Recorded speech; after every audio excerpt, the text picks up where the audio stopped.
coordinators who are the support position for the national board, and I think there are no pictures because they didn't send them. Not very supportive. So the international project coordinator makes sure that the causes of ESN, I think for the newbies it's a very new word, the causes of ESN, but we're going to talk about that later in the day. National event coordinator makes sure that there are national events that everyone can contribute into, and web project administrator makes sure that it's IT stuff, I don't know, what the web project administrator does. I've been working with a lot of web project administrators, but I never figured out what they're doing. So, partnership coordinators, it's potential new partners. So they are basically working together very closely with the treasurer. Graphics coordinator, doing all the graphic stuff. That's another thing that I never figured out. And education officer. Do you guys have an education officer? Cool, right, good. Yeah, contributes to the work of the president very much, more like a right-hand man. So good. Okay. Let's talk about the international board. You already saw Rita Diaz, the president, and what they do. Well, basically, they are very important to our cause. They go to a lot of conferences and meetings, recruiting countries, not sections. That's very cool, I think. And yeah, they live in Brussels. They are the only paid volunteers. Yeah, they have an allowance, I would say. Was that? Oh yeah, but rich countries. But you know, yeah, they're responsible for the entire this umbrella organization. Important international events. So as I said, we are in the Central European region. I think it's one of the largest regions in ESN International, with the most countries. When the next step is going to be? 2 weeks from now. 2 weeks from now. Oh my God! All right. Who's going here from here? All right. Decent. Nelly? I didn't do anything. Wait. Go. Okay. Yeah, so the Central European platform, it's every year, October time, so 2 weeks from now. The last one is in Budapest. There are a lot of workshops, basically just workshops. It's a training event for newbies, new presidents and whatnot. This was the last EGM? No. This is the best picture we got. Oh yeah, I think is it Costa Brava? Yeah, it's like, it was in 2017, 2018 AGM Costa Brava. It's the best picture ever, so we're going to use it all the time, and a lot of wind violations there, but let's not talk about it. Erasmus Generation Meeting once a year, like around 500 students, excuse me, going there, flag parades, small sessions. It's not another bigger scale training, and just to get together with all the Erasmus volunteers. And the General Assembly is the main decision-making body of the entire international level and ESN as a whole. It's 2 times a year, and the countries send representative, and it's usually the president or the national representative in the national level. Next one in November in Ankara. It's a nice place. Yeah, and the letters in the agenda, as already talked about a little bit with the SS. OD is for open discussion. We're going to have an open discussion about the future of the Erasmus Plus program here in Hungary, which is one of the most important agenda points, I think. And if you see a Q next to a presentation link, that means that you can ask questions, so please do, because it's very important. But if you don't have any questions, that's also fine. And also, please remember, there are no stupid questions at all. We are all here to, bring forth the better future for this national organization. So, how are they going to work? If there is a queue, so if there is a question round, I'm going to open the speakers list, which we are hopefully going to be able to present here. And I'm going to say that I'm going to open the speakers list, and if you have a question, please raise your hand like this, because it's very important with the finger gestures. And wait until, and hold up your hand until you see your name on the projector, okay? And when all the hands are down, I'm going to call your name one by one, and you can ask your question, and you can have, give time to the presenter to answer your question. If you have a comment on it, use 2 fingers, okay? And if you have any procedural question, like, I don't know, technical question, still hot there, or I want to go pee, or I don't know, some kind of like that, just raise 1 finger, okay? So 4 for questions, 2 for comment, 1 for procedural question. And if there are no more questions, I'm going to say that I'm going to close the speakers list. Any objections? If someone objects, then we're going to keep going with the questions. But if not, I'm going to close the speaker list and we move on to the next presentation. Yeah, I already mentioned the hand gestures, and we already did the 2 hand up, it's mean shut up, but with a more, pleasant way. Essentials. Yeah, be patient please, because there are going to be a lot of delays, as you already experienced, with technical issues and whatnot. And of course there might be some topic that you're not interested in, because you cannot make everyone happy, unfortunately. But there must be openness and understanding. We're all ESNers here, we are in the same boat. So yeah, just be patient. You also have to respect the time. I know that the time is very fluid with all the technical issues and stuff, but after we fix technical issues and there are some delays, please respect the time, and when the main chair, either me or Andres, say that you have to be back in the room at that time, please be back in the room at that time, because you are messing up all the flow of the National Assembly. Respect the presenters. So, as you're doing right now, thank you very much, respecting me for being silent and paying attention. You guys are very good. Respect the organizers. They worked very hard to make us feel comfortable here in Baja. And respect the chairing team. Because if you're not, you're going to owe us beer, a shot, or wine, okay? And of course, every participant.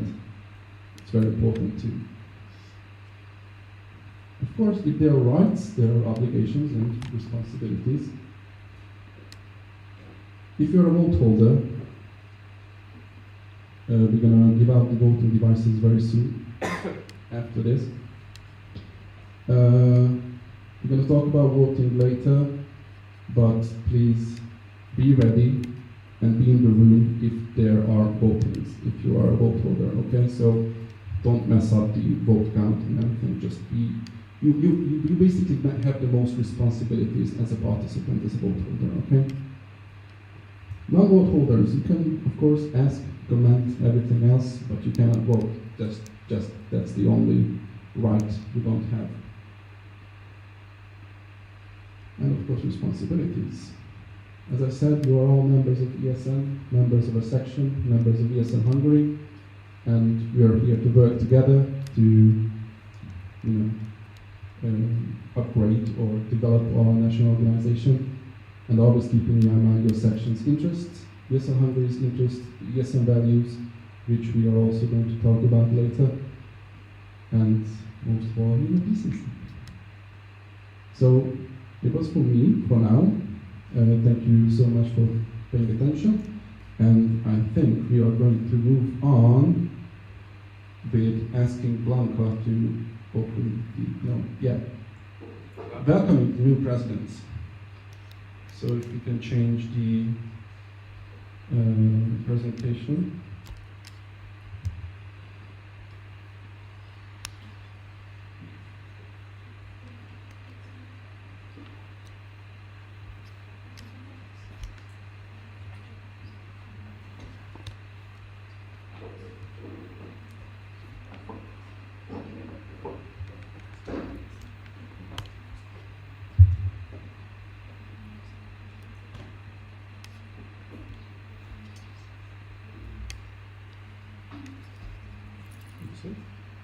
Is this like the vice presidents No, or no, no.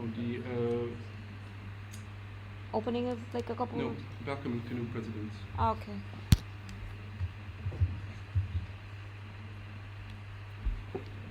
So, should I be doing this? I'm going to do this. So, we have some new presidents. Marcel Horvath, please come to the stage. Please tell us about you and your section just in a few words. Hi, so I'm Marcel. Yeah, sorry. So I'm Marcel. I'm a horticulture student at ESN at Mate, and I am the president of ESN Mate since September. Our section is once upon a time was a big one and successful and everything with many members, as I know or as I heard. But now in the past few years, it was barely not functioning. So we decided that okay, let's make it big again. Try to make ESN Mate great again. So I made I had to make 3 slides. So yes, so introduce myself as well. Is it okay if I talk like this without the microphone? Because I want you won't be invited okay. in No. So as I mentioned, I'm a horticulture student. Fun fact, I had to learn 500 nothing names of brands already. Travel, that's my passion and hobby. 51 countries visited roughly, I'm passionate about it. And gastronomy, I'm obsessed with pizzas, and I made, I think, 35 pizzas so far. So, the numbers are the true facts, so that's why I wrote them there. When I joined the ESN Mate 2 years ago, I was just a mentor, and I had on the left those were a part of my mentees, mostly Dutch people who were the most open-minded. So we went to Esztergom, and I also became an event manager. Me in the picture is quite dark, but that was the one that was available for me now. It's a Budapest challenge that I organized for the ESN Mate. So it's an afternoon when they have to run all around the city and do some crazy things. So I'm looking forward to work with ESN, with the national board and everything. So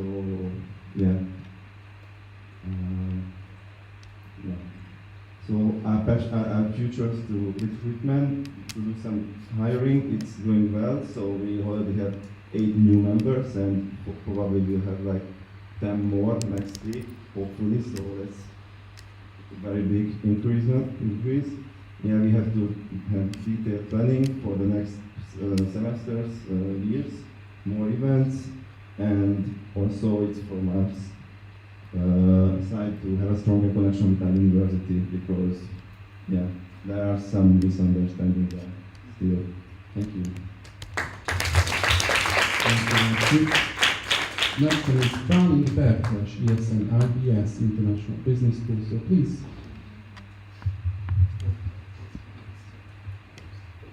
Thank you so much for having me. As you can see, I'm Brian Berkes from ESN IBS. So the story of ESN IBS is somewhat similar to ESN Mate, that we have to completely restart this semester, and I won't be here for 2 weeks. So hopefully we'll thrive and won't crash and burn, but we'll see. I guess the most important thing to know about me is my motivation for being a part of ESN, which is I grew up traveling from country to country, so I know what it's like to be a foreigner in a new country and have a support system. I feel like that's very important. So I thought it would be very important for me to be a part of this. But obviously this wouldn't be possible without my lovely team. So we don't have a group picture yet because we've only been operating for 2 weeks. So here's some of our team, and hopefully you guys will get to meet them later on as well. Our main goal is just to organize as many events as possible and really make sure that our resident students have a good time, and hopefully we can make this work in collaboration with ESN Hungary. Thank you very much. Thank you very much. I really wish that there isn't going to be any fallout for any of you. Mira Botki, ESN UPS, sorry.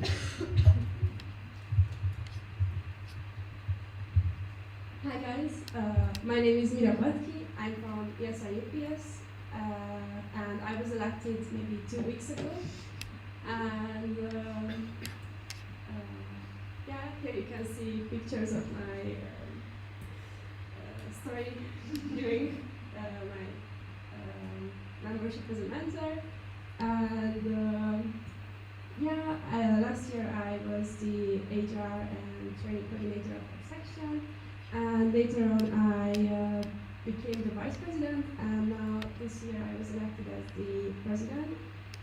And we have a lot of new members in our section. We actually have exactly 19 new members, and we have a fully new board. So hopefully we will be as successful as the previous one. And I would say that our section is doing really great right now, and I will keep up this good work. Hopefully.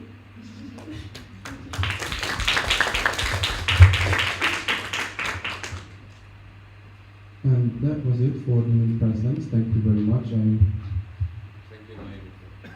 Yeah, thank you very much for presenting them. Yeah, so let's continue with this and let's do a quorum check. Okay, so how it's going to work is that the vote folder, I'm going to call a section name, so please come to the CT's table, write your name, and then sign it, and then we're going to give you your voting device.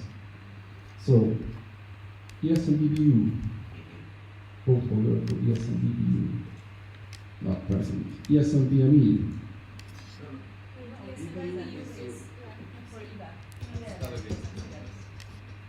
pay attention guys. Okay.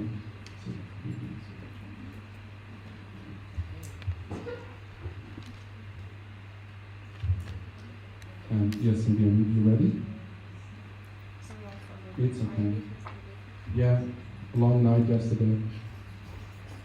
I feel it.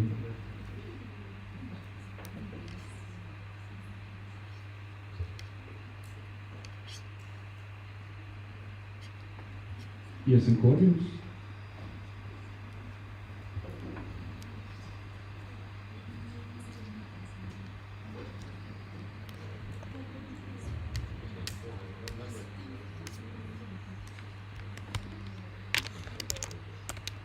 ESN Debrecen.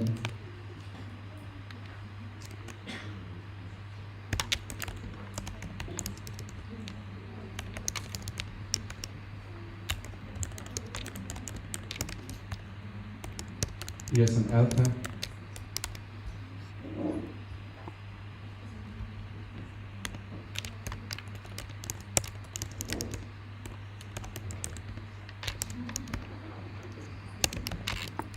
ESN Esterházy.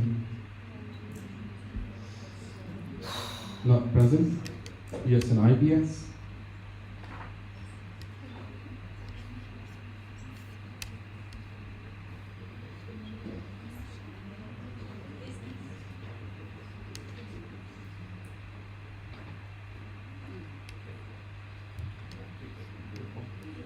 ESN Moka.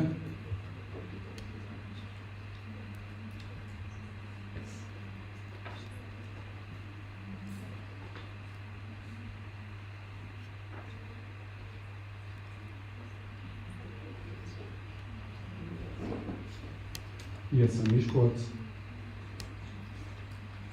Not present. ESN Nyíregyháza. Dead. Okay.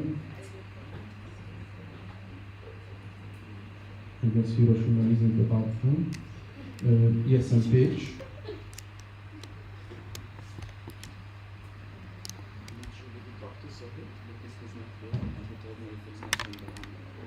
Yeah, it's delegated. Did you delegate it? Okay, perfect then. It's fine. ESN Szeged.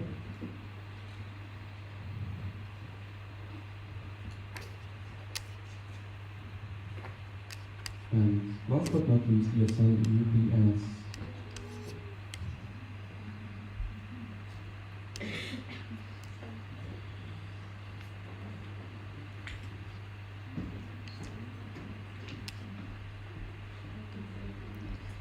Oh my god.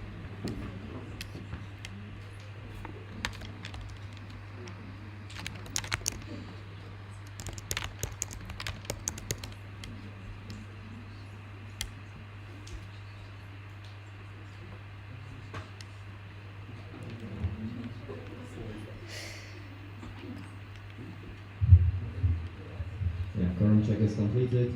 We have 10 accepted. Thank you so much. So that we have a quorum. Perfect. And let's open the National Assembly officially. Is it Bronco or who's doing it? It's me? I'm keen off.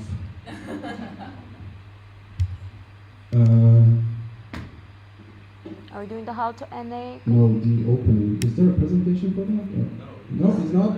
Okay. You just open it. I didn't know. I'll do that. It's okay.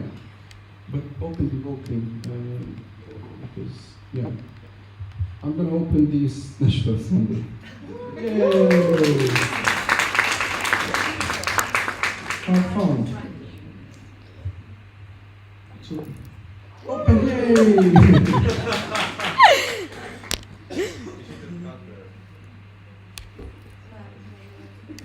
Okay. Voting. Anybody voting. Okay. Bear with me.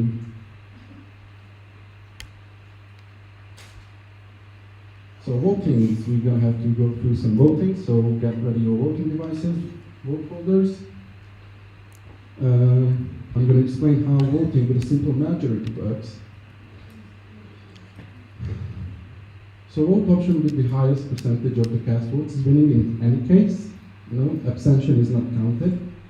And the vote might reach only 20% of yeses if it is higher percentage. No, it is still accepted. Let's make an example. 10 out of 14 sections are present. Do you accept that Baja should retire right now because of old age? There are 6 yeses, 4 noes, and 4 abstains. That means the yes wins because it is simply more than the other. So let's try like for real. Scrutinizing elections.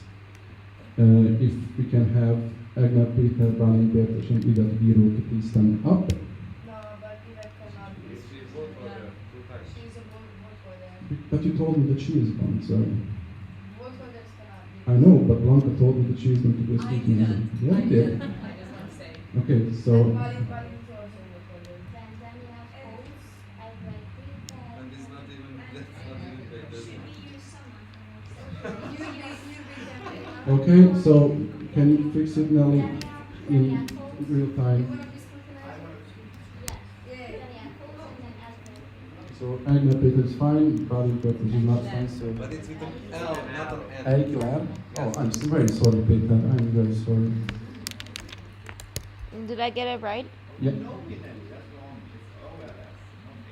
O L. There is no H. Okay. Yes, okay. Who's the next person? Yeah. Not bad.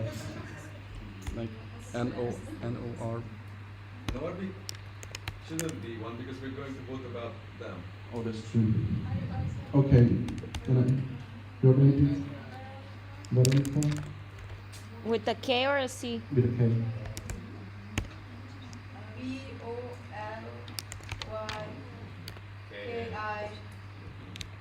VOLYKI. A, not I. Oh, yes, A. I forgot English, I'm so sorry, I forgot English. And Agla. Yeah, like, I'll handle it. Peter. Peter. Peter, yeah. E-I-G-L-A-R. Okay, so guys, please stand up. And come up front. Come up front, yeah. Just so that everyone can see you. Veronica, please. Your job is going to be very hard and complicated. So every time that there is a voting, you're going to stand here with me, share this very nice yay space, and count voting devices, basically. So I'm going to ask the question: do you accept Daniel Kos, Veronika Bojka, and Peter Eigler as the scrutinizers for ESN Hungary's National Assembly Autumn 2023 by ESN UPS and ESN Pitch? If you say yes, please raise your voting devices. There is... Okay, thank you. No? Abstain. So with 10 yeses, 0 noes and 0 abstains, you guys are now can count votes. Thank you, yay! Stay here because you don't still vote.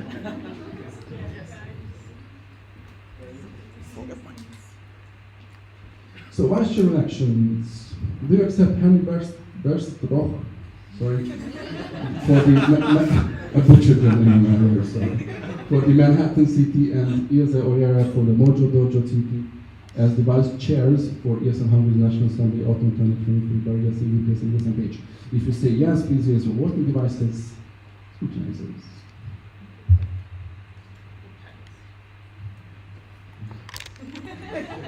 Thank you. No?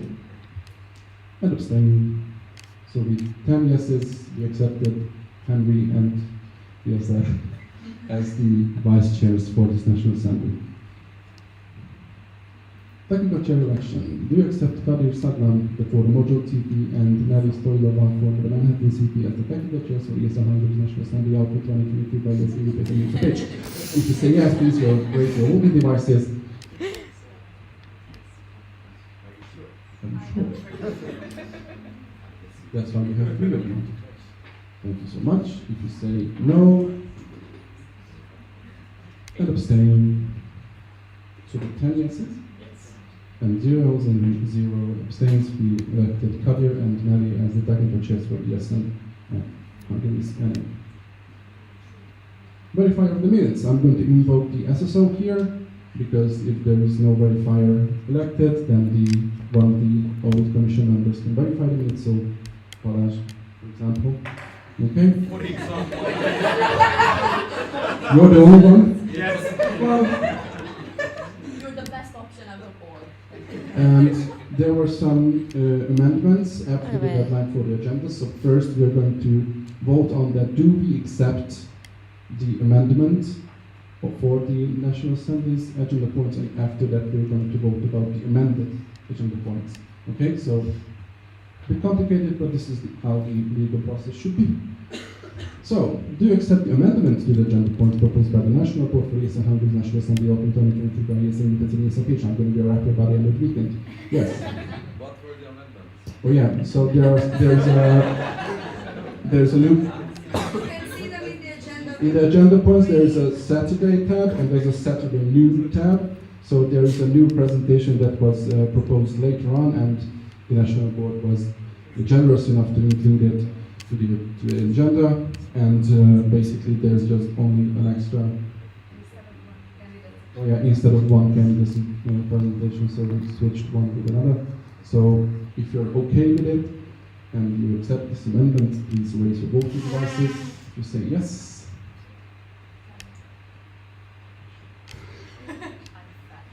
Thank you. That's what she said. If you say no, please raise your voting devices.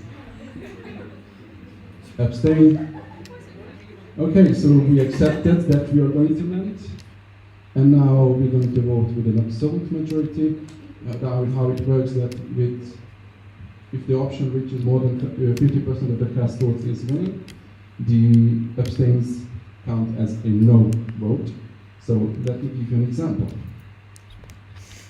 So, do you accept that we should drop all democratic values and change our decision-making structure to a patriarchal dictatorship with a personality cult? So there was 6 yeses, 4 noes, and 4 abstains. Abstains count as no. There is more than 50% noes and abstains. So it was not accepted, unfortunately. Then another example, that do you accept that we should drop the atomic bomb on Barbenheimer manufacturers? So there was 9 yeses, 1 noes, and 4 abstains. Yes was more than 50%. Then, yeah, we will drop an atomic bomb. So, now I'm going to raise the actual question for real. Do you accept the amended agenda points proposed by the National Board for ESN Hungary's National Assembly Autumn 2023 by ESN UPS at ESN page? If you say yes, please raise your voting devices.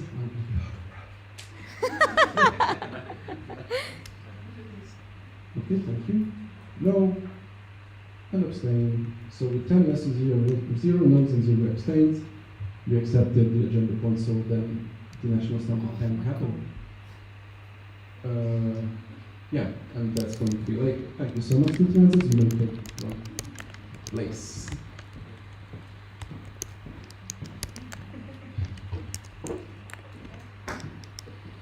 Next up in the people hut is the NB and NC and AC update. Let me smoke. I beg your pardon. So I'm going to call the National Board to the stage and to please give your updates for the entire organization and let us judge you. The presentation? Yeah, can we go back to the other? Which one? This one? Because I used to use microphone. Thank you so much. Sure. Like, I'm not gonna present this one, right? I'm presenting this one, not the. I'm presenting this one, not this one. Yes. You're Yes. presenting that one. Yep. Yeah.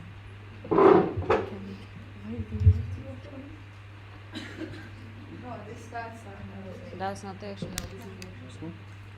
I don't. Thank you. We are very professional people, as you guys can see. Oh, that's gone. It's gone. Just a second. I swear. That should be it. Just show me a bit down. Yeah, that should be it. Okay. Okay, why is it going down? Can I still use this? Does it work? It works. Yes. Go. It works. So, we will begin with the National Board updates. Basically, it is a presentation about what we've been doing in the past few months. And I will begin as the National President of ESN Hungary. My name is Blanka Korsós. I realized that yesterday I completely forgot to introduce myself. I'm so sorry.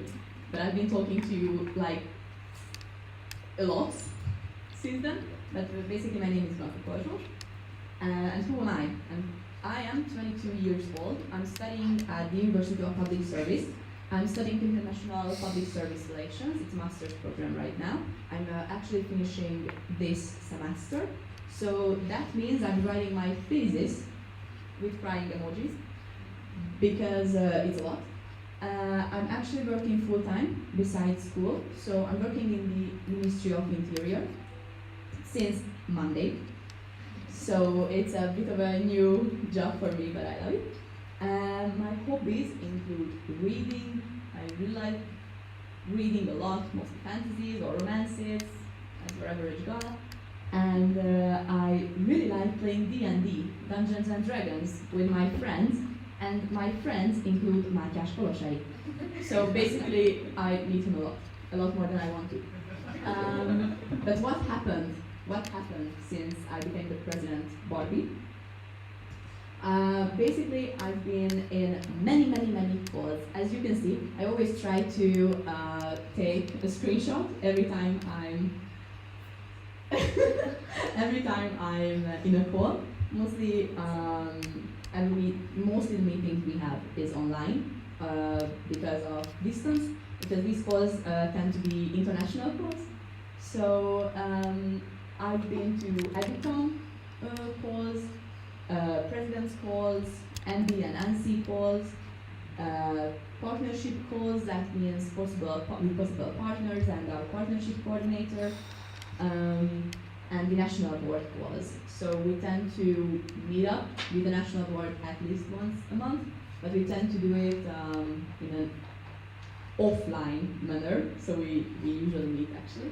But sometimes when it's not happening, we choose the online sphere. Let's see what I've done, basically. I've been focusing a lot about new partnership possibilities. I will talk about this tomorrow in the Manhattan track, I think. That means I'm working with NGOs, I'm working with networks and companies as well, with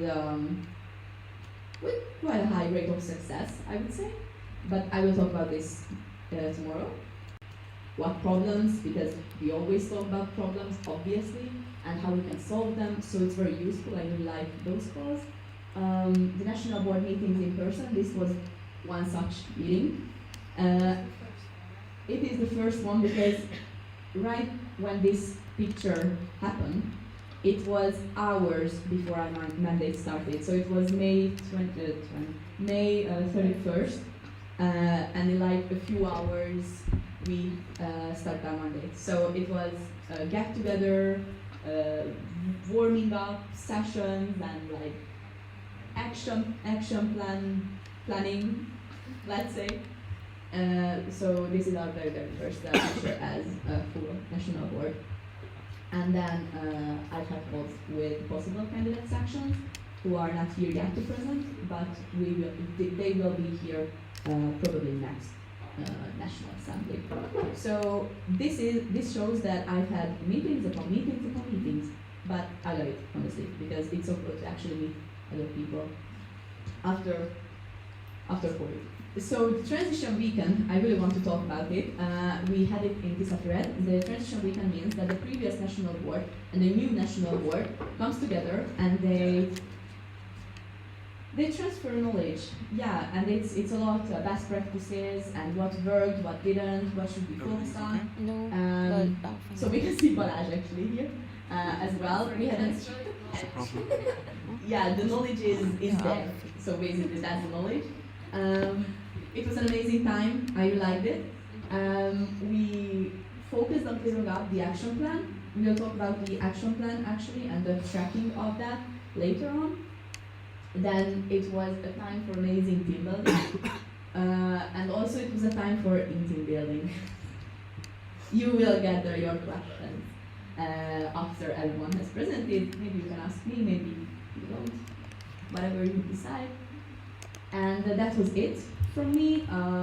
I think that was all what I wanted to talk about at this point in weekend, but if you will have any questions after we all presented, you will get the question round, so you can ask me anything. Thank you.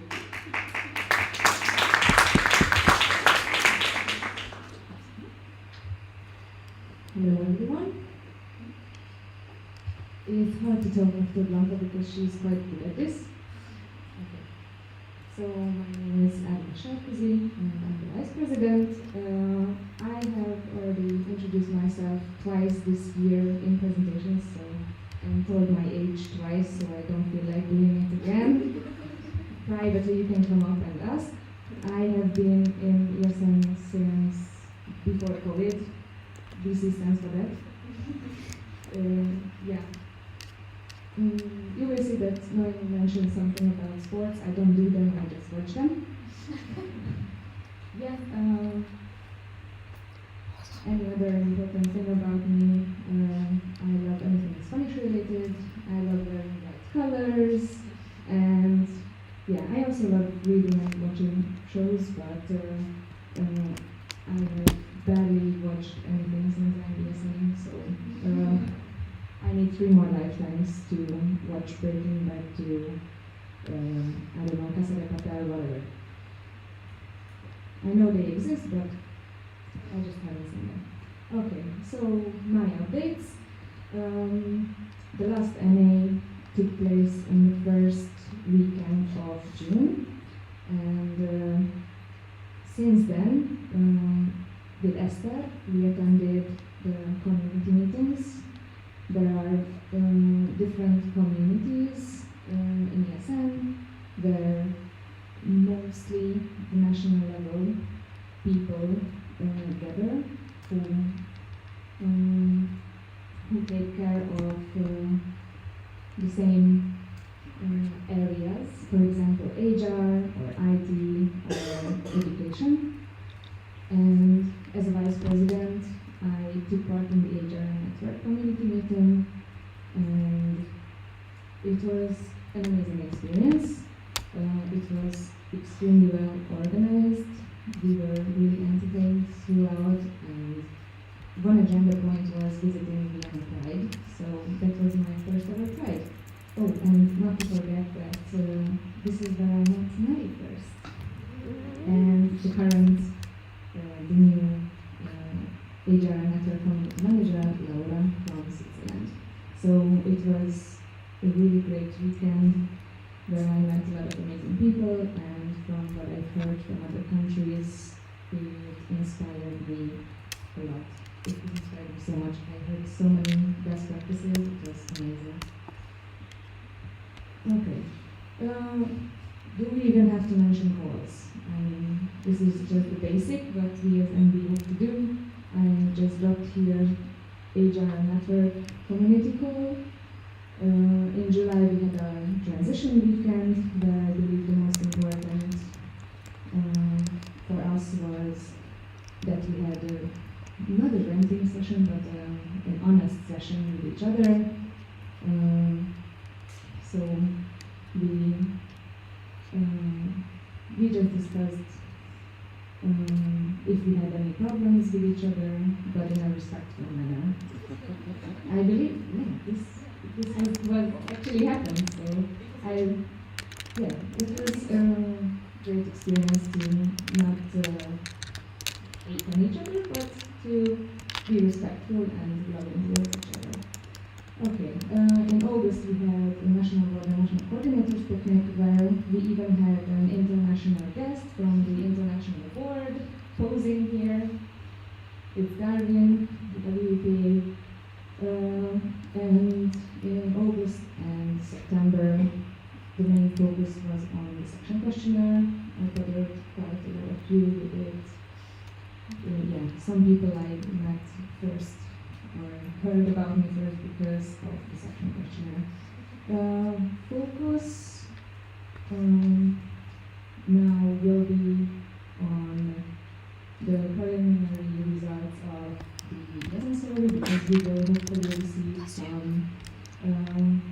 data which is tailored to our country. So I'm really interested in that and hope to share it with you. And I continue to hope to visit some section events, which I sadly cannot really do with Baja, for example, on Tuesday in Miskolc because of my 40-hour job, but I continue to hope. Personally, what happened? I traveled during weekends. I just had a short holiday in Switzerland to visit my friends, and I also went and spent the weekend volunteering in Transcarpathia in Wienerkladit. That was an amazing experience as well, really interesting. And every Tuesday I have double salsa class, so I love dancing. And I believe that this is it from me.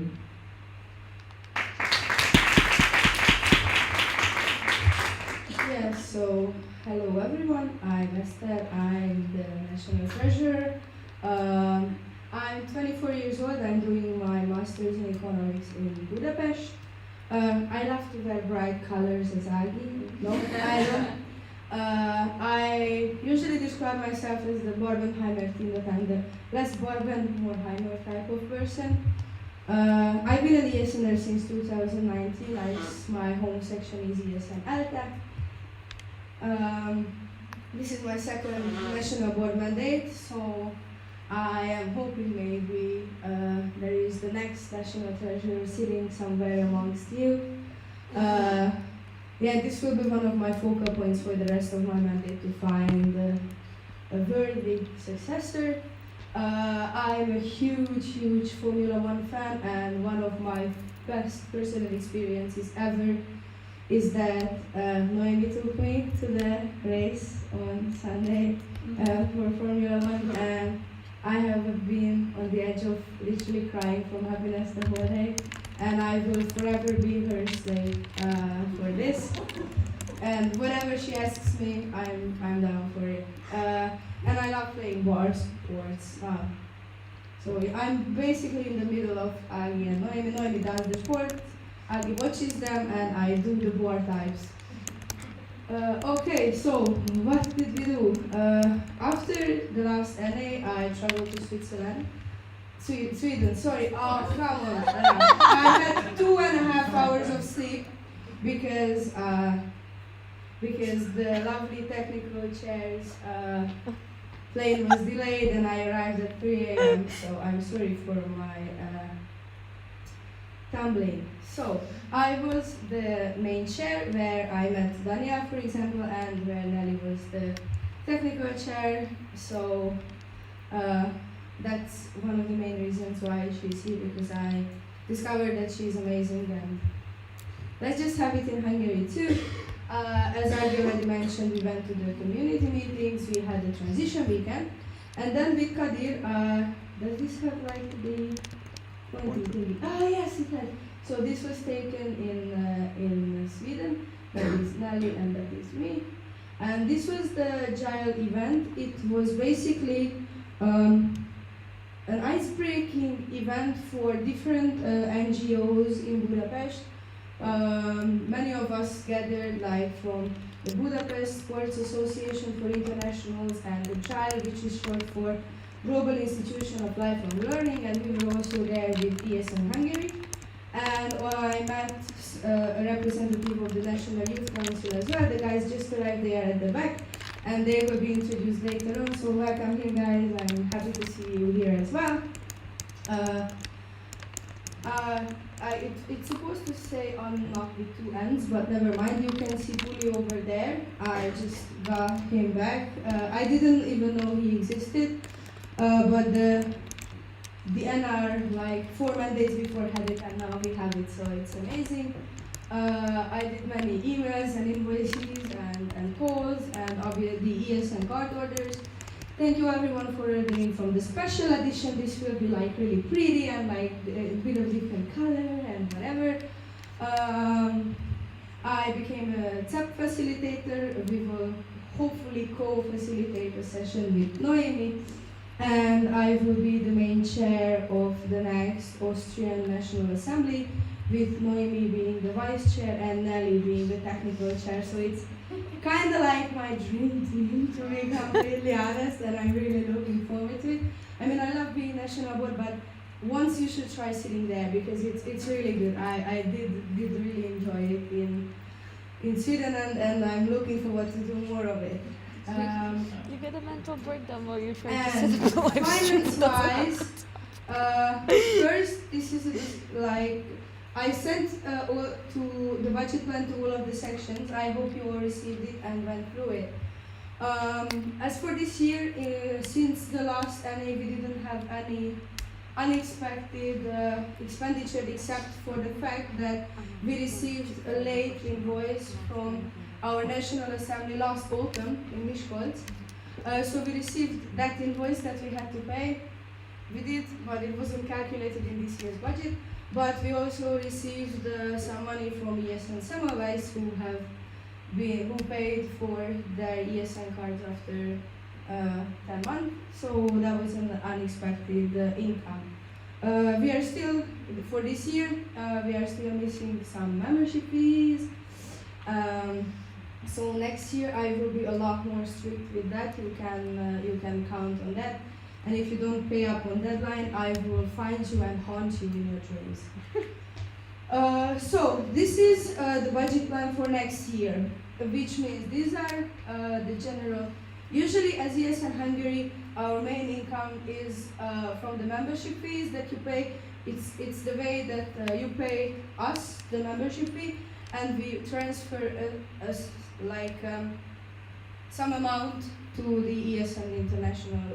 I think it will be 110 euros per section, and then the extra money comes to ESN Hungary, so we have some income and we can provide you, and the ESN cards as well.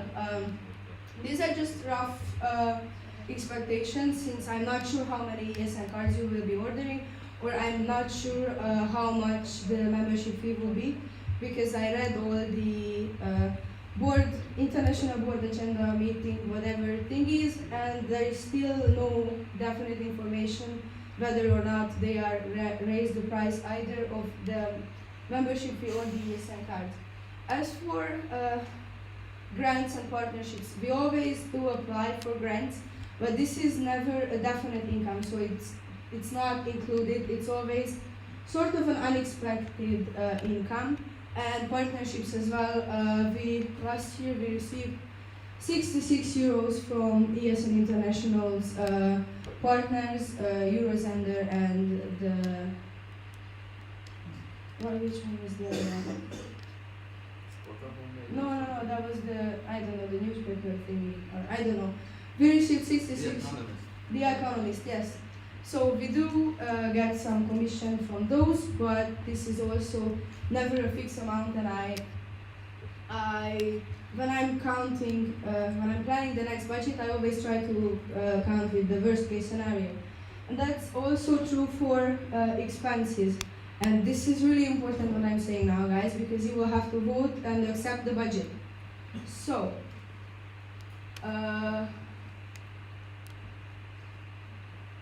shipping costs is for when I'm shipping the membership card or the ESN cards. Other financial expenses such as the accountant and the bank account fee and some of the transfer fees that we pay when we are international transferring money. These are the membership fees that we send to ESN internationally. It's counted with 110 euros for every section. It's counted with 13 sections yet, but hopefully we will have more by then. And it's every euro is counted with 400 forints in this presentation, which means that it's also kind of a worst case scenario right now, because forint is luckily a bit stronger now than it used to be like a year ago. ESN cards, I had an approximate rough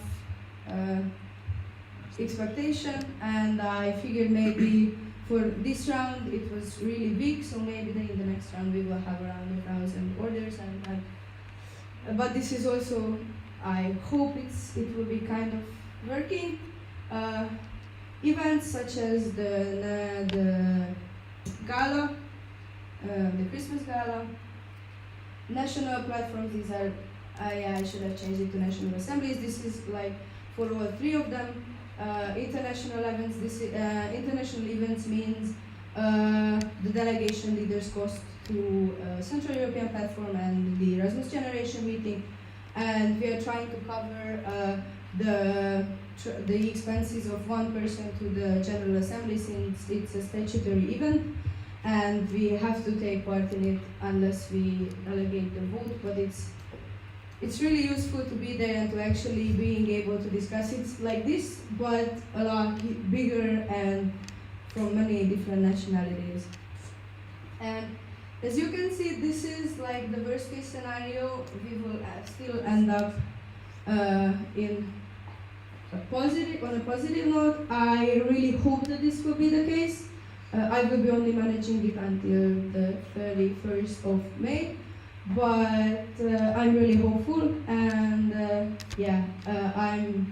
in case you have any questions about any of the points I shared, or some, I don't know, something regarding the detailed plan that you have been sent, you will be able to ask the questions after the other two update presentations, and thank you for your kind attention.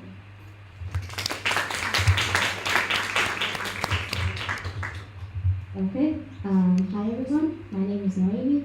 I think I met most of you yesterday. If not, sorry, I've been all over the place. I'm kind of like a ping pong ball if I feel like I need to get to know people. I was kind of hoping that Abby is going to mention her age, and now I'm embarrassed. But now I'm 28 years old. I've been at ESN for 4 years now. My home section is also ALTA. I'm a massive F1 fan, and as Seb said, everyone is a Ferrari fan, even though they are not. They are a Ferrari fan, so I'm joining Esther on this. I'm a massive Ferrari fan, running sports. I run daily if I can. Yesterday I didn't. I wanted to, didn't manage. I also work full time, very similar to Blanca. I work in the Ministry of Regional Development, which I love with full heart, and I have a BA in ER and Science language. What happens in Smazokovac? I'll try to not mention what the others have already mentioned.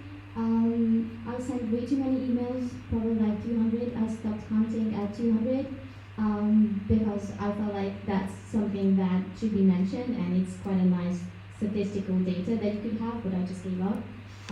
So I sent many emails. I participated in endless amount of polls. Seriously, this year is very special because I feel like projects are finding us. We do not really have to put like that extra effort in to just find projects that we can work on. For some reason, they are just like bombarding us with projects, which is very nice. One very special project is the SAF project that we're gonna have. It's for 2024. We had that call with the international level, and then they basically encouraged us to participate. So the connection between the international level and the national level is quite great at the moment. What is very special to me and close to my heart is that now I have a very lovely NR support team. They'll have an introduction tomorrow, but they are obviously helping my job. They support me like even mentally when I'm back, so huge thanks for that as well, from the bottom of my heart. It consists of Lila, Donny, and Sohit. They are helping me with covering all the duties that I have to do. They are preparing emails, all the documents that I prepare. They are like proofreading it and then correcting it if that's necessary. And I also became a delegation leader for SAP, which is going to be my very first time. I'm anxious and excited at the same time, and I'm quite looking forward to that. And also, I almost forgot to mention that I went to Szeged for the team building event. Thank you so much, guys, for having me. Yeah, I think I covered everything. Yes, many other more events that I attended, which is, you can quickly read them through. I went to Women's Diplomacy event that Blanca generously delegated to me. I went to ESN International Dinner, which was amazing. Those guys know how to party, let's just say that. I also went to I with Daniel and then another girl from Szeged, and then Andris was there as well, and we did not know that the other person was going to be there, so that was a very lovely surprise. And I'm also, as I mentioned, I'm going to be the vice chair during the Austrian National Assembly. Yes. This was the team building at ESN Szeged.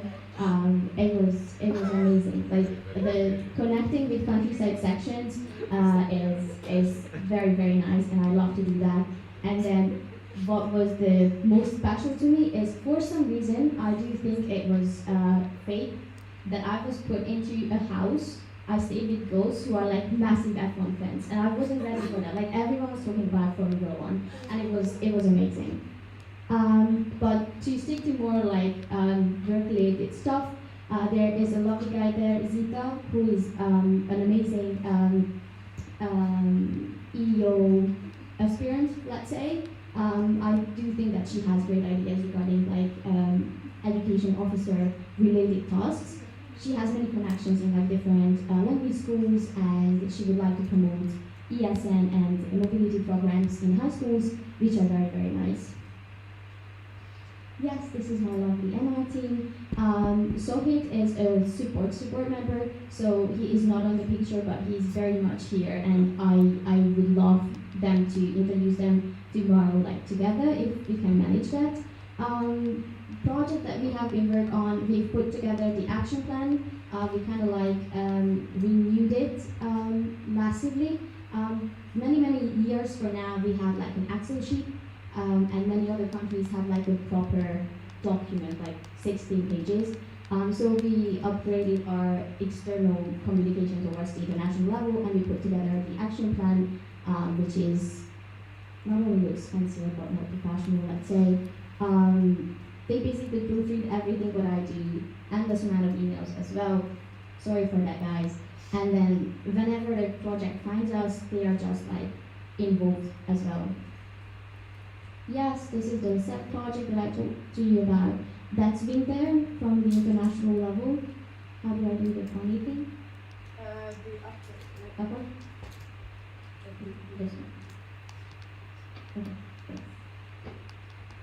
I can't get it. So the second from the left, that's Wim. He's a lovely guy. I've met him during an Erasmus Plus app, kind of like think tank event in Budapest. I think last year, Balázs? Was it last year? Last year. So he delegated us a very long event, and we can get grants for that, which is absolutely amazing. Yeah, and then as soon as we figure out what the actual tasks are gonna be, I'm gonna send out a lot of emails regarding this. Yes, SAP delegation leader calls. I think we had 3 of them so far. There are many, you know how logistics works, many things that we have to discuss and cover. I'm planning to have a call with the Hungarian delegation next week if we can manage it. If not everyone is too worn out because of the ending, we're gonna have it probably around Tuesday or Wednesday. I'm very excited. I've never done this before, but I heard that it's a great thing to do. And also it's a lovely surprise for me that I think the delegation this year is one of the biggest that we had like for a few years now. Also, this event allows us to put ESN Hungary on the map, which has been a goal of mine since the very beginning. So I really hope that we can use it to our benefit. Yes, that's the, sorry. Those are the events that I attended, the diplomacy event on the left, and then ESN BME's international party in the middle, and then the I conference on the right. And last but not least, these are the 4 sections that I've been working together with. Huge thanks goes out to Mark, who is my right hand in finding sections. He is an enthusiast, let's say the least. So he is helping my job massively. He just puts like a bunch of sections that I can work together with in my hand, and then my job is pretty smooth and easy from that point. So these are the 4 sections that I've been working together with closely. ESN Good is working on their SSO at the moment. ESN Sunrise is here, you're gonna meet them. ESN Buda is also here, you're gonna meet Yuri as well. And ESN Matu couldn't make it because they had other obligations for the weekend, but hopefully they're gonna come to the next one, and then they're gonna present their candidate section presentation there. And that was all from me, and thank you.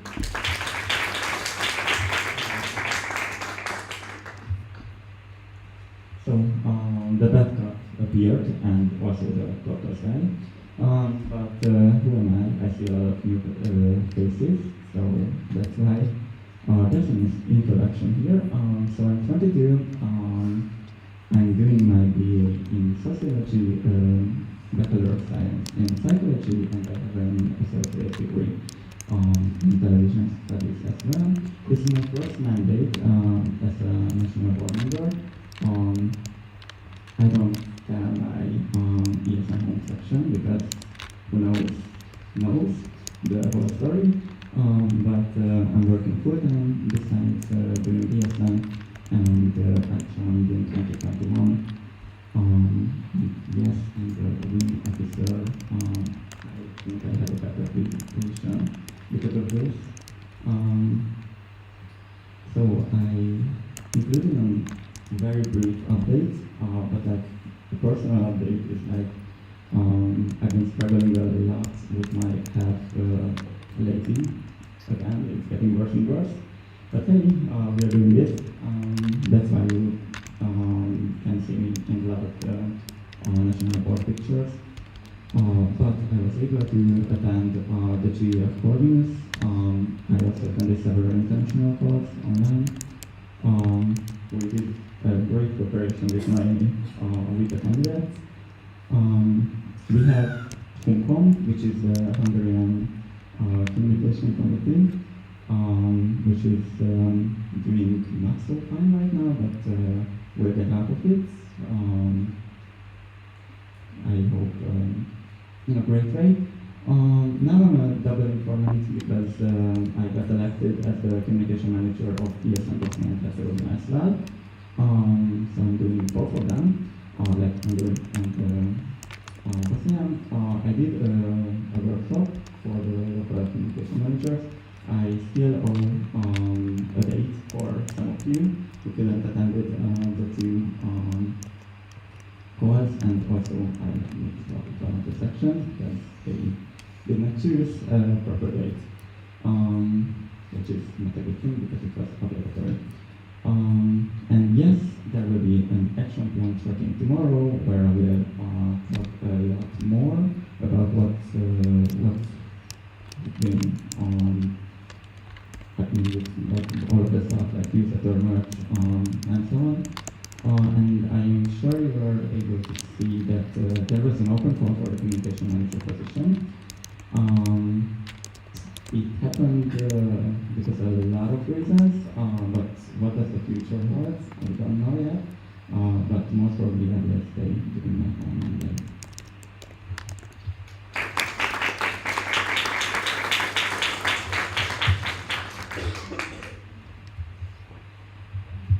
Thank you so much for the National Board for these wonderful updates. I'm going to pass the mic to Nelly because she's going to explain something about the question round of the NB updates. Okay, just by listening to the National Board presenting, like, damn, it's so hard to be a woman now these days. Okay. Okay. So this is a good practice that we saw from international level. Esther knows about it. It's called Slido. Instead of using raising your hands and all the methods you usually know, we're going to log into an application or like a website that I will show you. You will get a QR code and a code. And through either downloading the app, because there is an app, it's called Slido, as you see over there on the left, or you can log in through a browser. You can type in your questions. Why is this important? First, for the minutes. Our phenomenal minutes takers will need the history later. It's going to be easier for them to note all the questions and then the answers. That's why it's important. And then second, while they're talking, for example, if you come up with a question, you can write it down directly, and then we'll be compiling the question round as the presentations go. Yes. Just to keep in mind, please write your name in your section because Yeah. both of us are international cities with an ability to write in Hungarian, so just to have everyone's names accurate would be very nice. Yeah. So to make the CDs work a little bit easier, if you can, if you and please do download the Slido and do this, but we are going to still do the old-fashioned way as well, just to make a double whammy or something. So there is the code. You can see, you can write it down, and every time if you have a question, before I give you the opportunity to ask your question, please state your name and section every time, okay? So before you ask the question, name and section. So, for the National Board update, I'm going to open the speakers list. So if you have any questions, please raise your hand. No, don't raise your hand. Write yourself in the Slido. While we're waiting for everyone to write Yeah. Okay, It's- Sophie already has one. Yeah. You can also, if I can have the mic. Yeah, this is a very good example. You can either write your name and section, then who you're going to ask the question, for whom is the question, and then you can either write the question itself where you write down to Mark, for example. To Mark, 2 dots, and then you write down the question. Nice, nice. Okay, we have a lot of questions going on. Keep it coming. But, yeah. Before we start, can I mention that you're beautiful, by the way? I just look at this easy suit and pants and dress pants and all that. So, Zsófia Megyeri, where are you? Where are you? Raise your hand, Jofi, Yeah. please. Hey, I'm gonna give you the mic. Thank you. So, my first question is to Mark and to actually all of the board. Like, could you explain the open call situation? Because we got an open call for communication manager and we were standing, so we just a little bit confused.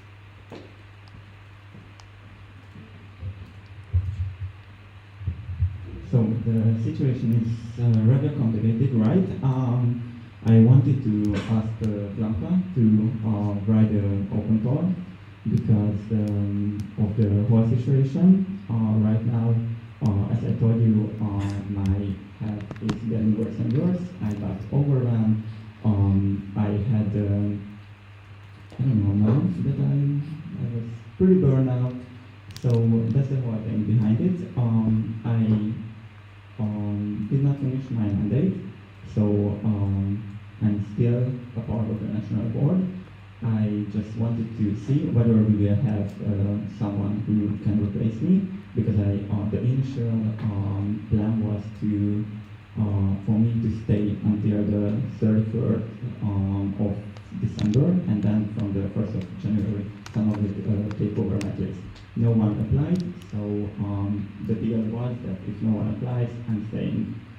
So yeah, it's quite a hard situation to understand, I know, but that's the reason behind the open call. How come that you're doing two sections? No, sorry, two countries communication manager job if you're not doing that well? So I'm supporting for Bosnia. I'm in the board for them as well, but it means less and so I'm not that involved in Bosnia's life. I'm supporting them and creating them posts, which can be done, to be honest, from a tram ride to my workplace. So I can't see that much from the sections live there. I'm quite involved in Hungary's life, but in Bosnia I do talk with the local presidents and stuff like that, but I'm just a super character there. Can you hear me actually? And then That's for the stream. So my second question is to Noemi. You mentioned that you fully established BBU, but as far as I know, we already voted for them as BBS. So can you explain a little bit around that?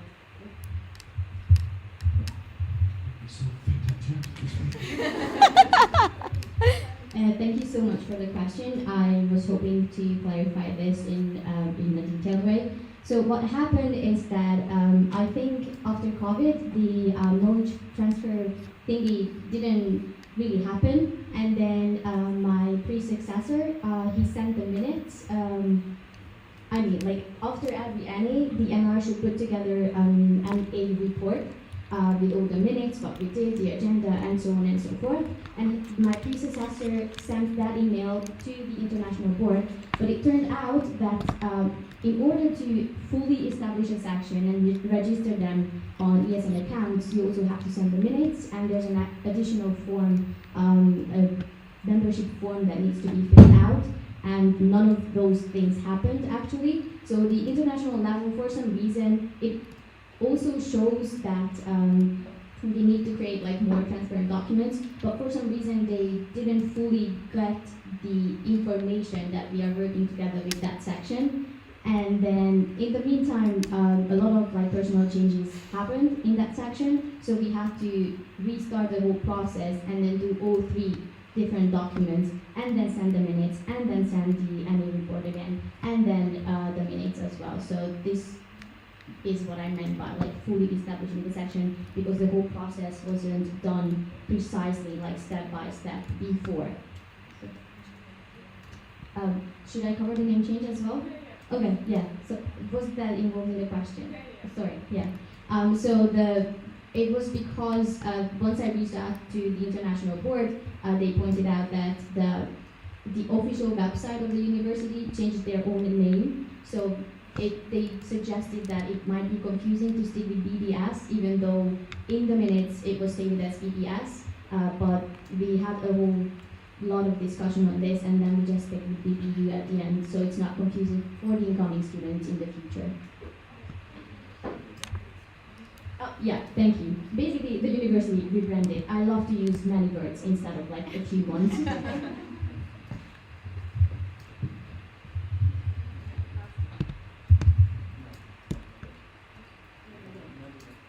Thank you. Okay, so my last question goes to Esther. So you mentioned in the budget plan that there's a planned expense for the accountant. So does ESN Hungary now have an accountant, or what's the situation with that?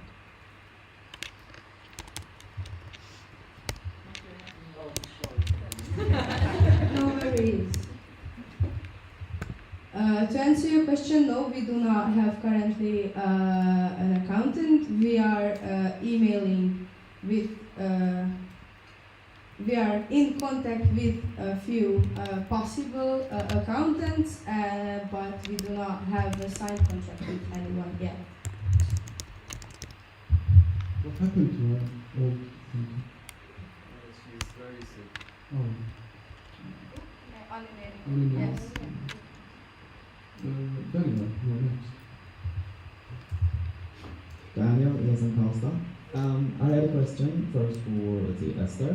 You mentioned in the budget that there's no money put down for example section visits. Does that mean the national board don't plan any section visits, or is it just that the money has to come from somewhere else?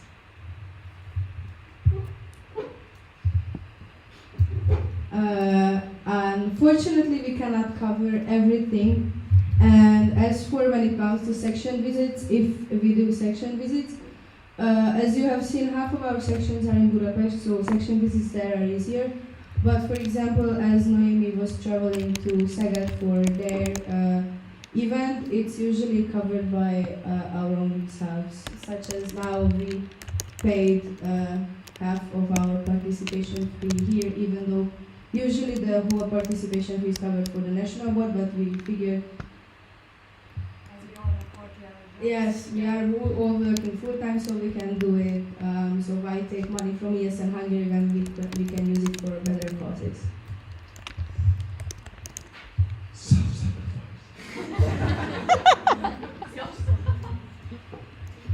Daniel from ESN Cast again, to Noemi. Just an outside reflection on there's a lot of, you said 4 new candidate sections, correct? There we have also had 2 sections here that just restarted and got new presidents and all that stuff.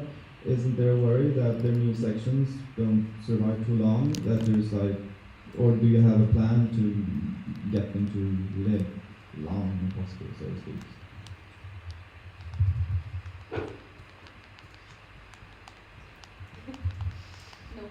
No problem.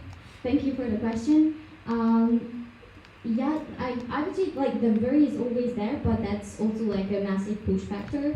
And I think we are very lucky in these 4 cases because ESN Europe was also an ongoing section before, and the person who actually reached out to us. So we didn't really have to push anyone to want to have a section at these universities. So the guy who reached out to us knows a lot about ESN. He's very involved in student representation in the university, also has a very good relationship with the IRO. So I'm not worried in their sense. Also, Newbie is a very experienced one. That section was an ongoing section before, and they just kind of like rebranded and reboosted their mentor base, let's say. The other 2, also, Matthew is also one that has been here before, so they know how the process goes, they know how the events work, so I'm not worried there either. And then, yes, and then the previous person who reached out to us is an international relations office assistant or a leader, sorry. I did not know that. So she's very experienced as well, and Marty is very enthusiastic. He knows a lot about ESN. He travels a lot. So I'm basically these 4 specific sections. I'm not worried at all. I see huge potential. But yes, I do understand the question. And then regarding we don't have a strategic plan, like a set strategic plan. My idea is basically just keep a very strong personal connection with all these sections. And then just have a network base that we can just keep on going. Okay. Yeah, so I just want to add 2 sentences to this, that it was Noemi and Mark who did a great job with finding and keeping contact with candidate sections, and I learned to, and I hopefully did a few sections already on the way to establish stable contact between sections and the national board. So this is basically the plan that the NR finds new sections and the vice president keeps them, so to say. Also, about the stability of Hungarian sections, I believe that COVID did a huge negative impact, and we are still recovering from that. And we try to establish new procedures and new normal, how to keep sections alive and thriving. It's always good to have a plan against mass extinction. Mass extinction. So, I'm gonna read this question. Oh, Yvette first. Sorry, Yvette. I'm so sorry. So I wanted to ask from Amy about the so-called research project. I wanted to ask how this will affect the sections and what is it about, because I'm quite interested in it. Perfect.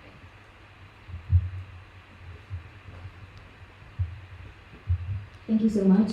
When I said that I love to have questions, I meant it, but I'm a bit overwhelmed at the moment. I still love the situation, but keep them coming that way as well. They want to have questions as well. Yes, when it comes to putting together presentations, we tend to stick to the short versions without any explanation, so sorry on that. SEF project is basically a civil engagement project that will focus on the EU elections as well. And then we have to figure out with the international board and with WIM an event, basically, a joint event. We might be able to do that with Austria. It has to be a joint event. We can get grants for the event, and it has to do something with the EU elections and getting people involved in everyday decision making, basically. There's also another alternative, which is very hard to decide on because we can do a national boards training in 2024. But the problem with that is that we would make a decision on something that we are not in control of, because Esther is finishing her mandate, I'm finishing my mandate, so we can't guarantee something that a future board needs to stick to. So there's an alternative there as well, but we are quite hesitant whether we should go in that direction. So basically it's going to be a civic engagement event, but nothing is set yet. So there is a lot of calls. I think what the sections can do is just to promote the event among their members, and then just provide human capacity, I would say.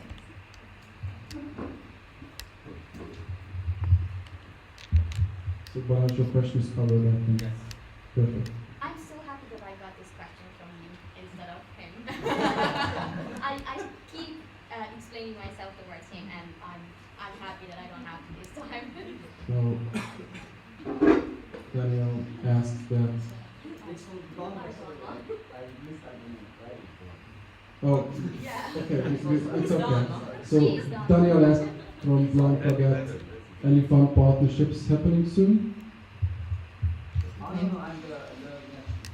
Yeah, okay, but I still have to answer one. It's okay. Any fun partnerships? I think yes. There are some in the works, and by partnership, I don't necessarily mean in this regard the ESN card partnerships. but partnerships with companies or NGOs apart from ESN card. So fund partnerships, we have actually established one ESN card partnership, but it won't be me who will talk about it, but our partnership coordinator, because she's worked very hard on that. But yes, we established one in the past. It was 1 or 2 months. But I can talk about the fund partnerships which are not ESN card related, which are actually one with the Gile Foundation. The Gile Foundation was actually mentioned before, because through them, even though we've been in contact with them for years now, we got the chance to meet with Ambassador Katalin Bogyai, who was in the diplomacy world. Let's say she was in the UN, United Nations, and she was an ambassador Hungary there, and she is very much focused on women's rights and representation of women in diplomacy. That's why we were invited to the conference that Noemi went to. So with her, we are keeping in close contact, and also with Gile, we are meeting up at least once a month with other NGOs that the Gile is collecting, basically in a new network, let's say. So we've met up with many NGOs that work with internationals. But we're not only talking about internationals from the European Union, we're talking about Africa, Middle East, we're talking about South America, so it's like a huge scope we're working with now. So that's fun, very, very fun. And I would mention one more, which is ESN Hungary, which is like a national representation of ESN Europe, which is a youth organization focusing on the European politics, European Union politics, and like the European Parliament elections and active citizenship and all that. So we are working with them right now, and we can probably get something big out of that cooperation.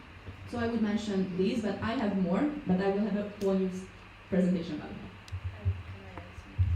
And before Veronica's comment on it, because I can see she has a comment, we also are in contact now with the Budapest Sports Association, Budapest Association of Sports for Internationals or something like that, which would mean that they would help us provide sport events and sport facilities for internationals, that because some of the universities do provide this for internationals and some of the universities don't. So that's also in the making. And I'm sorry, countryside sections, but this is like the Budapest thing. So Veronica, comment? I'm getting tired of my speech, so it's fine. Yes, thank you. Sorry for everyone. Section. Yeah, my name is Veronica Borki and I'm from ESN Hungary.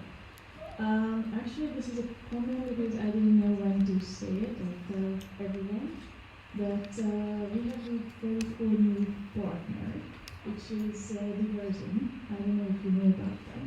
But from now on, we can use all the 68 new discounts with our ESN card, which is very cool.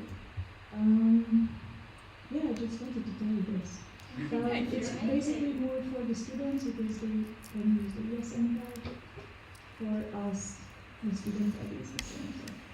Yeah, I'm sorry, and if anybody wants to use the promotion that we have for the website because we want to promote it for We didn't start it yet. we can send it to you and now the whole network can, yeah, we can send it to you as well, and now the whole network can promote. That would be great. Thank you. Thank you. Very nice. Okay, Blanca, please explain the interview. Thank you so much for that question. Briefly, okay. So basically, yeah, okay, I know. Basically, the in-team building is coming from the word team building, but with intimate question. let's say, basically the whole idea was last year in the autumn assembly in Miskolc. Basically, no, that it just happened. So like it was a natural progress. Basically, yes. Basically, it was that we kept going to the toilet together and like talking, like personal things about little things. Yes, and yeah, this is the brief part. I could do more. But basically after that, in the room, in the evening, we managed to talk a lot to each other with this starting point. Like it was a fun thing, like an icebreaker.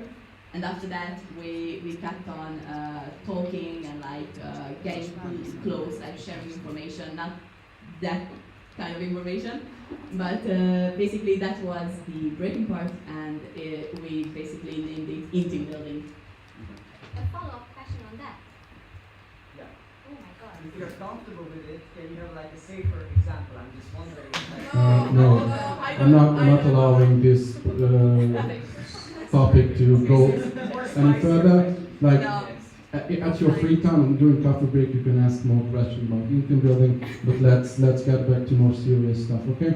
So, Yvette Biro had a question. Would you like to read it out? No. Okay, so just for the streaming, the question is whether I would be able to tell more details about the national boards training. Yes, so it's basically a training for national boards, like newly elected national boards, and during these events they get equipped with anything that is related to their position. It's basically like what you would do for like your mentors. It's a mentor training on the national level, let's say. And every year it has to happen. And then, of course, we have a different system. Like here, our OCs are doing it in a rotation system, so we exactly know who's going to be the next two OCs. But on the national and international level, there's always an open call for the OC, and then you can apply to be the OC or the organizing country of these national board trainings. And then, with through the SEF project, you could do this and get funding at the same time. So financial burden would not be on your national organization, and you would still be able to host national board members from different countries to do their training here, which would be, I think, very good for our sections, our countries, and so on and so forth. And I'm sure at least that's something. No, you don't. No, you haven't. Okay. Okay, Nelly is in Bulgaria. I can say that from our experience, we organized the national boards training in August in Burgas. In 2022, it's a huge opportunity because afterwards at EGM 2023, we won an award for it for I think it was like media coverage.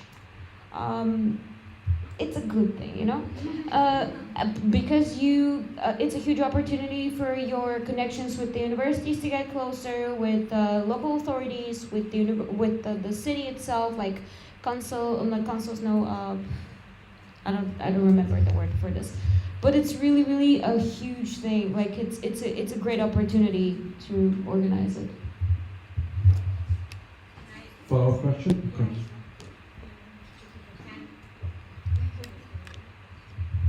Can, I don't know, normal section be the OC or become the OC? Yes. Oh, Yes. Sounds great. Okay, comment from Balázs? Actually, the national board would love to have a normal section as well, also because the national level has so few members, so we can't really do an event by ourselves. So definitely, yeah. We propose to close the speakers this Don't steal my job. Are there any more questions? If not, I'm going to propose to close the speakers list. Any objections?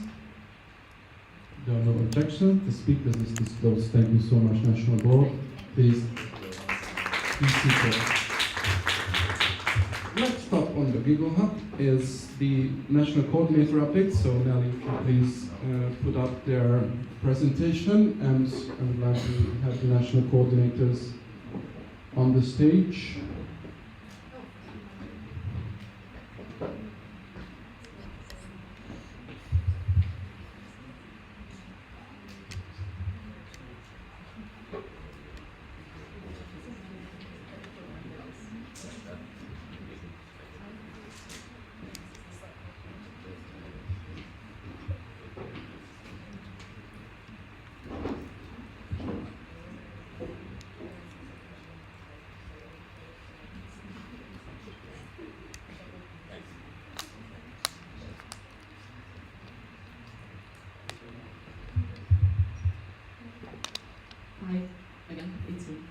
Blanca, but yeah, I'm not Dora.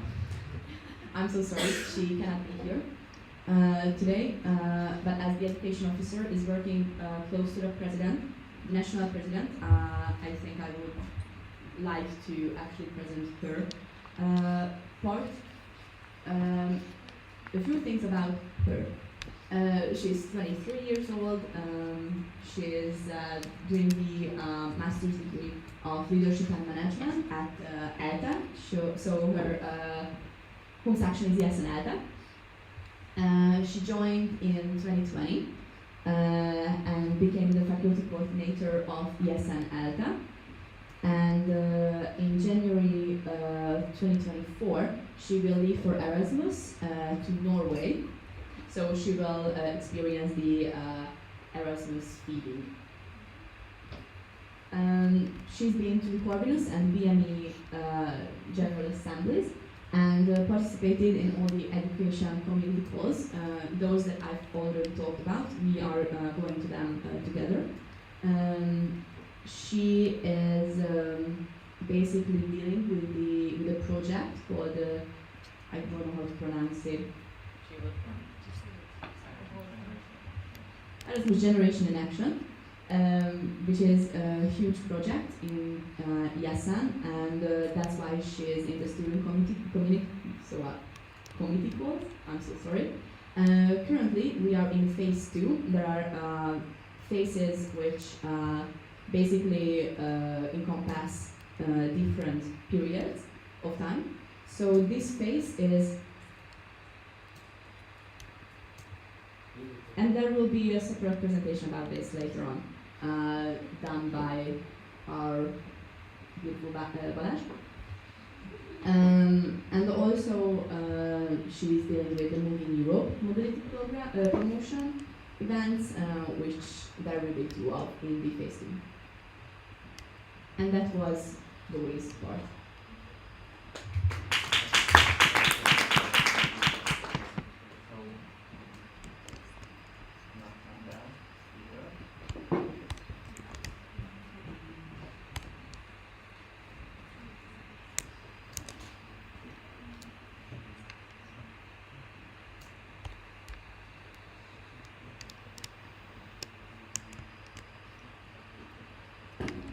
Out of batteries.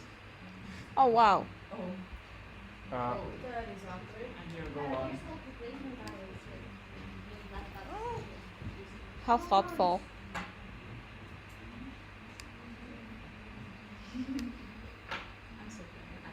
Every time you're preparing for a CD, I'm always expecting technical issues, but 0 would be nice.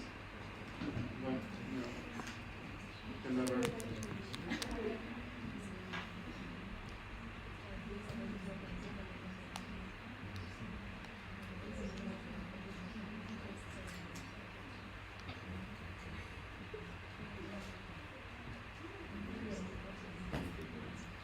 When people are commenting on the technical issues, I always feel like Magic. oh my god. This is how fission works. Great, thank you. So I'm not Brenda either, but he's our graphics coordinator who is working closely with me. Basically, he's my vice communication manager. Thank you. He's 24, he's studying at the University of Miskolc. He joined ESN Miskolc in 2019, and this is his first mandate as a national coordinator. He's honest and straightforward, that's for sure. Yes, he was the communication manager of ESN Miskolc for 2 years. Now, what was he up to during these couple of months? He was able to create a strong image for our Instagram page. Now every picture follows the same design language, and you can see that it's instantly related to ESN, which is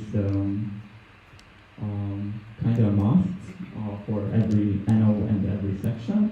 So now we have a consistent pattern. Merch is on the way. I'm going to talk about it tomorrow, but you can see an example of what will be available. We still have a lot to do, but we are definitely finishing it soon. And yes, I'm not sure that any merch was given out. No, not yet. But yet it was designed by Wendy, and yes, I hope you like it as well. Yes, and he wanted to tell you that if your section needs any consulting, don't hesitate to contact him. It can be about Wing, about brand identity, anything. Basically what we've thought about the workshops.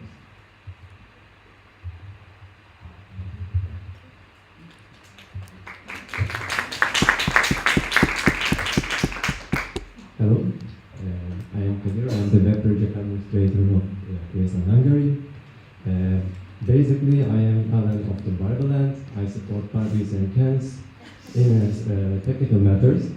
A little bit about me. I am 23 years old. Computer science student at Alten. I joined ESN 2 years ago. I took a secretary role. After that, I became the WPA.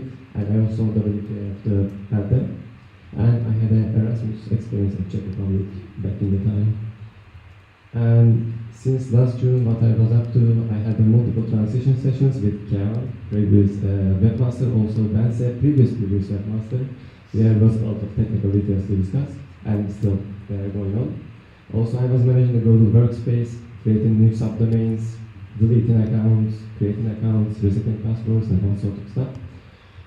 Also, I was learning more about the satellite and how good of a software it is. Also, I joined the IT community call, but there was no output at all in the fall, so that was it. And also, I was helping the local sections as much as I could, and that's all for the technical thing.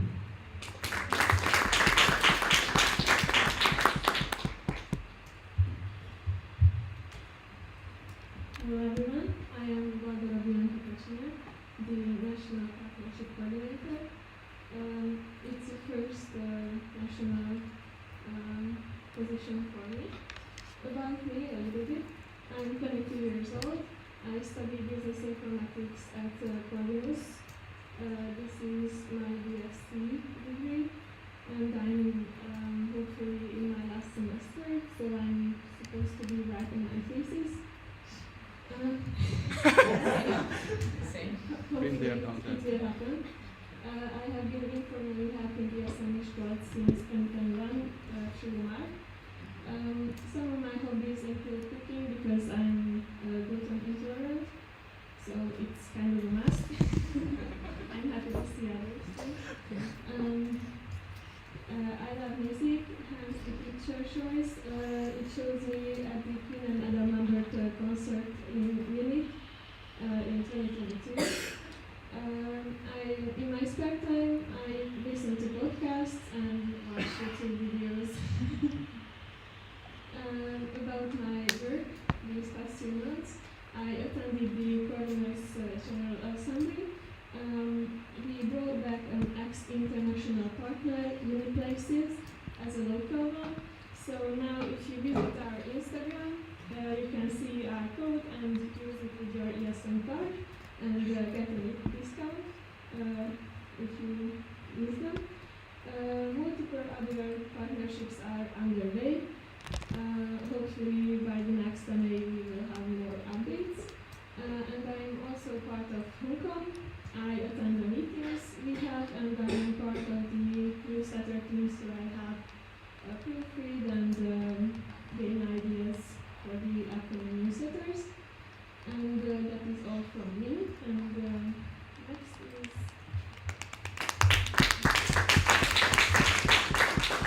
Okay, so first of all, if you would like to read the newsletter, then visit esn.hu. And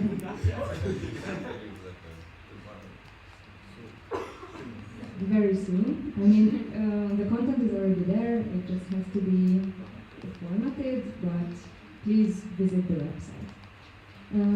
We have 2 more coordinators left, but they are not here, so I will just cover them very briefly.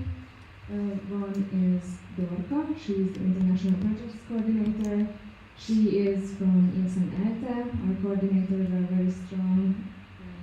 So ELTE was very kind to give us a lot of national coordinators. I meant it with all the love of my heart, seriously. I won't read it out loud. Basically, she's on Erasmus in Toulouse now, so she's living the Erasmus life. And hopefully she will help us as a national coordinator after she returns. And about Dominic, the national event coordinator, he is also from Baja. And to say he is an easygoing guy is an understatement. We recently started connecting, and his first task was to invite all the Budapest sections to North of a barbecue, and hopefully we will move on and create more joint Budapest events this semester and the next one. And he also has bigger plans for the whole country, so a national event, and I really hope I will be able to support him in making his plans a reality.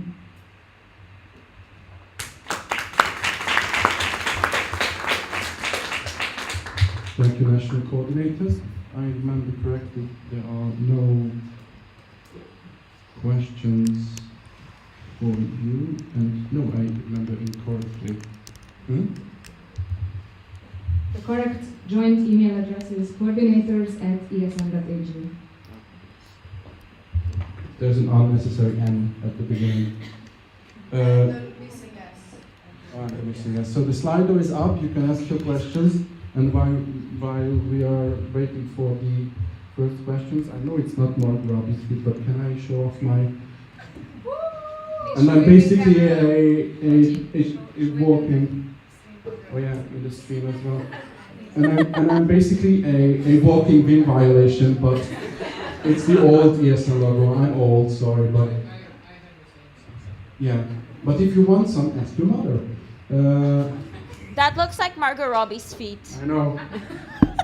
So, can we have the questions up, or is it up, or? It's up. Okay, so if you have any questions to the coordinators, please write. I'm opening the speakers list. Any questions? Are there any questions? I'm writing it down.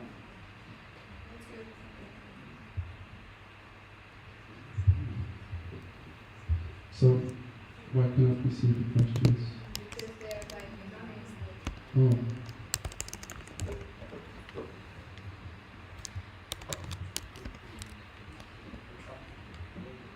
Oh, okay, so it's a graphics question, like design language and rules regarding events with alcohol. Wine tasting is fine, but beer pong is not okay. Do we have a document about this?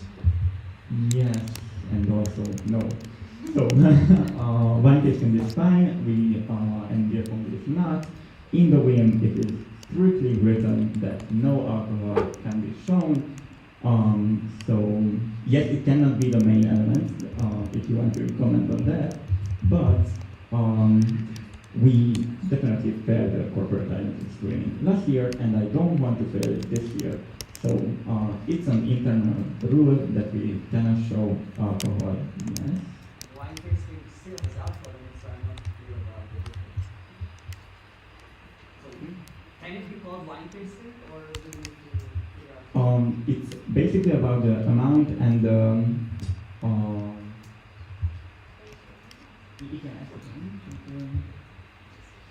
yes, it's the cultural element. So if you put it into context, yeah, that's what I was searching for the word. So I don't know, you are from Page, so you have great wines. You can put it into a cultural context, and probably it won't be a problem. Definitely not from our side. But a beer pong is not really a cultural thing, so it does, but then you can put ESN Pong, like another section did, which was quite creative and great name for that.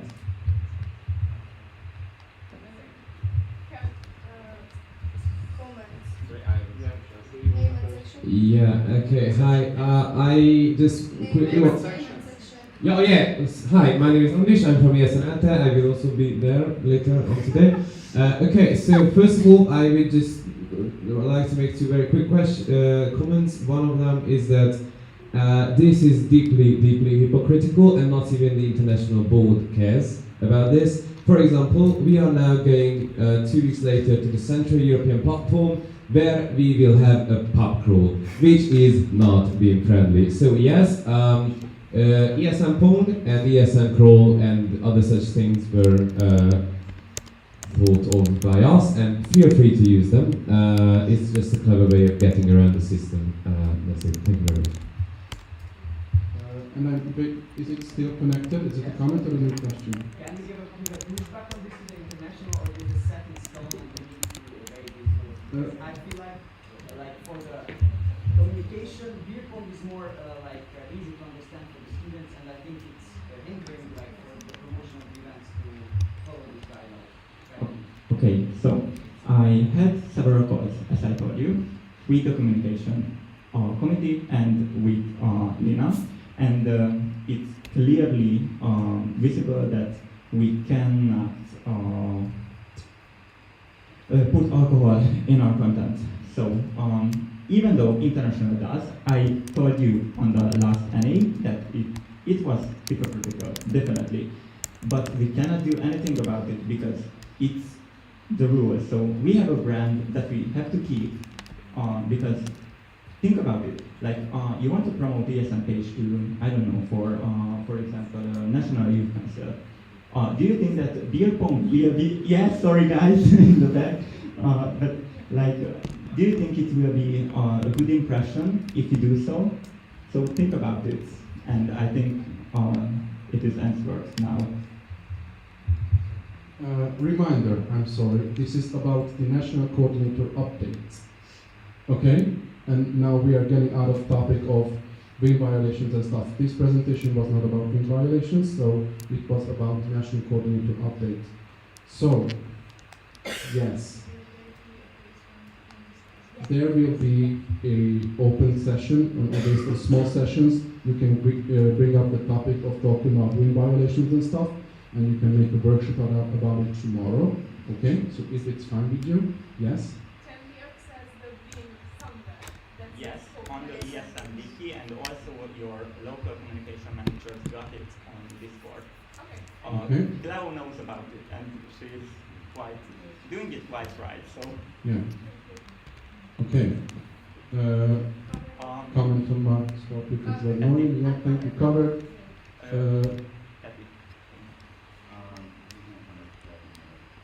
You sure?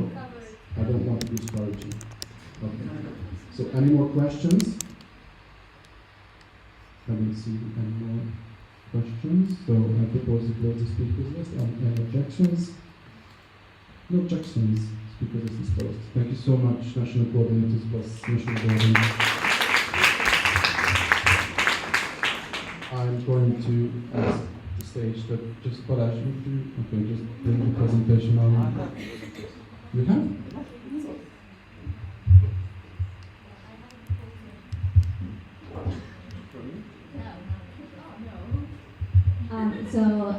I'm turning to you guys now. We would like to make an agenda amendment, if that's okay with all of you, since we are very behind the agenda, and we have external representatives who would like to present as well. So what we were thinking about to do is that Balázs is going to present, and then our other guests are going to do the same, and then we're going to have the coffee and the lunch break together, since the food provider is like have a set time and we can't do any changes there. So this way we're going to rearrange the agenda a little bit, if that's okay with you, and then we can also save some sandwiches for later. Cool? Okay, then do a quick voting on this, and then we can just move on. Scrutinizers, please just quickly come here.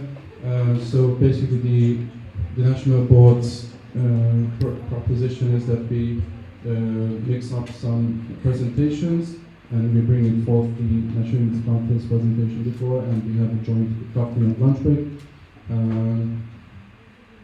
So, do you accept the amendment that was proposed right now by the National Board? If it's yes, please raise your voting devices. 8. Okay, thank you. If you say no, please raise your voting devices. And if you say abstain, please raise your okay.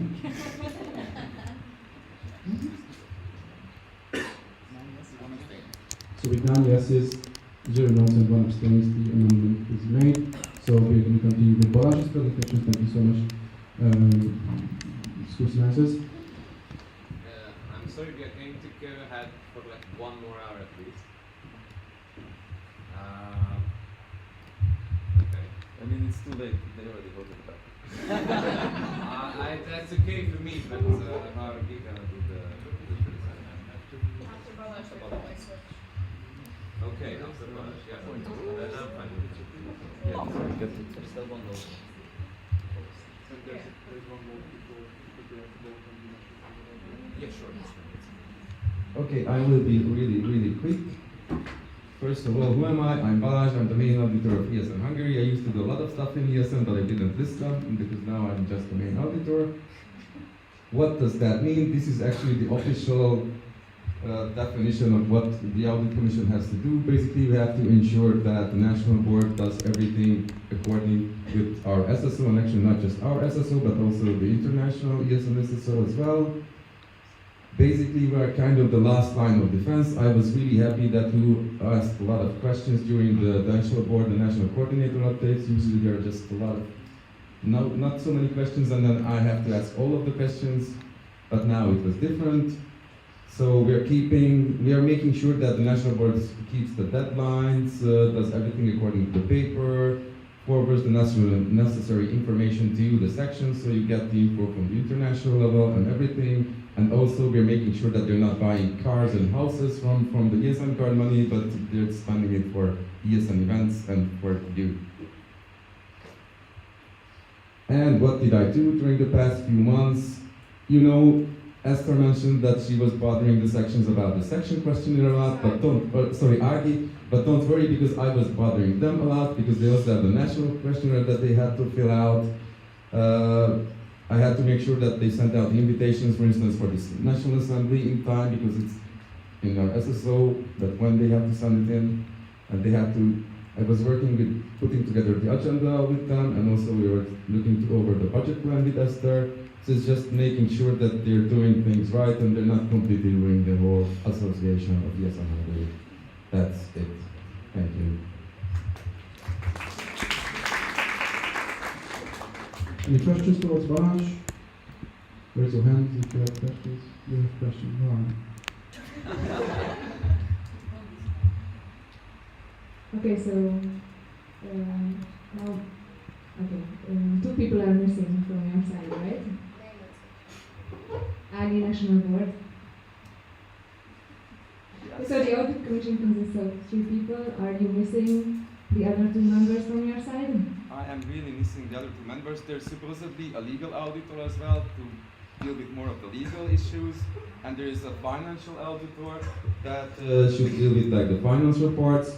But luckily I have my legal counsel, or Marty usually, that I bother with all these problems if they rise up, because some things are not clearly defined in our SSO, and then we have to work out like how should that go and how would that work.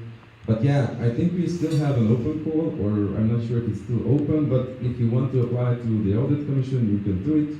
There are some requirements, but it doesn't really take that much time, so feel free to apply and just reach out to the National Board or to me or to anyone here to ask questions about EAC.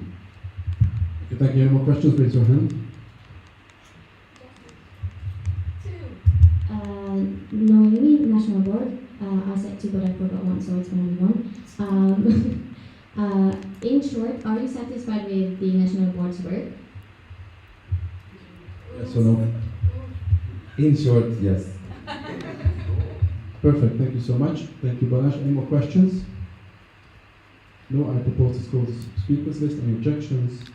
objections to speak, this is disclosed. Now, while we are doing the NB updates voting, we're gonna make a quick cherry team switch. So the question is for you as in National Assembly that scrutinizers please come to the stage. Scrutinies.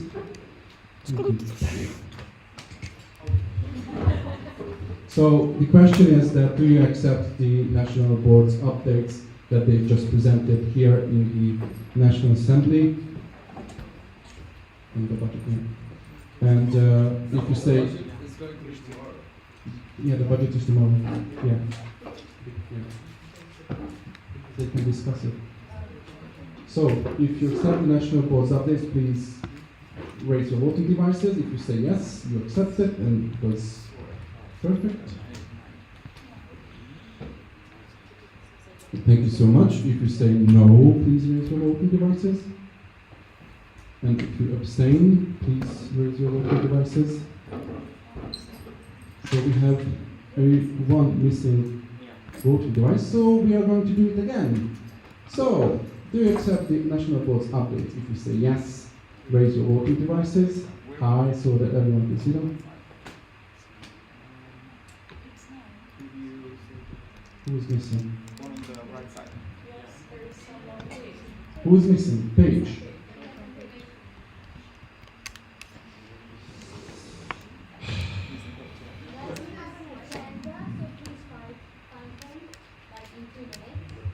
Where is he?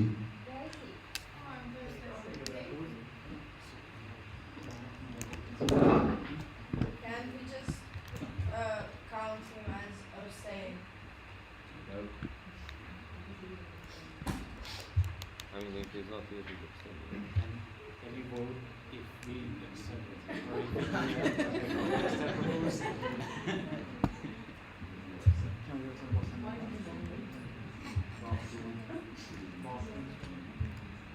Do you see him, Mark?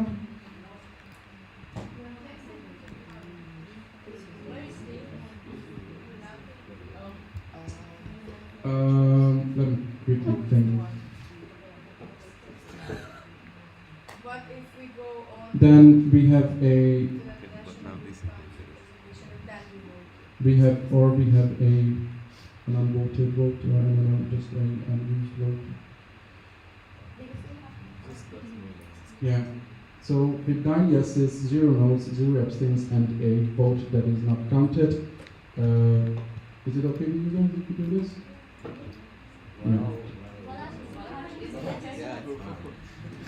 Yeah. So thank you so much. We accepted the National Board's updates. And now I'm going to give the mic to András, the new chair.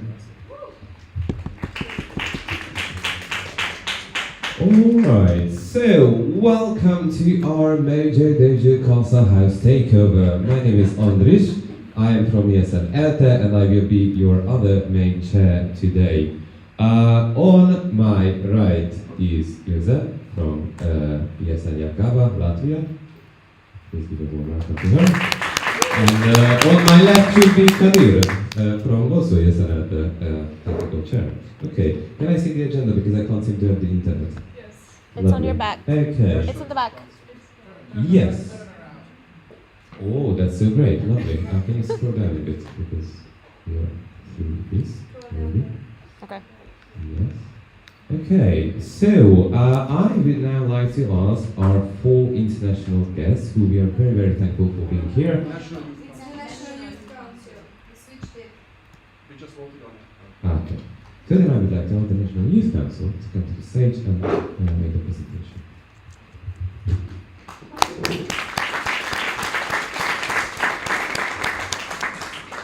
Also, I would ask you to go here.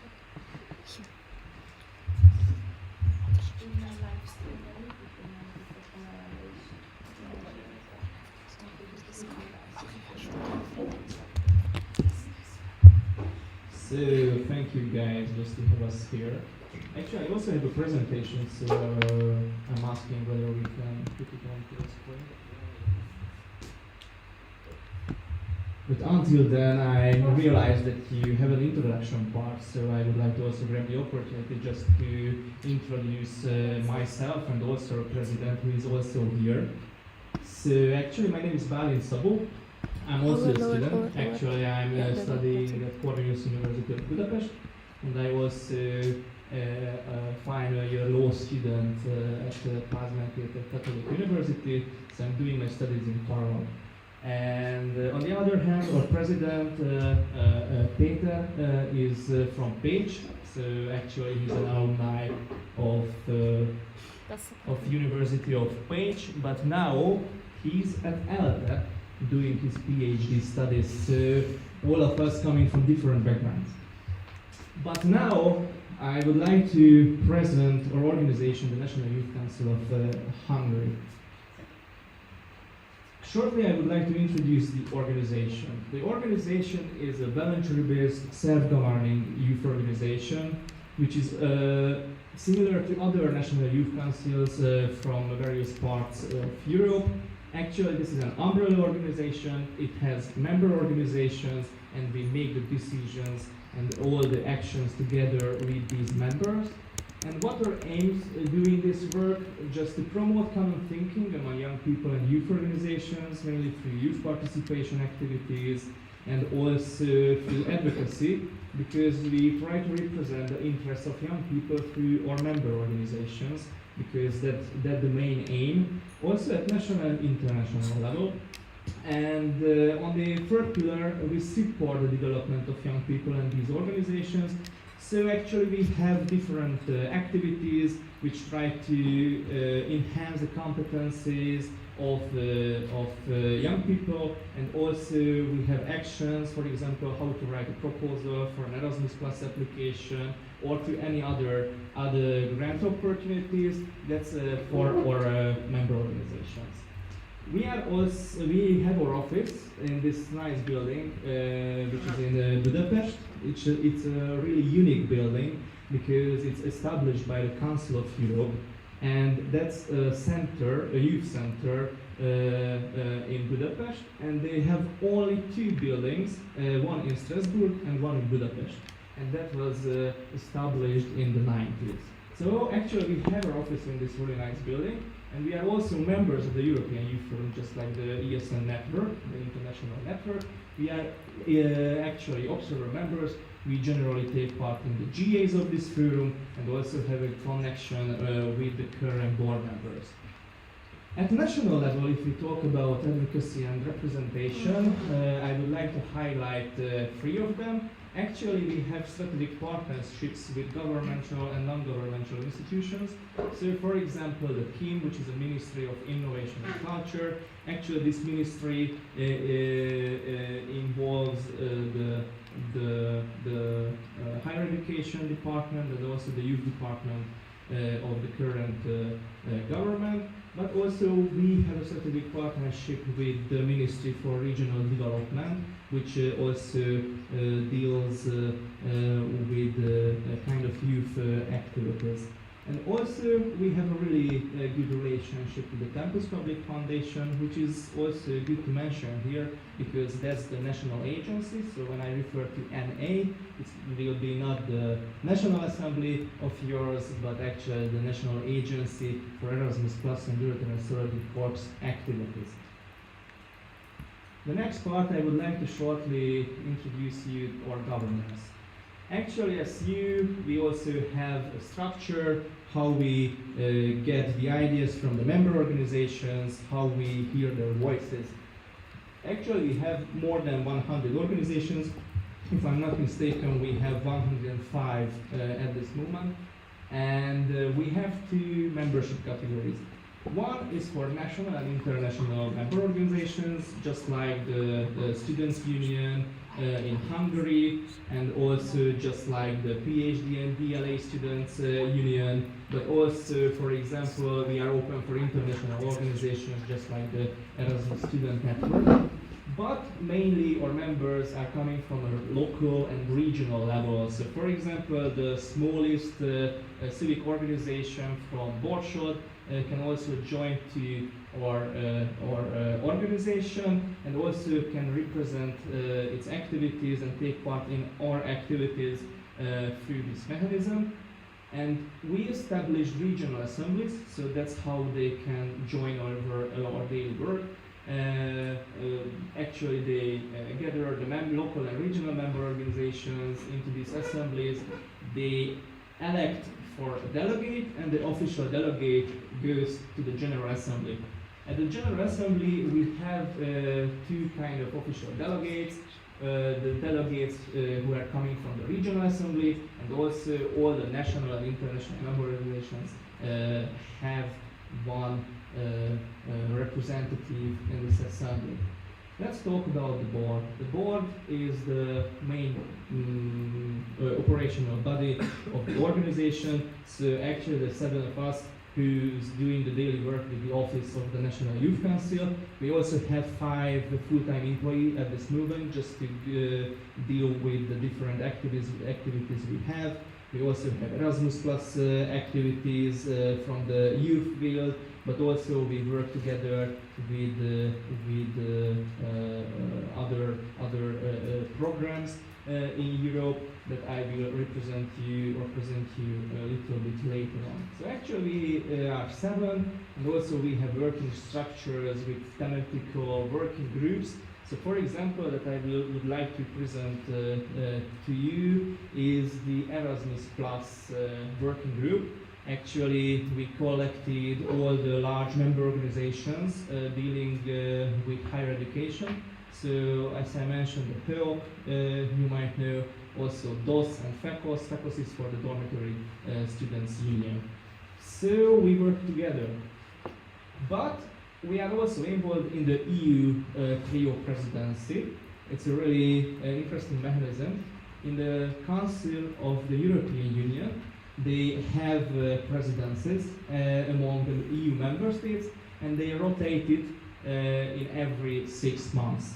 So actually, the member states holding the presidency work together just to have a more smoothly operation, and it's so-called trios, and it lasts for 18-month periods.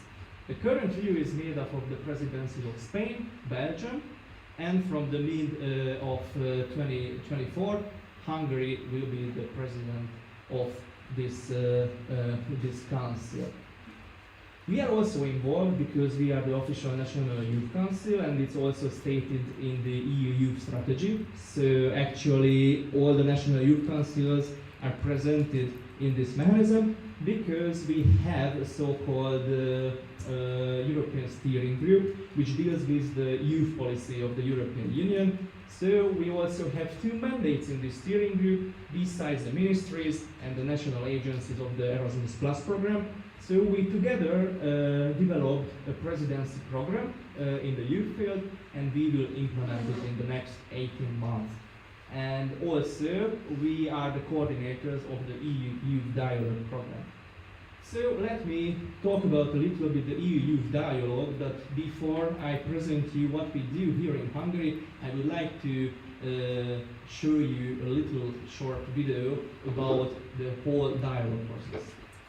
Hopefully we have a voice. Yeah. Just a second. He's supposed to show video.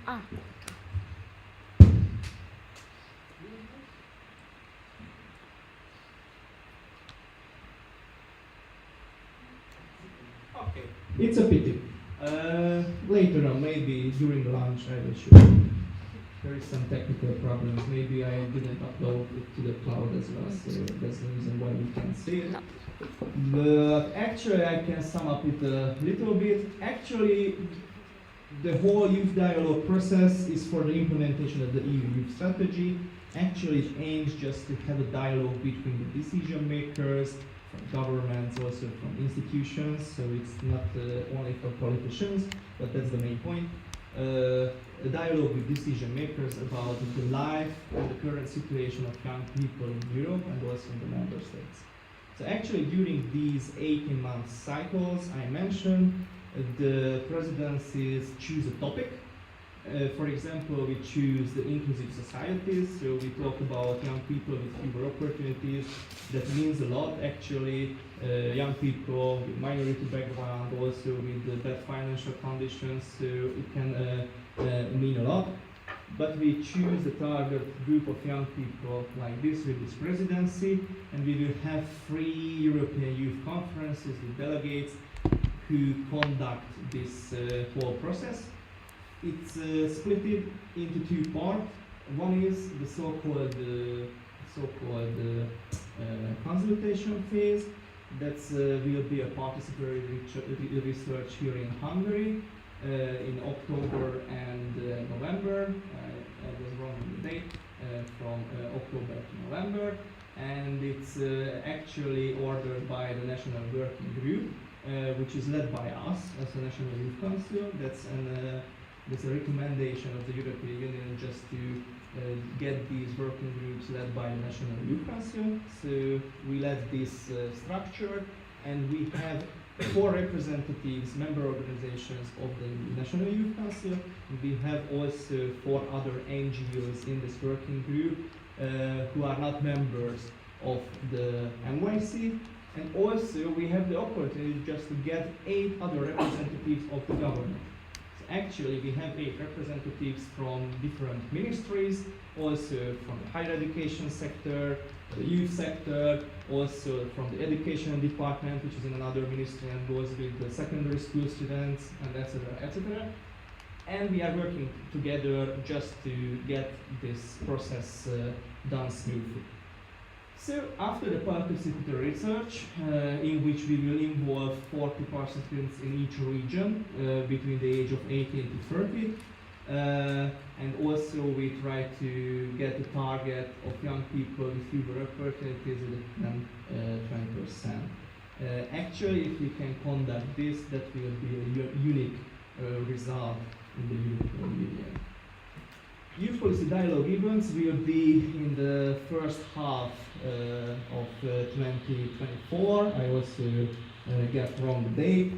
So actually that will be just a process through we will get a policy recommendation.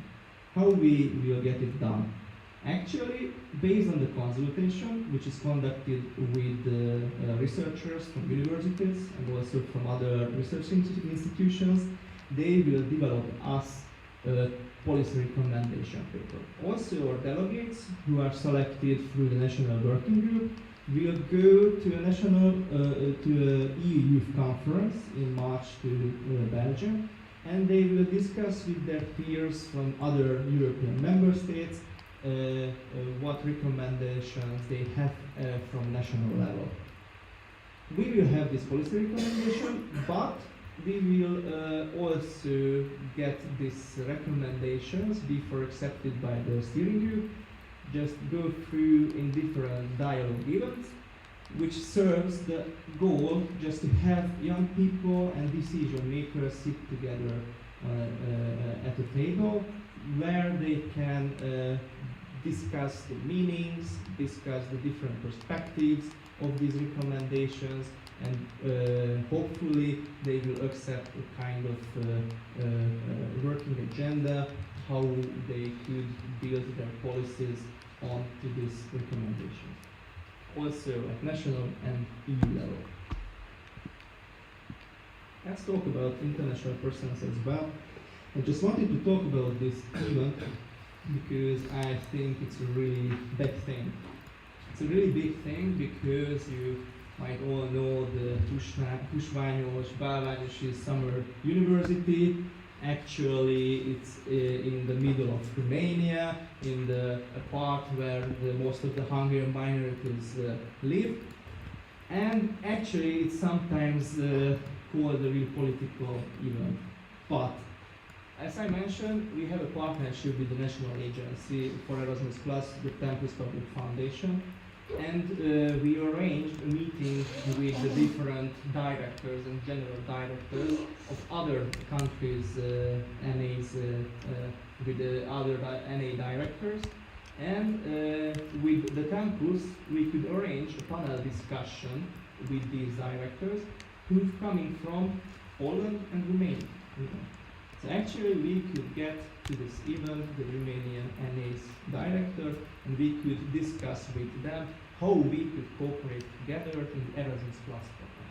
How we could develop dialogue events and other possibilities in which we can get the majority of Romania just to talk with the minorities, how they could apply together to different programs. And actually, it was a really great success. It was really joyful at the end because it went really smoothly, and we had a group picture also as well with the Erasmus Plus logo. And there is a result because in this March in Bucharest, the Romanian NA and the Romanian National Youth Council had together a conference. It's called Future of Youth, and they discussed how the new program, Erasmus Plus program, after this financial cycle, after 2027, could be developed, what could be the priorities of the program, and how much money we would need just to have better programs in the Erasmus Plus.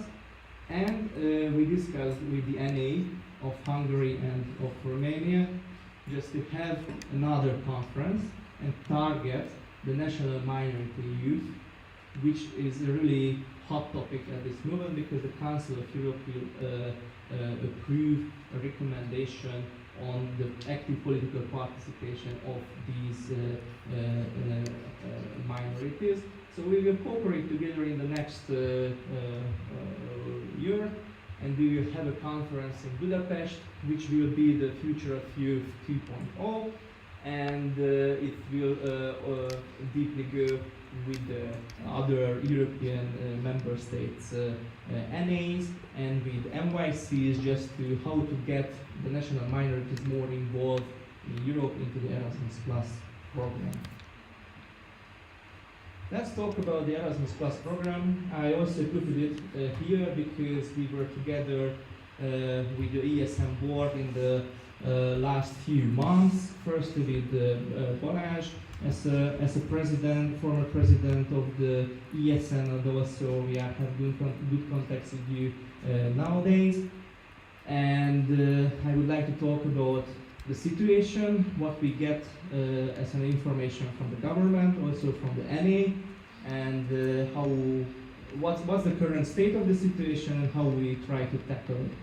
So first of all, you might all know that there is a council implementing decision since the end of the last year, which affects 21 Hungarian universities, and actually it excludes more than 180,000 students from these universities just to get part of the Erasmus Plus program. Actually, the program is guaranteed until the mid of 2024. So actually, all the Erasmus Plus, so all the universities can get involved in the Erasmus Plus program because currently the universities have still in power grant agreements, and the government put the money into these contracts. There is a mechanism, it's called Zero Grant Students. So for example, you can get your learning agreement, and it will be not financed by European Union budget money, but the Hungarian government gets the money to your contract. So actually you can travel abroad, you can get the semester. But in the middle of 2024, these contracts will get end. So actually that's the case. Also, the national agency accepted a so-called conditional decision to the new contracts or agreements with these universities. That means if this council decision is not in power anymore, they can get the money.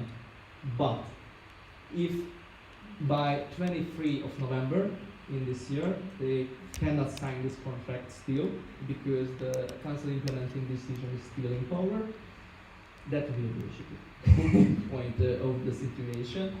But until then, as I mentioned, in this academic year, all the financial resources from national resources is available for the universities. So everyone who wants to go to Erasmus semester or to an exchange semester from these universities, go ahead, apply for it, ask your coordinator in the universities because you can take part. How we reacted to this situation? After a few months with sleepiness, we just started to get a dialogue with the Hungarian government. So also we asked the Students' Union and the DOS and FECOS, the organizations I mentioned before, just to come with us to the State Secretary, Balázs Hankó, and we asked what's the situation now, how do you want to tackle this situation, because we would like to actively take part in this situation. And we also started a petition on the Erasmus Plus participation. You might all know that this topic is deeply involved in politics. And we tried to figure out how we can get involved without party politics. It's not an easy thing, but hopefully I think we found a way. We just wanted to show the youth perspective of the situation. What I mean when I'm talking about youth perspective. There is a political debate between the European Union and the member states government in the situation with the Hungarian government. They have a political debate, but all the young people cannot suffer from this political debate. So, when we talk about the autonomy or any other topics or any other problems with the Hungarian government and between the European institutions, they need to find a way just to get these debates without us. So the Erasmus Plus program shall continue, and the participation of the students from these universities need to be guaranteed. After we talked with the Hungarian government, collected more than 2,000 signatures for this petition, and maybe Yvette is also here from Szeged. Thank you so much, because I realized that so many signatures came from Szeged, for example. So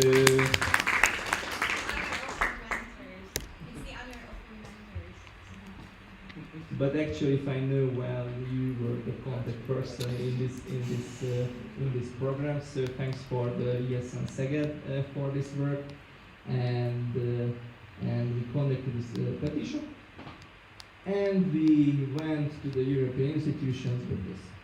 There are so many mechanisms in the European institutions. You might know it's so-called deficit of democracy there, because if you don't study a lot about law and international relations, you might never have a chance just to understand how it works.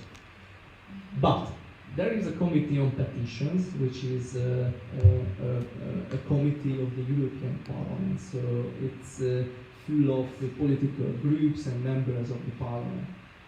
And it serves as a bridge between the European citizens and the EU institutions. So for example, you might heard about the Minority Safe Pact. It's also a kind of mechanism of petitions, because if you get more than 1 million signatures, maybe, possibly, you will have a chance just to present your case in the European Parliament and also in the Commission. But this is a smaller possibility, because the committee only deals with the implementation of the EU law. So for example, the Council implementing decision is in power. We have a problem with it, so we would like to remedy this problem. concerning this implementation. And also we would like to draw the attention of the political actors of the EU institutions and the members of the European Parliament just to deal with this thing, because we think that there is a problem.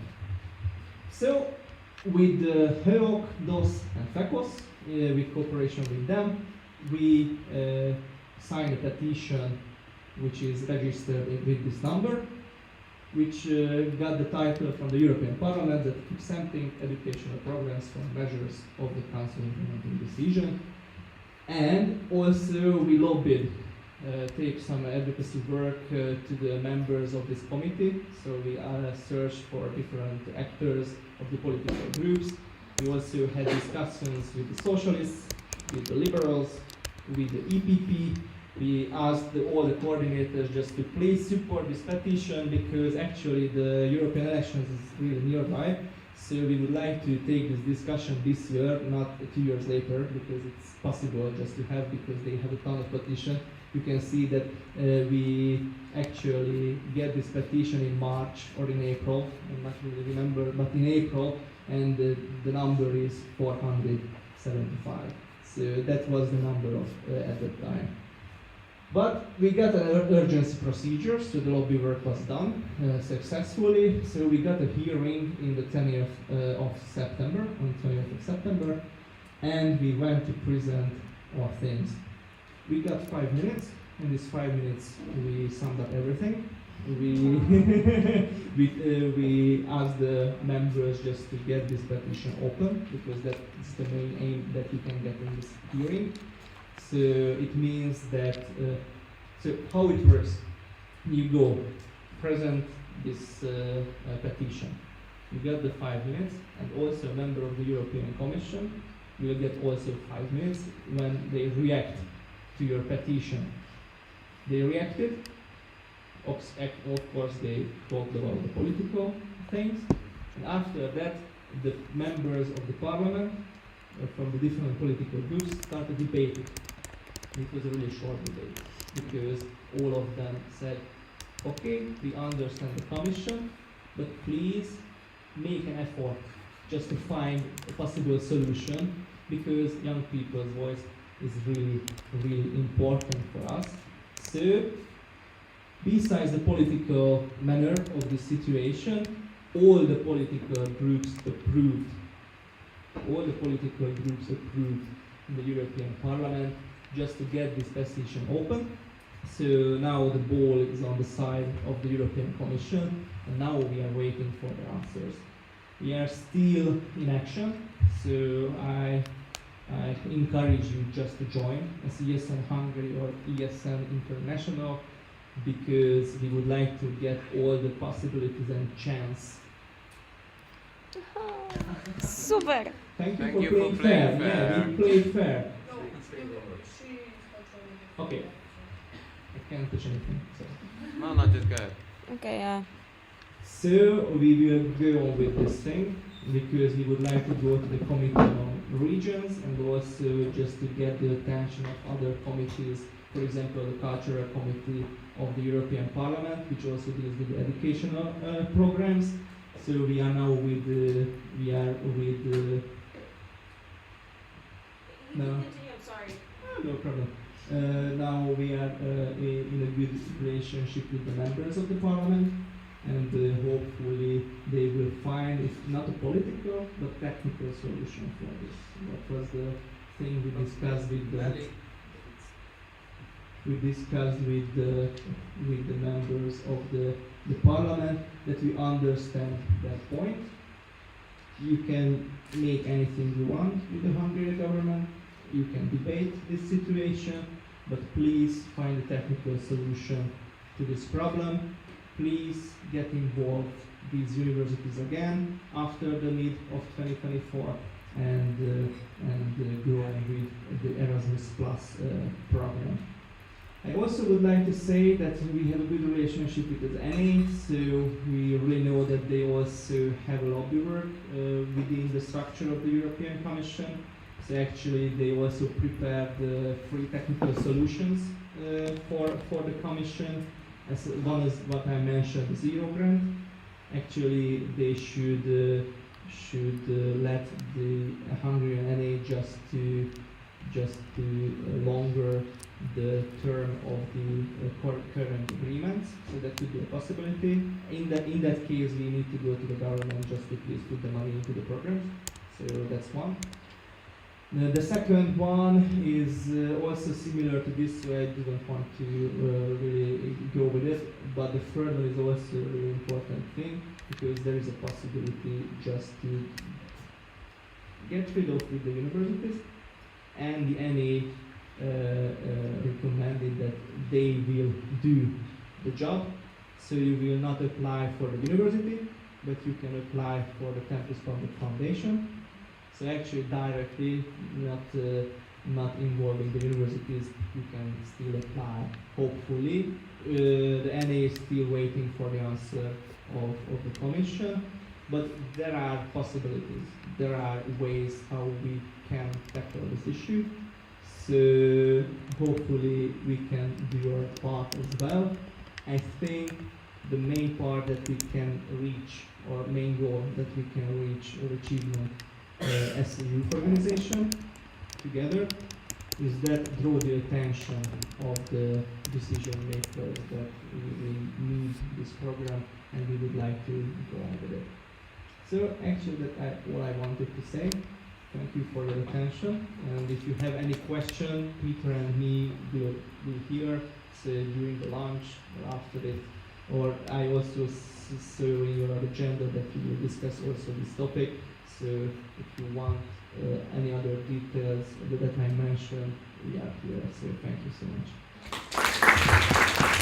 Thank you very much. Okay, so could you update me a bit on the agenda now? Because now I believe we have to go for lunch, right? No.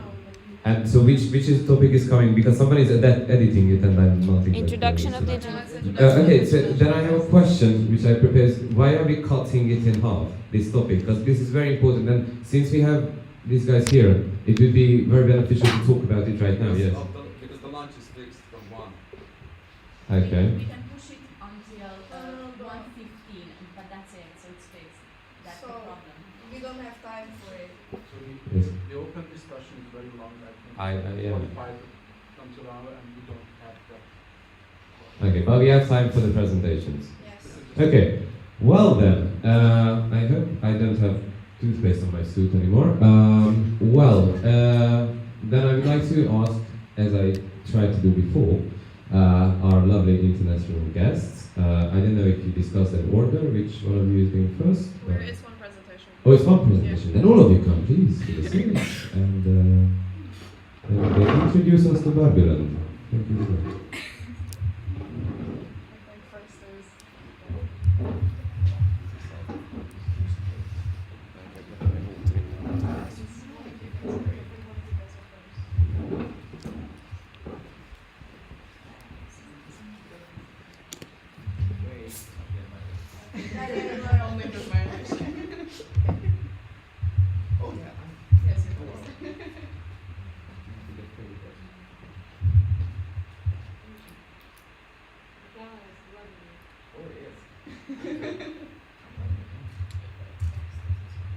Nelly, do you need any help with the thing? Shall I?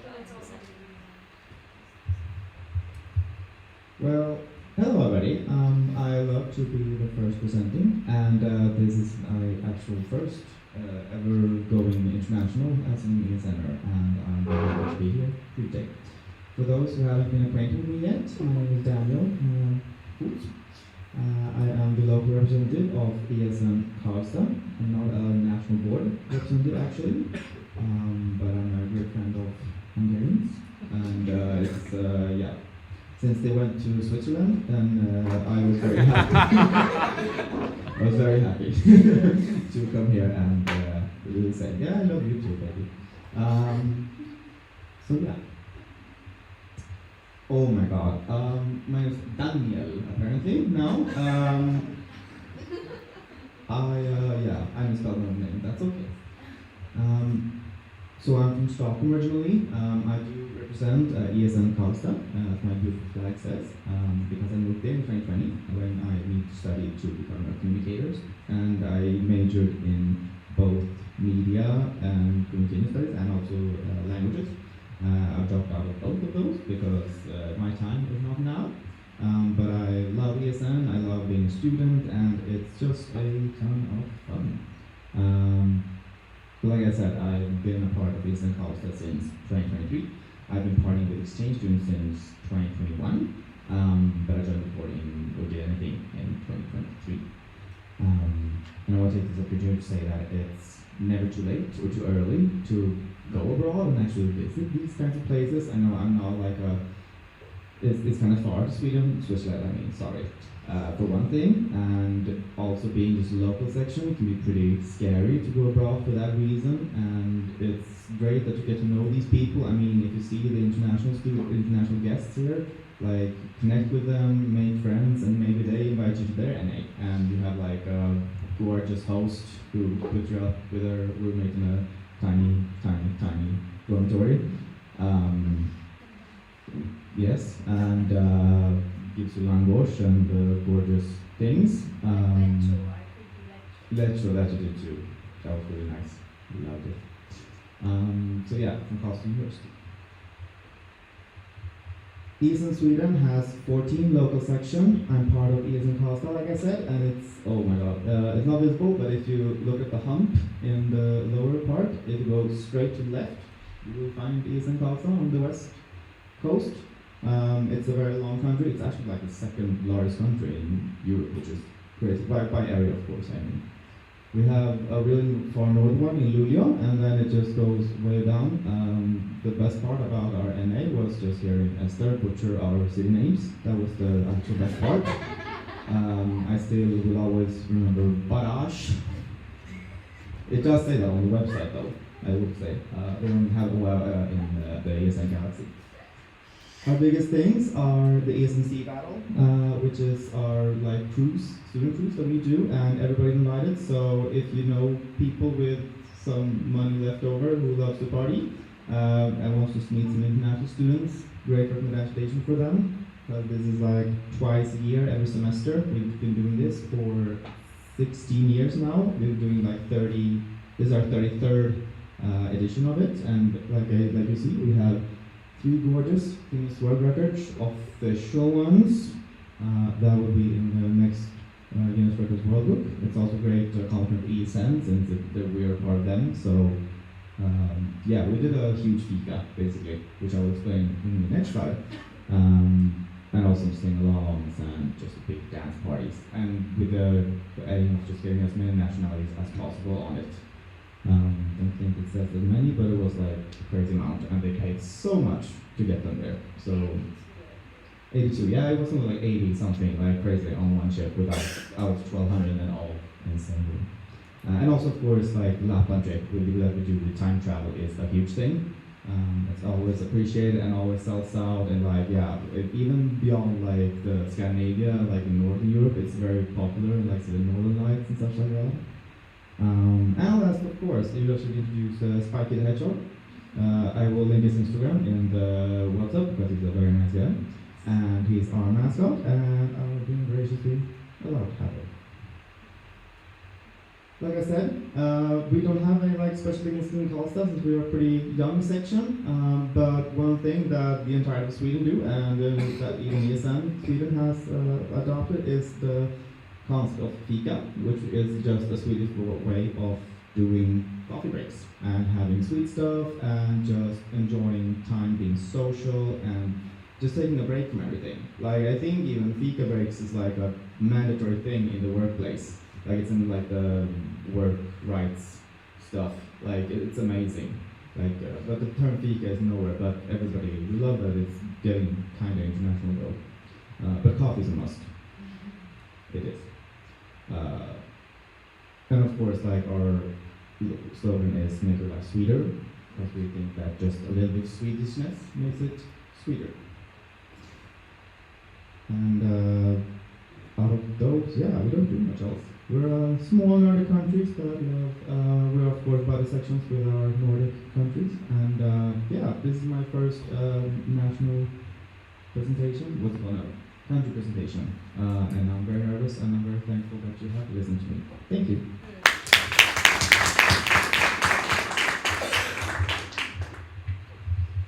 Yeah, hi guys. My name's Henry. Apparently I'm doing a belly button actually. Oh no, it's not.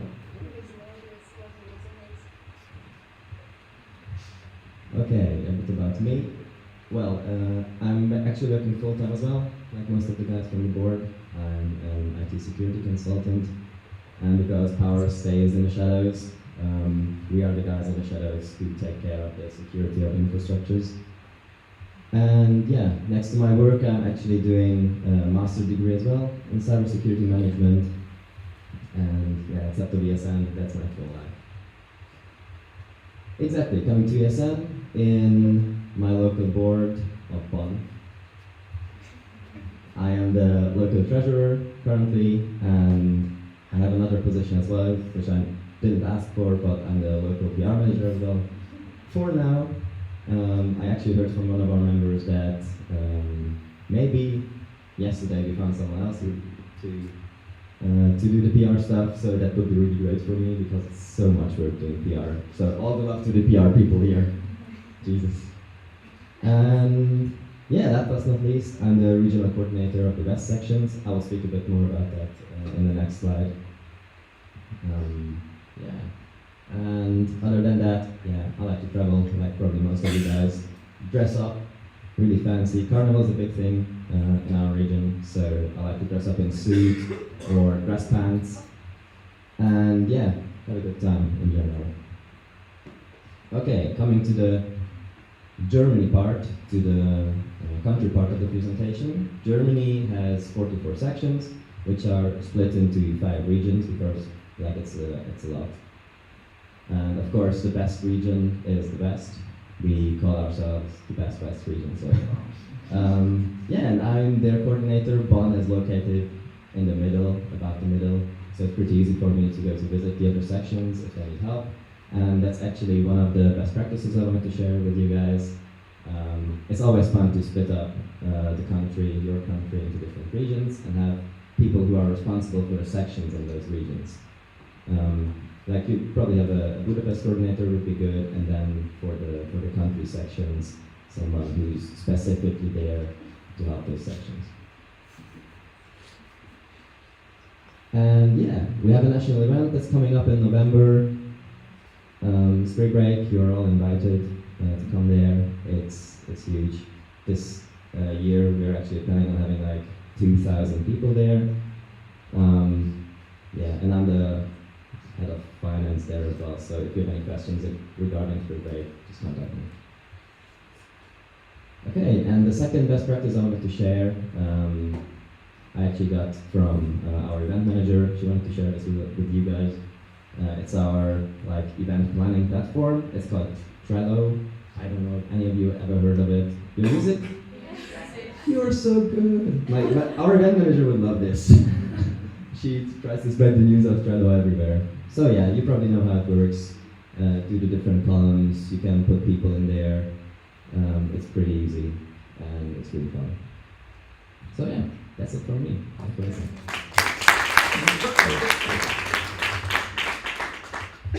I'm also a huge fan of Trello because yes. I am doing onboardings on Trello because we use Trello at work and I implemented it, and now 40 people in the company I work at use Trello on a daily basis. It's like biblical, so yeah, preach. Okay. Okay, so enough about Trello. My name is Nelly. I am the current vice president of ESN Hungary for second mandate. A little bit about me. I am from Sofia, the capital city of Bulgaria. I know where's the pointer? I don't know where to. Oh, okay. Yeah, I know 4 languages, kind of. Bulgarian, English, British English person. Spanish. I graduated Spanish high school in Sofia, and then I've been learning Italian. I got around A2, and then reverted to A1. I graduated marketing and in the Bulgarian University of Sofia. I did an Erasmus in Alicante, Spain. Knowing Spanish, of course. Why would I miss an opportunity to do an Erasmus in Spain? And as I said, I work as an operations manager in a marketing and advertising agency, and I preach Trello on a daily basis. I am not going to comment on this because it's too much, but this is basically a resume of an ESNer that's been doing ESN for almost 4 years now. I've done a lot on local, national, and even on international level. I don't know why this is visualizing so ugly, but it's supposed to be nice and neat. I'm sorry about that. But yeah, a lot of teamwork, a lot of committees. Basically, what was on local level is I was a member of a lot of things, and on national and international level, I manage a lot of things. The things that I was a member of when I was on local level. That's how, like, in this part of my ESN journey, I actually got to meet people from other countries, like Esther, for example, and Agi as well. And that's how I ended up here. Just to get an idea, we also already covered the regional division, but just to tell you, the biggest region in ESN is the sea region, where Bulgaria is located. It's over here. We have a lot, almost like the last candidate countries that got elected and approved to join ESN are part of the sea region. That's why we're like the biggest region over here. In terms of number of member countries, that's not in terms of area. So yeah, this is where we are in the center, not in the center, but like in the center of the Balkan Peninsula, and this is my country. We have 11 sections. I don't know if you're familiar with the concept of the alliance between sections in the same city. You do have that here, kind of. Okay, yeah, we do have the same thing in Sofia. We have 5 sections in Sofia, and just because there are a lot of Erasmus students and a lot of shared partners and resources, we decided to form an alliance that's called ESN Sofia, but more about that later. This is the perspective of a national board member. Okay, so the structure. This might be useful for the national board, not as much for the whole NO, I'm sorry. But yeah, we have the national board and the national board support in terms of structure on the national level. I am not gonna comment on like the different positions. A lot of vacant positions for now. We do have some. We have actually reopened the call for the national level. We received 2 applications for the partnership manager. Here we have the 11 sections over here on the left. And this is the actual structure of the national level. Below the 5 positions in the national board, there are the 6 positions of the support level. And then there are different communities and committees each position and team more or less is responsible for. We also, same as here, we also have an audit commission on the national level, which is responsible for, making sure that we're not spending the money on, parties and other things from the national budget. Okay, so this is the Bulgarian National Board currently. You can see over there. I'm the second circle. And just a couple of stats.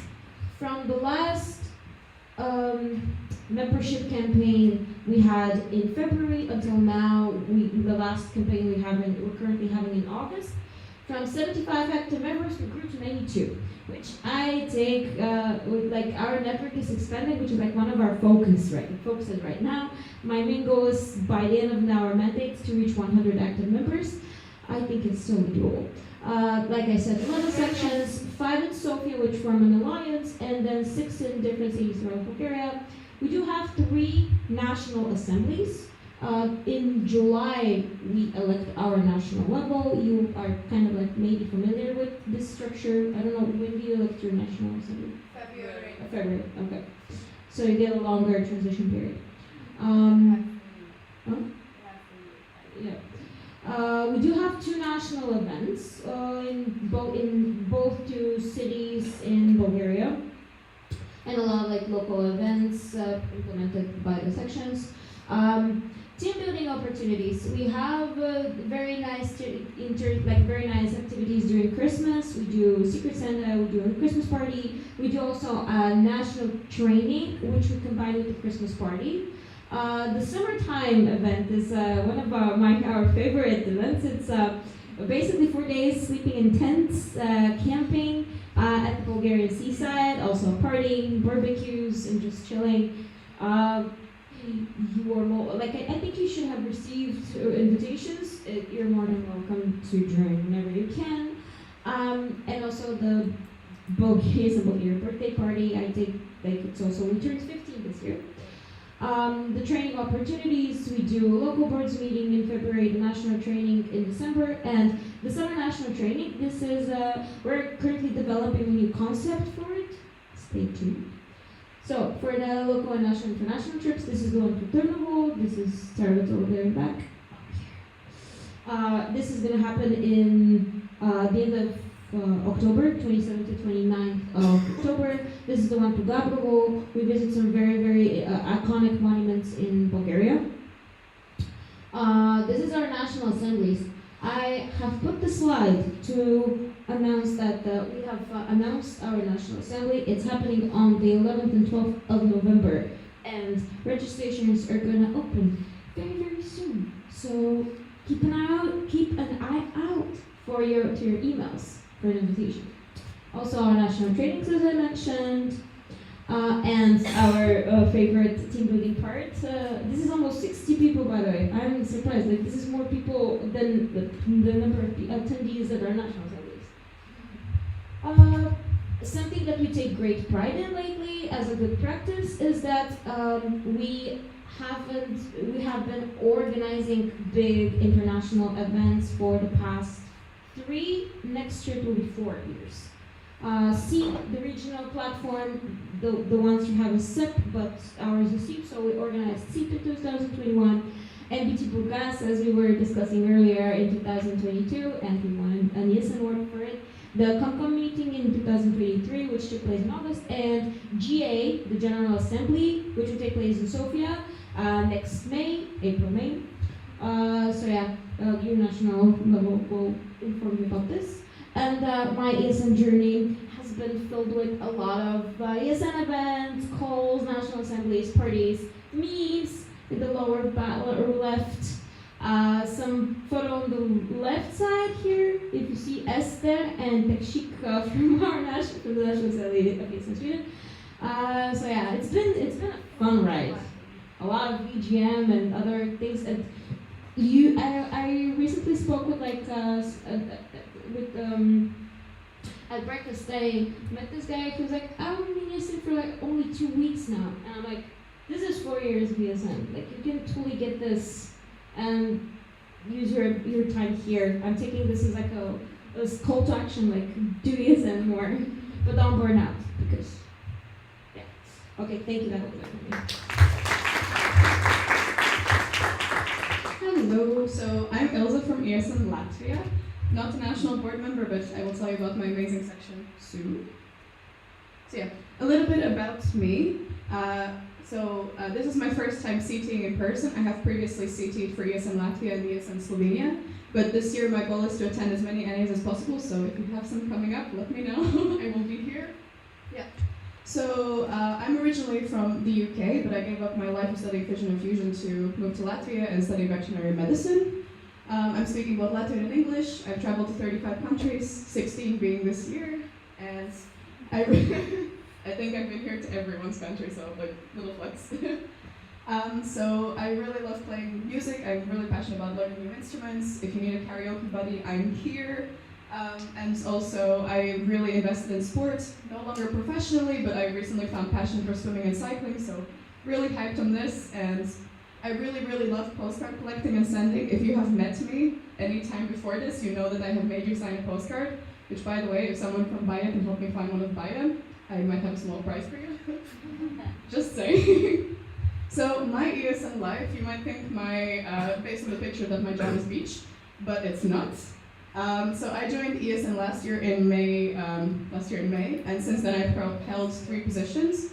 I have been the secretary and now the president of my second mandate. I know the times look really weird. I promise there is an explanation. I force people to do another election, but you can ask me about it later. Yeah. So this is our ESN Latvia board. We elected them this year in May, and since then we knew the world would never be the same. They are working really hard to hopefully bring back ESN Latvia to glory days, and we will see how it goes in the next year. So yeah, about ESN Latvia, I'm very, very impartial, but I think my section is the best section. Just saying. So we have 3 sections, ESN Riga, ESN Baja, and ESN Jelgava. We used to have more, but they are no longer existing. ESN Riga is the biggest. They have 100 active members and over 600 students. ESN Baja is our smallest, 9 members and 11 students. And my favorite, ESN Jelgava. We have 21 members, which might seem a lot for a section, but a couple of weeks ago we were 8 members, majority inactive. And me and my VP worked hard to get rid of the fluffy Barbies, and just, we basically did a lot of talking, and I can very, very proudly say that all 21 members are completely active, so I could say a job for every single one. And I know it says we have 10 to 40 students. This is just Erasmus, but because we are so small with Erasmus, we take a large responsibility also for the international students, which we have of 300. Yeah. So best practices from ESN Jelgava, and of course it wouldn't be ESN if I didn't steal these from different countries. So traffic light system is something that I stole in EGM from ESN Austria, and basically what happens, like you can see here. We ask every week at the start of our meeting, how is everyone's ESN life and how is everyone's personal life? This is because we have such a huge problem with burnout. This kind of allows us to have an idea of what everyone is doing. So this is from our last week's meeting. Actually, the white was just me, they were not present. And yeah, so if it's red, we usually try to help their members out, try to offload the work, try to help in their personal life. If, as much as they're willing to share or let us help, we will do it, and that has been working really, really well so far. Like my section during Welcome Week unbelievably helped me out. It was amazing.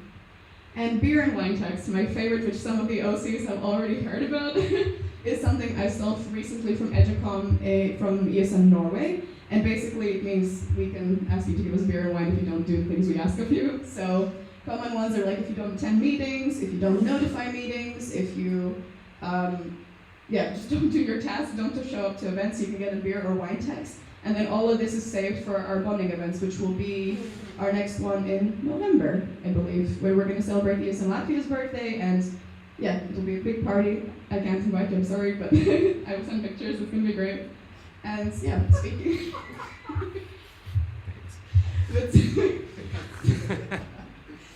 Speaking of ESN Latvia, we have our next NA coming up in November. Everyone's welcome. We need CTs for this. Actually, I believe none have applied so far.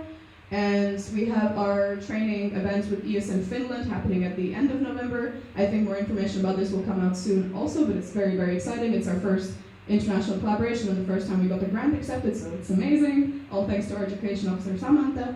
And yeah, this is ESN Jelgava. Yay, space. Thank you.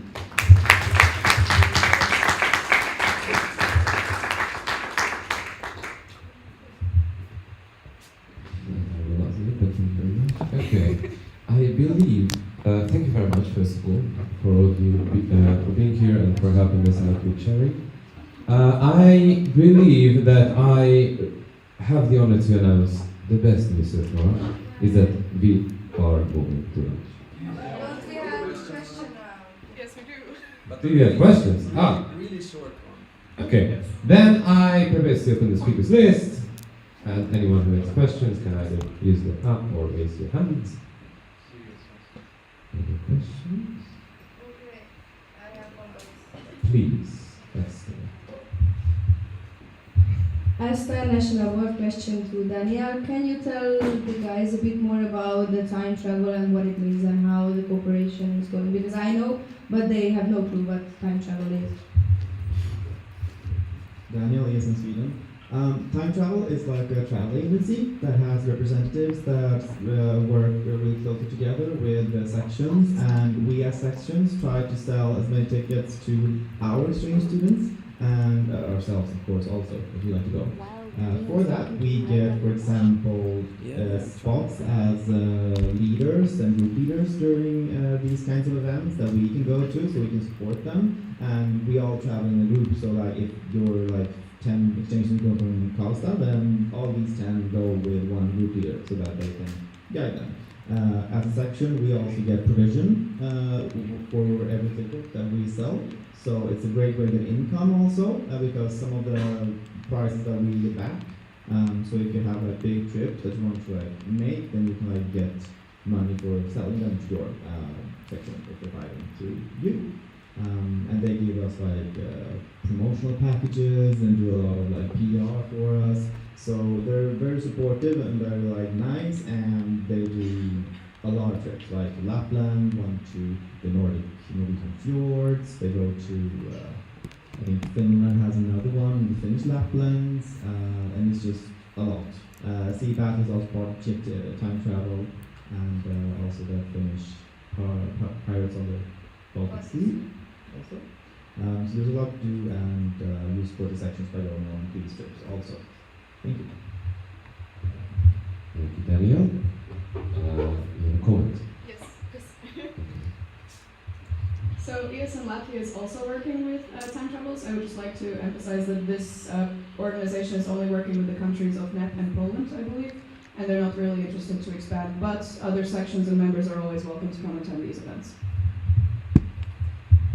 Okay, Balázs's question to everyone is, what language do you have your NAs in? English, but if we don't have internationals, then Bulgarian. But our main language is English. But there are some confidential topics like the discussion of the budget, which are held in Bulgarian, and also amendment proposals, which are, the information is not confidential, but still it's related to the network, and the network has to understand it better. So these are topics that are held in Bulgarian, but other than that, it's English. Thank you. Hello. Even in the NAs that are all Latvian people, we always speak in English. So. As you can see, we do the same. Well, in Sweden we love to speak English, so we always speak English, and we have a lot of the delegates. And we, 2/3 of our national board is foreigners, so we kind of have to do English for their sake too. Yeah.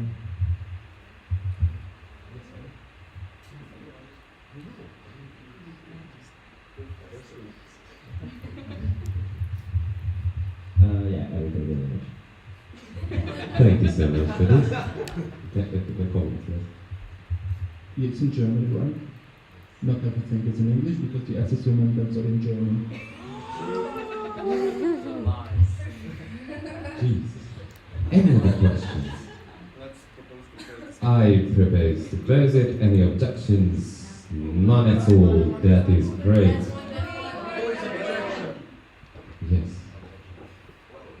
Just a quick question, like, do you do your things in English too? Because we write our minutes. I will answer this question to make it very brief. Some sections do, some sections don't. So, for example, we do our internet communications in English too, but for example, core viruses is not.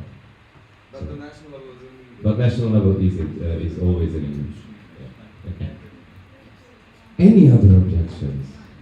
And do make it brief, because I have become the destroyer of words now because I'm so hungry. So, speaker list is closed. Thank you very much. We are continuing after lunch.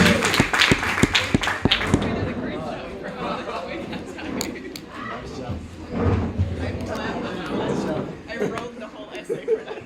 Very nice. Very nice. Hats off to you guys. Okay. Okay, let's go. Alright.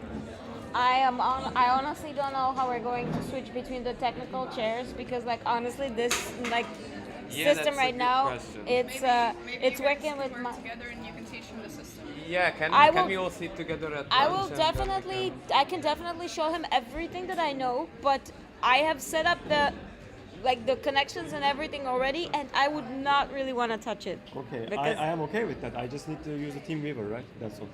Yeah. I mean, you just wanted to have a free NA, no? No, it was already paid by section. But the Hungary is paying for you. Yes, but if I wasn't, changing team, Alta would pay for me. Yeah, so you're saving money for us, basically. Yes, I'm doing the same. I mean, of course they will pay for me too.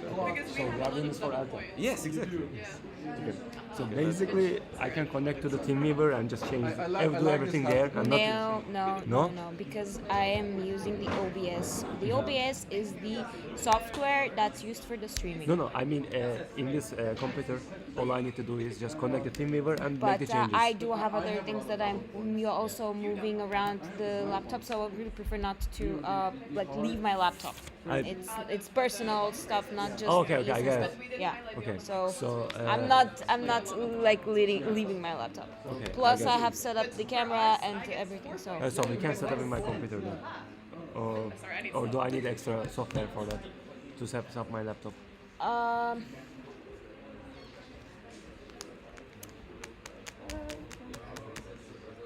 I would like to speak to the national board and ask them what was their vision about the technical chair in the first place, having like two people for the same position, because it's usually the setup and then just like switching between presentations.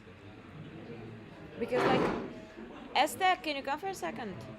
Really? Do I have to? I want to smoke. Yes. But like you can smoke, like we can walk outside and smoke. Okay. Yeah. No. What was the idea behind having two CTs? Because we're gonna split off. But this switch shouldn't have happened. I mean, it should have happened after the break. No. I'm talking technically wise. I knew this would happen. It's because of the we streaming. We have split tracks and they need separate CTs. So that's why there's two. Yeah, so he will help with the other when we move to separate tracks. Then he will do that. But then.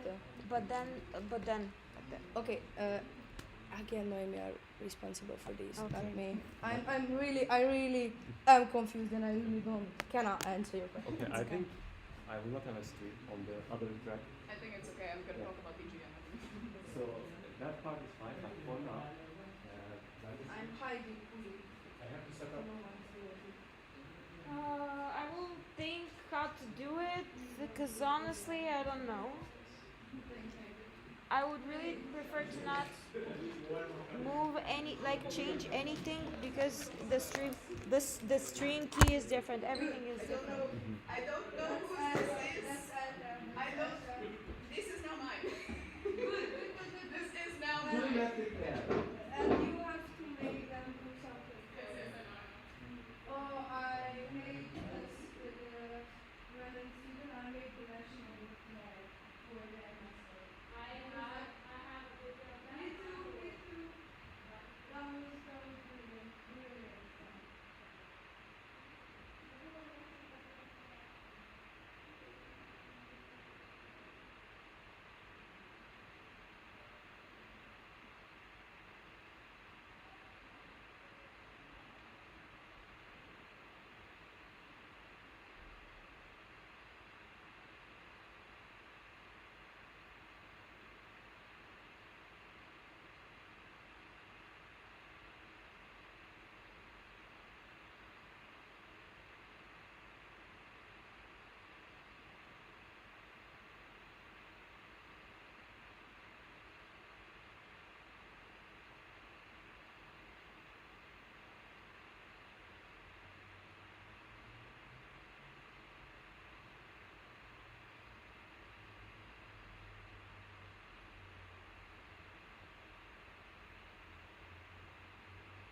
Yeah.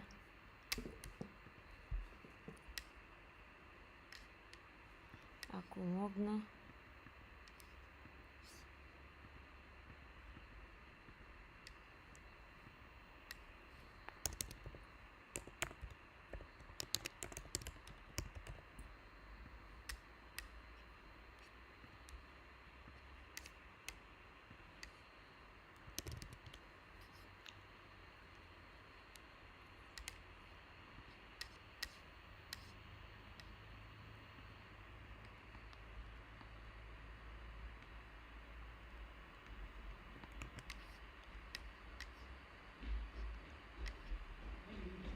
What up?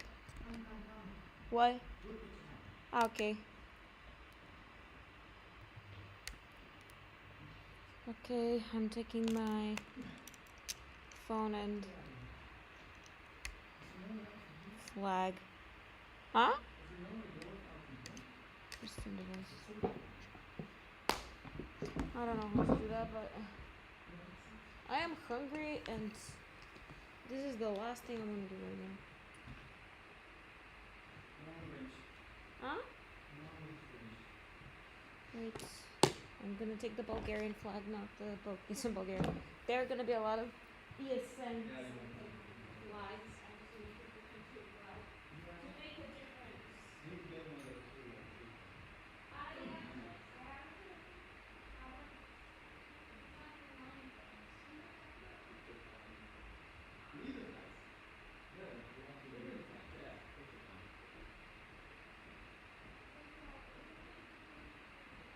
Yes, but then we go upstairs to the picture.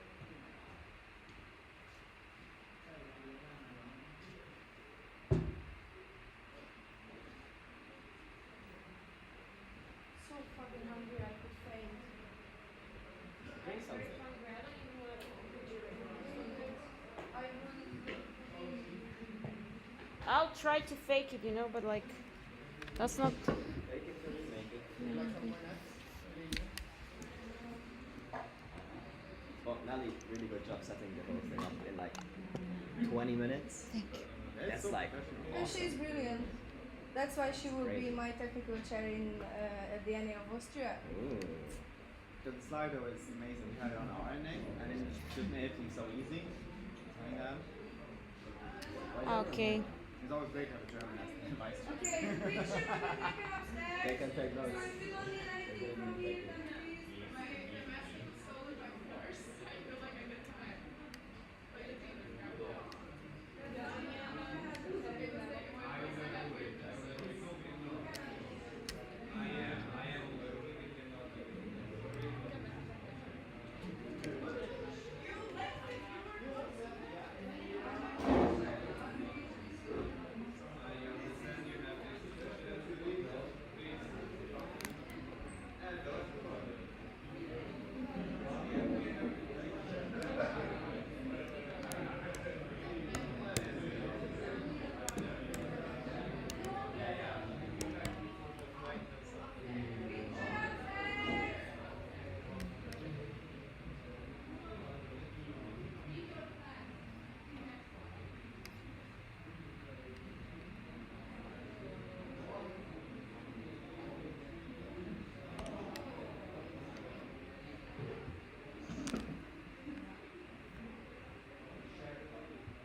Very good.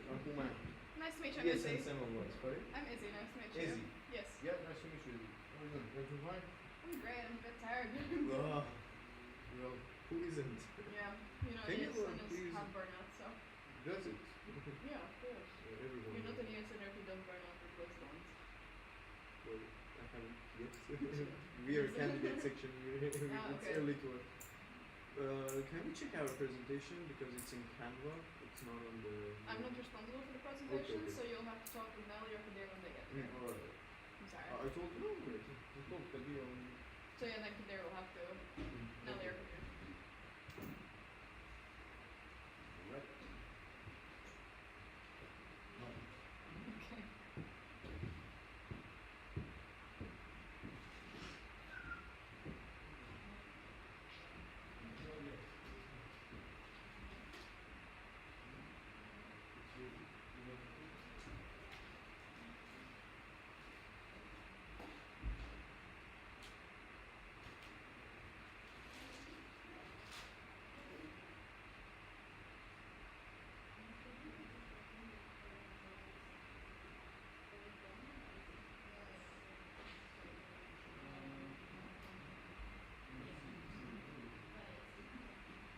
I just saw your message now, but thank you for the warning.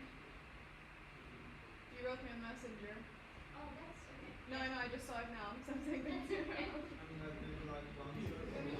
Hello. Sorry for the second round. Hello, worst vice chair. Okay. And that's the reason why they only vote for one vice chair. I'm sure there was one, it would have been me in the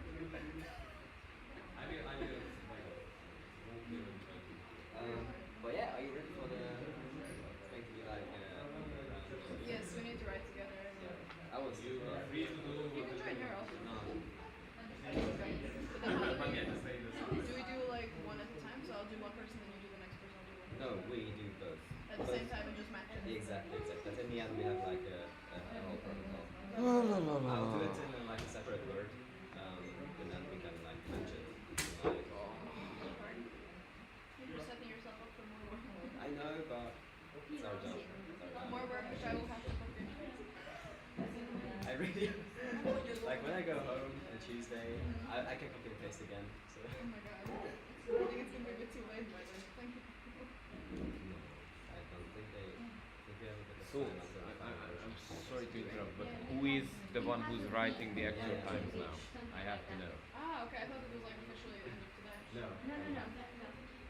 Just like for Slovenia, but there's only 24 hours for those, so stress about it. No, usually because we usually need to fish meat to take on the quarantine costs, and usually give them like a week or two to finish up everything. So we can just do a polygraph for everything. Yeah, easy. Sure. And we have to sign on it too with my Yes. Okay, so like this is an important question. Who is writing the Balázs. Balázs does it. Balázs? The good news is that it's not there. Because it was wrong. So. Yeah, that's why I'm. Okay, so can we have like not Balázs? Yeah, Maybe? of course. Can I do that? I love to. But I would like one of Matthew, you read it again, right? What's that? You read the Hungarian, right? I do.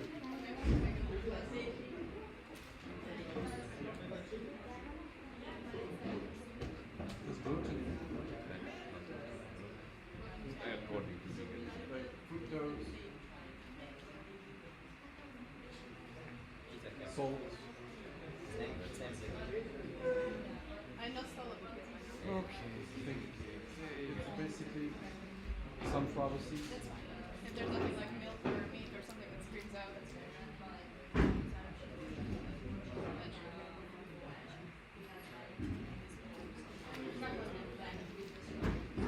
Did I give you a CP? No, I didn't give you a CP. Yes. I come on.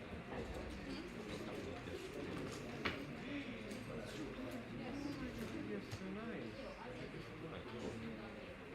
Is it? One of them. Yeah. Thank you very much.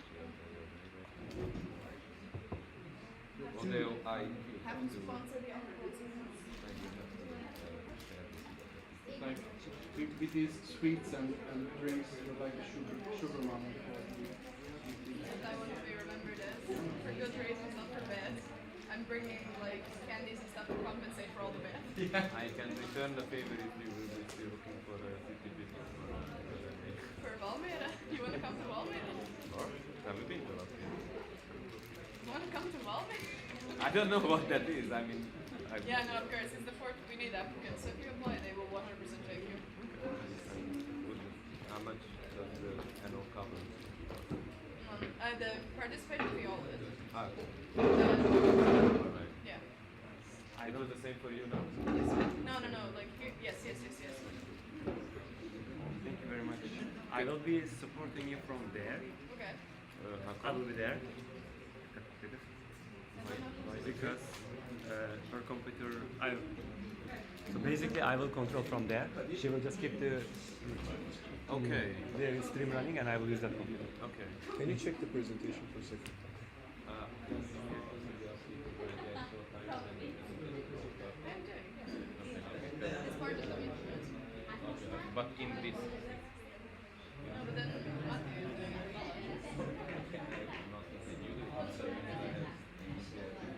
Ah, yes.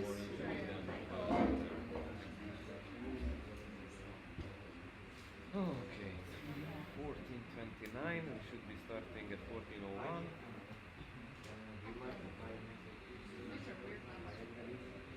Yeah.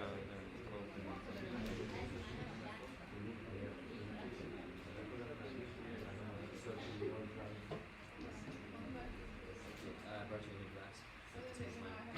Oh, we have glass. Yeah, I was just. Yeah, and the water's in the middle. So. And where did you find the glass? I can bring you. Oh, thank you so much. That's lovely. Thank Can you. you pass me the water? Sure. You can also get the Okay.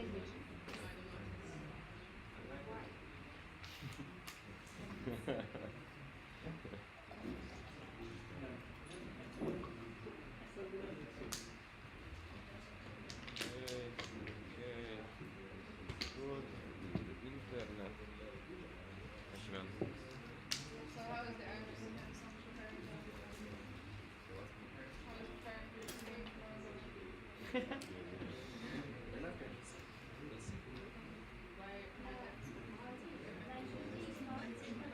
I think the answer is We should have started 29 minutes ago. We are starting in a couple. I just setting up the internet and we. Even though you're vice chair, you have 2 more presentations. It's not fair for me because I don't have any.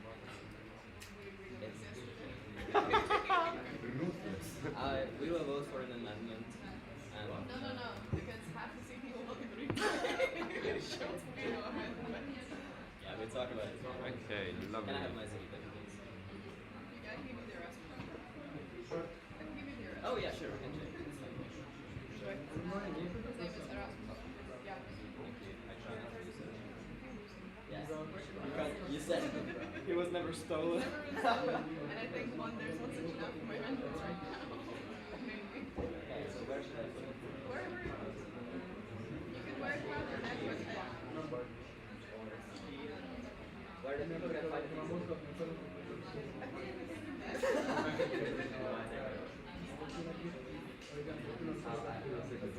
Can I take a picture so I can send to my team?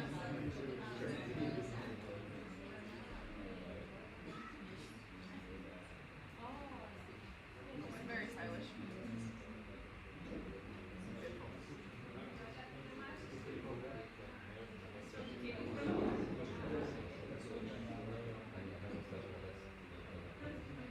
What is he called again? Ziggy. Okay. It's like S-I-G-G. Yeah, no, I get that. Just like forgot her name. I'll take one of the. I will just stand there. Don't look.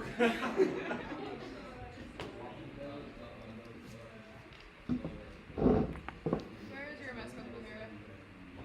In Bulgaria. Okay.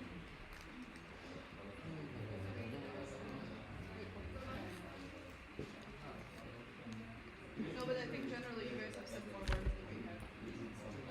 But I just get more points because of the. But I think you guys have still a bit. Oops. We'll see you tomorrow. Does this have a freeze option? Hmm? Does this have a freeze option? What do you mean a freeze option? Freezing the screen. No? No. No? What is this? I mean, it will start Yes, he sang very beautifully. Yes, presenting from there. No, no.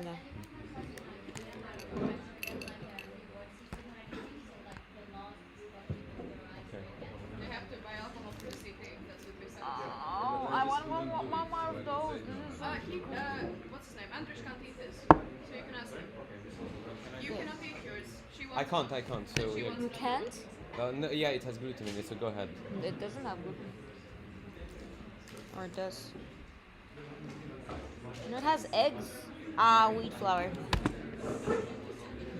I am going to take advantage of this.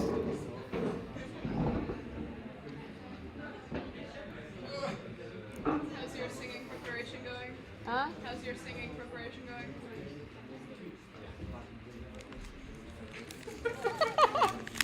Thomas Salt.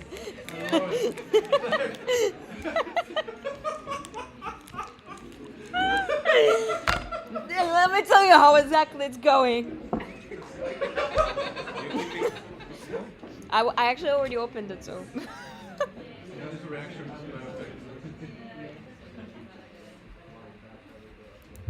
Okay, guys, please do take your seats. We are starting shortly. Yeah, you take on. Okay, so please sit down. The next agenda point will be a possibly longer conversation, open discussion, about the Erasmus Plus situation in Hungary right now. We will do it in the usual way, with the speakers list. You might raise a hand for a question, comment, or the procedural.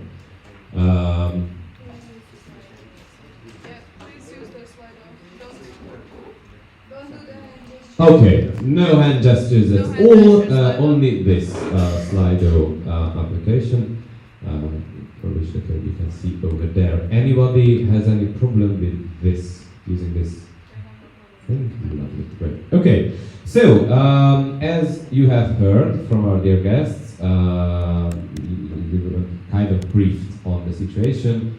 That all of the universities which are currently in an institutional fund method. Association. No, it's a foundation actually. It's a foundation, yeah. Or will not get funding, unfortunately, for the European Union for the Erasmus, the next 7 years of Erasmus budget, which is also connected to the whole big problem and beef between the Hungarian government and the European Union. So we would love to get your feedback on this and your opinions and ideas, because as you heard, we have this petition against this motion, but it would be incredibly valuable to hear your thoughts on this, because many of you go to these universities, so it personally might affect you, and generally you're invested in this topic. So, I am now opening the speakers list. Please, if you have a question, comment, or anything, use the application. Thank you. And I will give you one.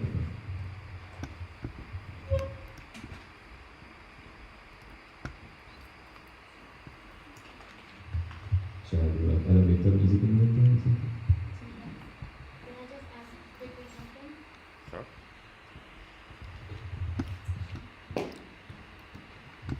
Noemi, National Board. I would highly suggest to take this opportunity very seriously, because we are also working on a proposal or like an action plan kind of document with the International Board.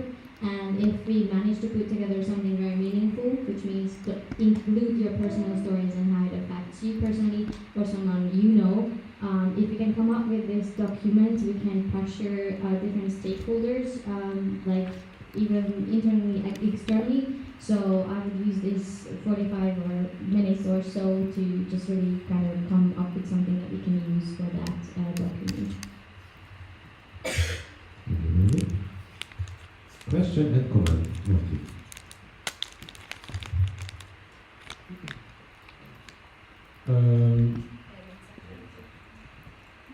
ESN alumni. CT, yeah.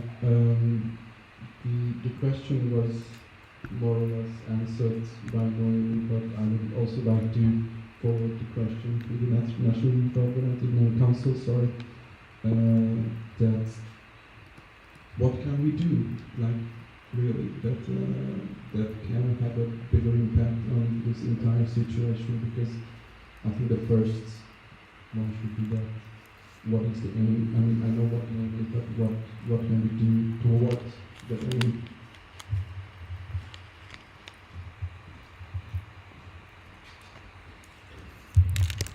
Thank you much really for this question. Actually, just also discussed this topic with the board members during lunchtime. I would say two things. One, we will be reactive in the international arena in the next months, because we would like to get this topic really on the agenda, and after this petition I think we have a chance just to setting this agenda around this topic in different platforms. One platform is, for example, the European Youth Forum. The ESN International is a member organization of the European Youth Forum, and we also have a dialogue with the European Youth Forum Board. But we do not really have a common ground on how to approach this topic, because they rather have a position from the European institutions approach or view, and we don't want to be political anyway. So not on the favor of the government, or not even in the European institutions. So we just highlighted them that we cannot take part like that way. So it would be really great for us if the ESN members or the ESN International could raise this narrative to the international board of the ESN, and just to get, for example, working together in the youth forum on this topic. We also have, thankfully for the help, dialogue with the ESU, the European Students' Union, so actually, which is also a member of the European Youth Forum. So now we just try to collect allies on this topic and get a common ground with these organizations about this thing. Because as I mentioned you before during the presentation, that there are many ways how you approach this topic. You can get a favor for each side, but we would like to be as neutral as possible. So just highlight the policy, not the politics. The policy, the 21 institutions excluded, actually almost 200,000 students in Hungary affected. So try to find a technical solution, not a political, but a technical solution for this. The second one, which was raised your board member, Noemi, that we need to be as loud as possible. So also here in Hungary, actually, as we mentioned, there is two petitions. Actually, one is for the institutions, it's also for the petition, and also a collection of signatures petition here in Hungary.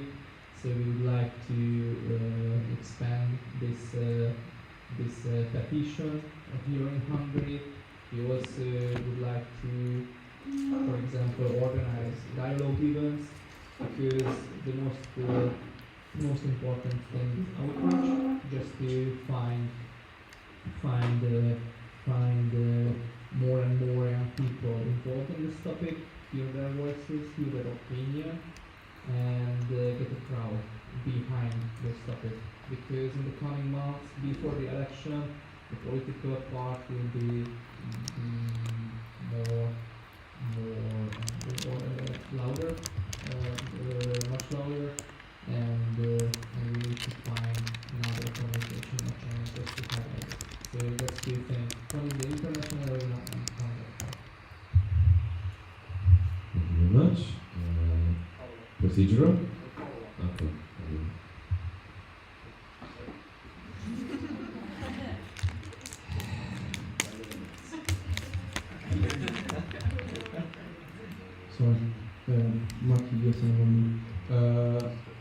My follow-up question is that I don't know where can we reach this petition. Is there a link that you guys sent out? You did. The MD did. Okay, so I'm sorry, I'm not. Yeah, sorry. Just I want to clarify. Is that a follow-up on this? Okay. I came here because Please.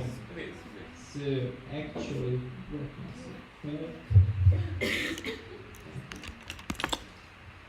so a technical thing that the petition technically closed.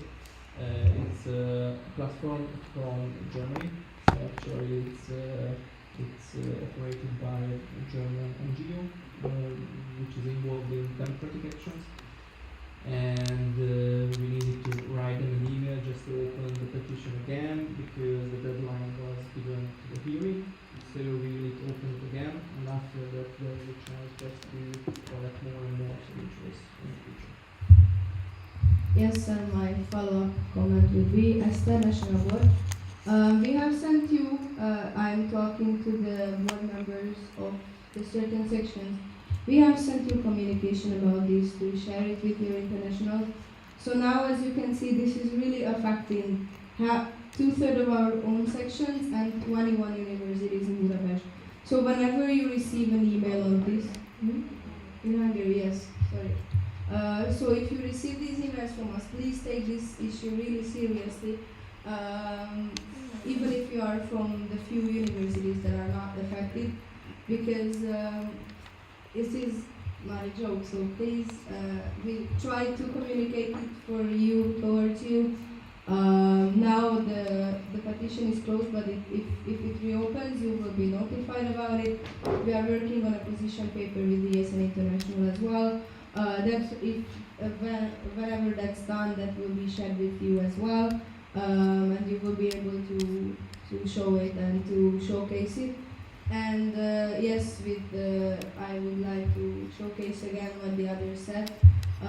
The main aim is to make our voices be heard and just be as loud as we can about this issue, because we discovered, the issue, the bond was dropped back in February, and for 2 weeks everybody was talking about it, and ever since no one's hearing about anything, and it's just like if it disappeared. And it's still a problem. It's still an issue that we need to solve, or we need to raise attention to. So please do so, and whenever you receive the communication, please cooperate with this. Thank you. Thank you. And this was your comment about Yes, okay, yes. lovely. So it is your turn.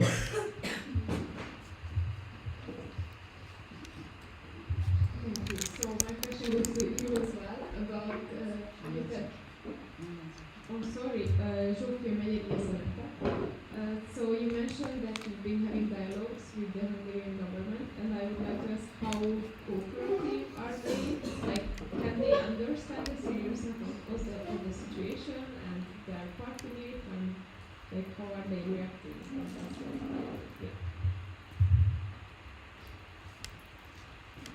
This is for the National Youth Council. Thank you so much. Actually, they are really cooperative. So I would like to say that, sorry, not because of the attention, but I would like to answer to you directly. They are really cooperative. So actually, the dialogue was formed with the other partner organizations. As I mentioned, they are also the members of the Youth Council. That's the HELP, the DOS, and the FACS. And with representatives of these organizations, we had a chance just to sit down with the state secretary, Baja, with whom we discussed the situation. He also shared information about the current situation of the dialogue between the Hungarian government and the EU institutions. Actually, let's say we also could discuss some technical solutions. So if you want to split the political and the technical part of this topic, you need to have direct questions to the decision maker. So actually, we just try to figure out how, not how about the discussions or the negotiations with the institutions, because we figured out that maybe it's not the best it's the ongoing negotiations are not the best. We realized that, and we asked them whether they want to support the mobilities and the exchanges of students after this situation as well. So actually, as I mentioned, for example, the program is ongoing because the Hungarian government put the money into these contracts, which are still in power, but you need the money for it. So actually, there are zero grants solutions nowadays. That if you want to go to Erasmus Plus, you can apply in the university, you will get the grant, but most of the learning agreements is financed by Hungarian national money. So you can go abroad, but it's financed by the government in the framework of the Erasmus Plus program. Maybe I would like to add that's the more important part of the whole situation, not the money, but the framework. Because actually, if you, for example, take a look on the Brexit situation, the United Kingdom also get rid of the Erasmus Plus program. So they have now a new so-called Turing program. In the Turing program, the universities got the money from the UK government, but actually they need to sign a bilateral agreement with each institutions where they want to go. So for example, if the Corvinus University get out of, I just say it because I'm studying there, if get out of the Erasmus framework, they don't have this multilateral agreement with other universities, which is much easier than to get relationship with the university. It also has a kind of security for partner institutions that you are in this framework with the Carta Erasmus Carta. You need to sign these bilateral agreements with each university. So if I know well, currently there are more than 10,000 bilateral relationships between the Hungarian institutions with foreign institutions. So they need to sign an agreement with each of these universities. I would say the framework is more important than the money, because the money is there. Actually, it's around, let's see, just try to count it, it's around 30 million in each section of the program. So actually, it can be financed. So about this situation, we discussed this, and they highlighted and emphasized really that the mobility and the exchange programs is a really important topic for the Hungarian government. So even if they don't have a common ground with the new institutions in this very topic, they will find a way just to finance the exchange program for the students of the Hungarian universities. So I could say that. And do you think that they want to resolve the situation? Absolutely, absolutely. I really think they want to resolve this problem. I would say that I can't say anything about the political manner of the situation, because we all know well the situation who live in Hungary, but how it formed. But actually, I think that the state secretary is really keen on solving this situation and get the students into the exchange programs as soon as possible. And I just want to add on the bilateral agreements that I've been in contact with through my work with other universities due to this Erasmus program, and there is an unfortunate situation that if we lose these multilateral agreements, these 10,000 agreements that we already have in motion, the other, unfortunately, the other universities, the other foreign universities in Europe might not bother to sign the bilateral agreements with us. So we have 10,000 now, and who knows, maybe we only get just 100 if we are lucky with the bilateral agreement. That's why it's very important to very push this whole thing. Thank you so much. I will be really short. One more thing that I could raise, how you could help in this situation. Actually, we recognize that there are some misleading information, let's say with I consider fake news about the situation abroad, that to cooperate with the Hungarian institutions is harmful for the other institutions abroad, but actually it's not true. So, the council implementing decision also states that this decision is not about the exclusion of the institutions from the program, and also the final beneficiaries should be saved about the exclusion from the programs. It's about the union's budget. So the whole conditionality regulation and the whole process is about the money, because it states that the European Union's budget is not in a safe place in these universities. It's true or not, that's the main situation of the whole dialogue. But the partner institutions and also some stakeholders in Europe states that if you cooperate with the Hungarian university, it's harmful for you.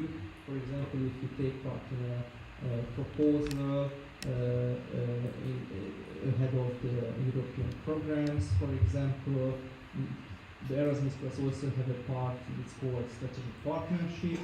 If you cooperate with other institutions in the strategic partnership programs, you need to sign also a grant agreement that the money work together.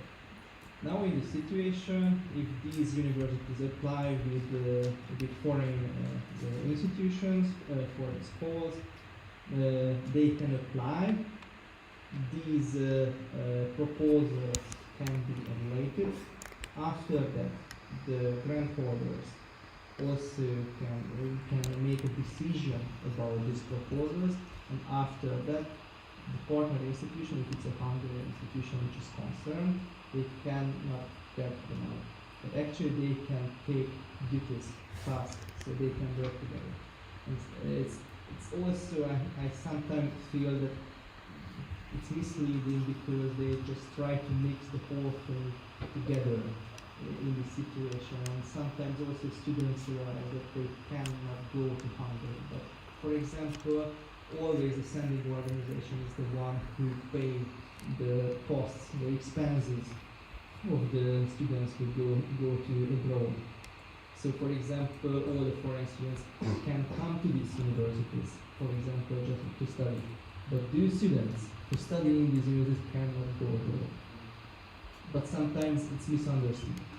So I would say that you need to clarify to your peers in the international arena that, okay, if you want to come to Hungary to study in an exchange semester or everything, you would like to cooperate together with these institutions because, for example, you also working with your professor in a research group or anything else, you need to say that yes, it's safe to work with these institutions, but they don't get the money for it. Also, the exchange students can come to Hungary, they can get their exchange semester here in Hungary in these institutions. Thank you very much.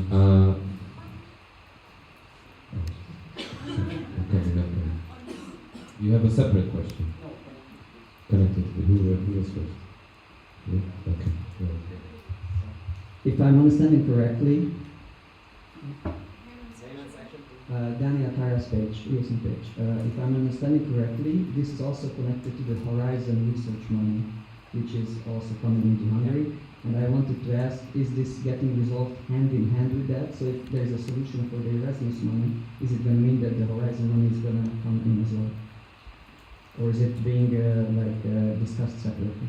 Well, hopefully together, but actually our petition.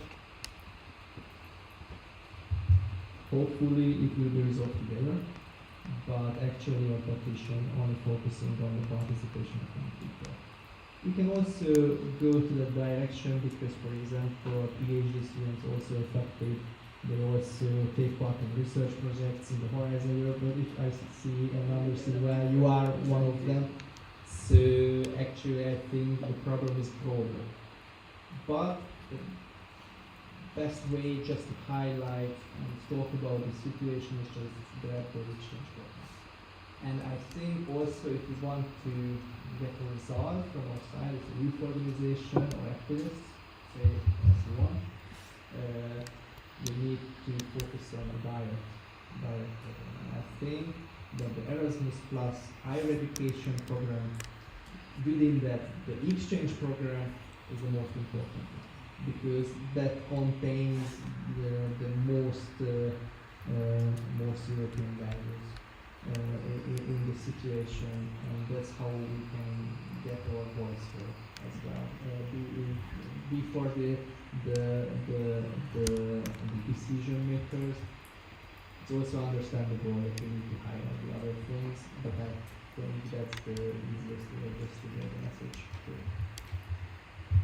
Okay. Yes. Zsófi, ESN. So you mentioned that it's not a problem that the international students can come to these universities, but the problem would be that our students cannot go abroad. So basically, we don't have to be afraid that ESN would cease to exist in this Hungary and these universities, because we would still have a job to do. So the things that we mainly do, as like welcoming the international students and making them very good time and stuff, this would never cease to exist, because that's not how the whole situation is affected. Can I answer from an ESN point of view? So first, it actually affects kind of, if you consider the fact that it is a PR disaster for Hungary, and I mean, who would go to a country for their exchange if they have these problems? And on the other hand, many of our own volunteers are people who previously went on Erasmus, and we are currently, so we are recovering from the COVID when we had no new members, and we're just recovering from them. And if we cannot send people abroad, what promise do you have for them? Like, what do they get in exchange? So their motivation will be lost to, or so I mean, I've never been on Erasmus, and I'm still here. I'm sitting here and I'm doing this. But this is the more rare case. The one that is more common is that people who want to go on Erasmus or have been on Erasmus, they do ESN afterwards. So that would lead to a huge like human resources problem in case of ESN. Thank you so much. So I would like to sum up the whole thing we discussed in 4 points. 1.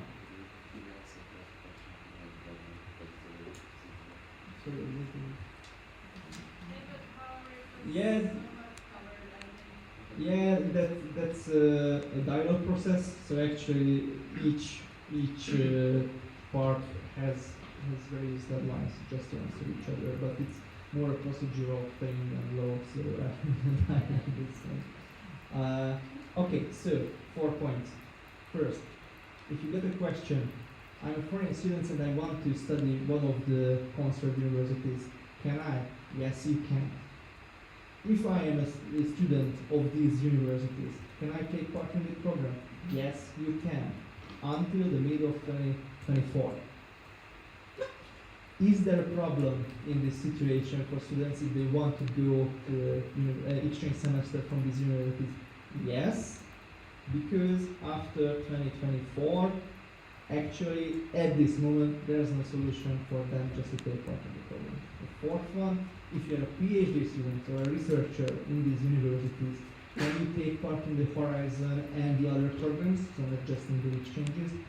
Yes, you can, but you will not get money from the European Union, but actually, just a little thing, there is a guarantee mechanism from the Hungarian government at this moment.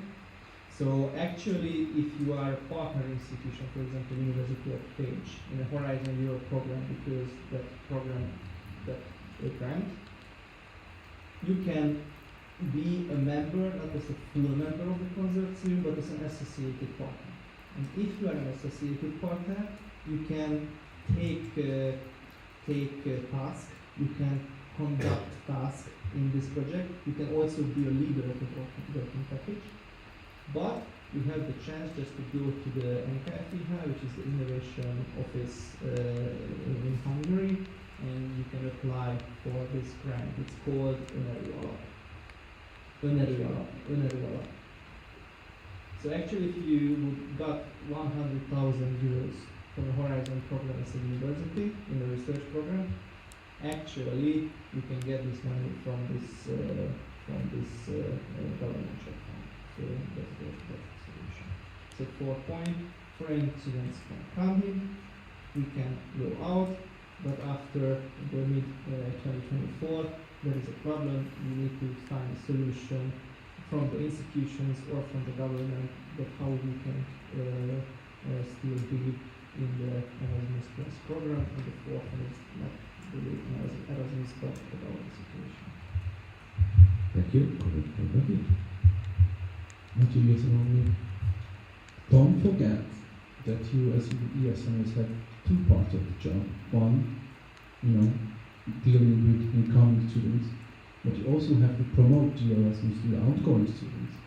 So we are actually, if this issue is not solved, we are losing one half of our volunteering job. So I'm just wanting to add that of course we will still have partners for incomings, but what about our students? Okay, I believe it's my turn to ask a question, and it is to the national board, who I hope are paying attention. Thank you very much. So you mentioned that you have some sort of cooperation or dialogue with the international board, and I would like to know what their stance is on this thing. Take the microphone to Maria. Okay, Noemi National Board. Thank you for the question. So what we have at the moment is obviously the preliminary data from ESN survey is ready. So Rita and Lina was kind enough to lend all this information for us. We created a combined document where we started to put all this data in, and then we are kind of working on the document together. That could be presented in front of the Commission or the Parliament, because Rita and everyone in Brussels, they are doing a very good job, putting this topic on the agenda. What we have to do is we have to somehow incorporate personal stories or how is it affecting ESN Hungary as a whole, and then we kind of have to put the personal touch to the document. I think the document should be ready. Obviously, it should have been ready like a week ago, but as DNA happened now, we extended the deadline until the very end of October, so we can start presenting and disseminating this within the network, and then obviously present it towards the Commission and the Parliament. And I just had the idea, maybe we can work on this, like extending it and work with you guys on the paper as well. So basically what we have to do is just channel as much of information in this document as humanly possible. Yeah, so basically they are actively helping and supporting us. Lovely, great. Okay.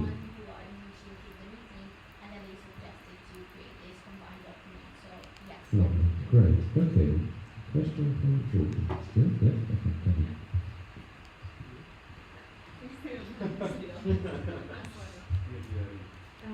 So, Jopi, yes, thank you. So my question is that you highlighted that you want to leave the political part out of it, and I'm just asking, how do you imagine that, because this is called a political reaction to a very stressful political situation. How can you make a statement without being political? It doesn't really add up in my head, because this is a political situation in the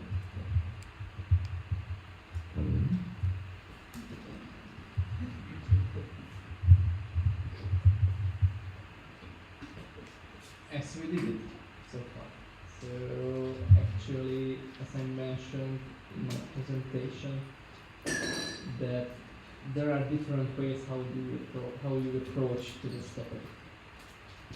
We need to dig deep into this topic and find that the problem is not what the government says or what the EU institutions say. The problem is that the number of students I mentioned will exclude from the Erasmus Plus program. So our problem statement is that through these 21 universities, the 182,000 students from these universities will be excluded if we cannot find a solution, a technical solution to this. Because they can continue the negotiations, they can continue whatever they want, they can discuss everything what they want. But the important things for us is that if there is a student who would like to go to abroad for an exchange semester, they need to find the possibility just to get involved into this topic. So that can be one approach, and that's our approach, just to get into this topic. And I think that's the less party political from the very approaches that you can get.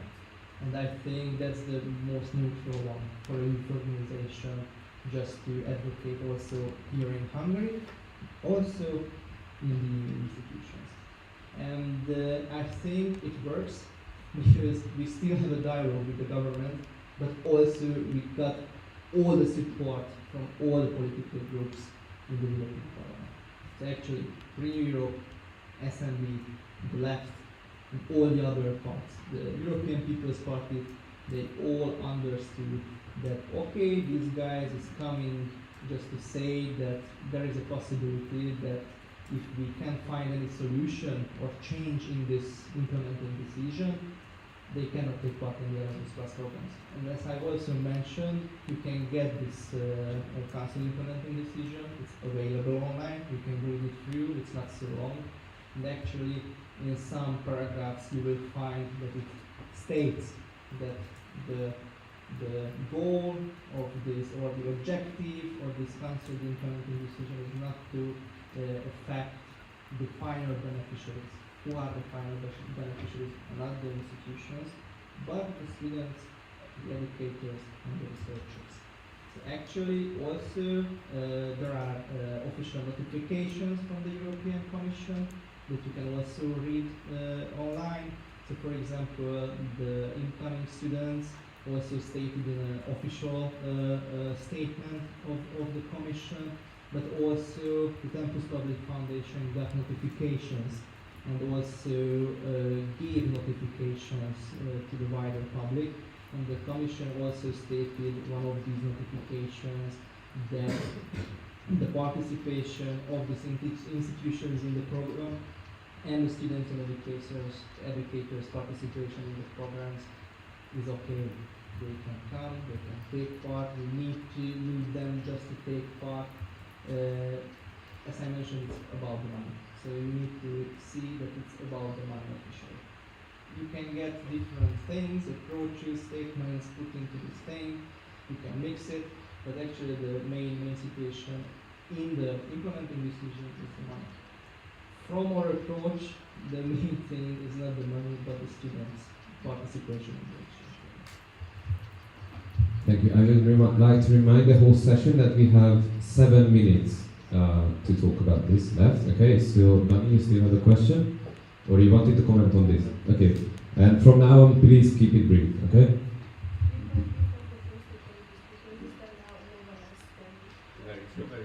So far, Marcel, ESN Hungary.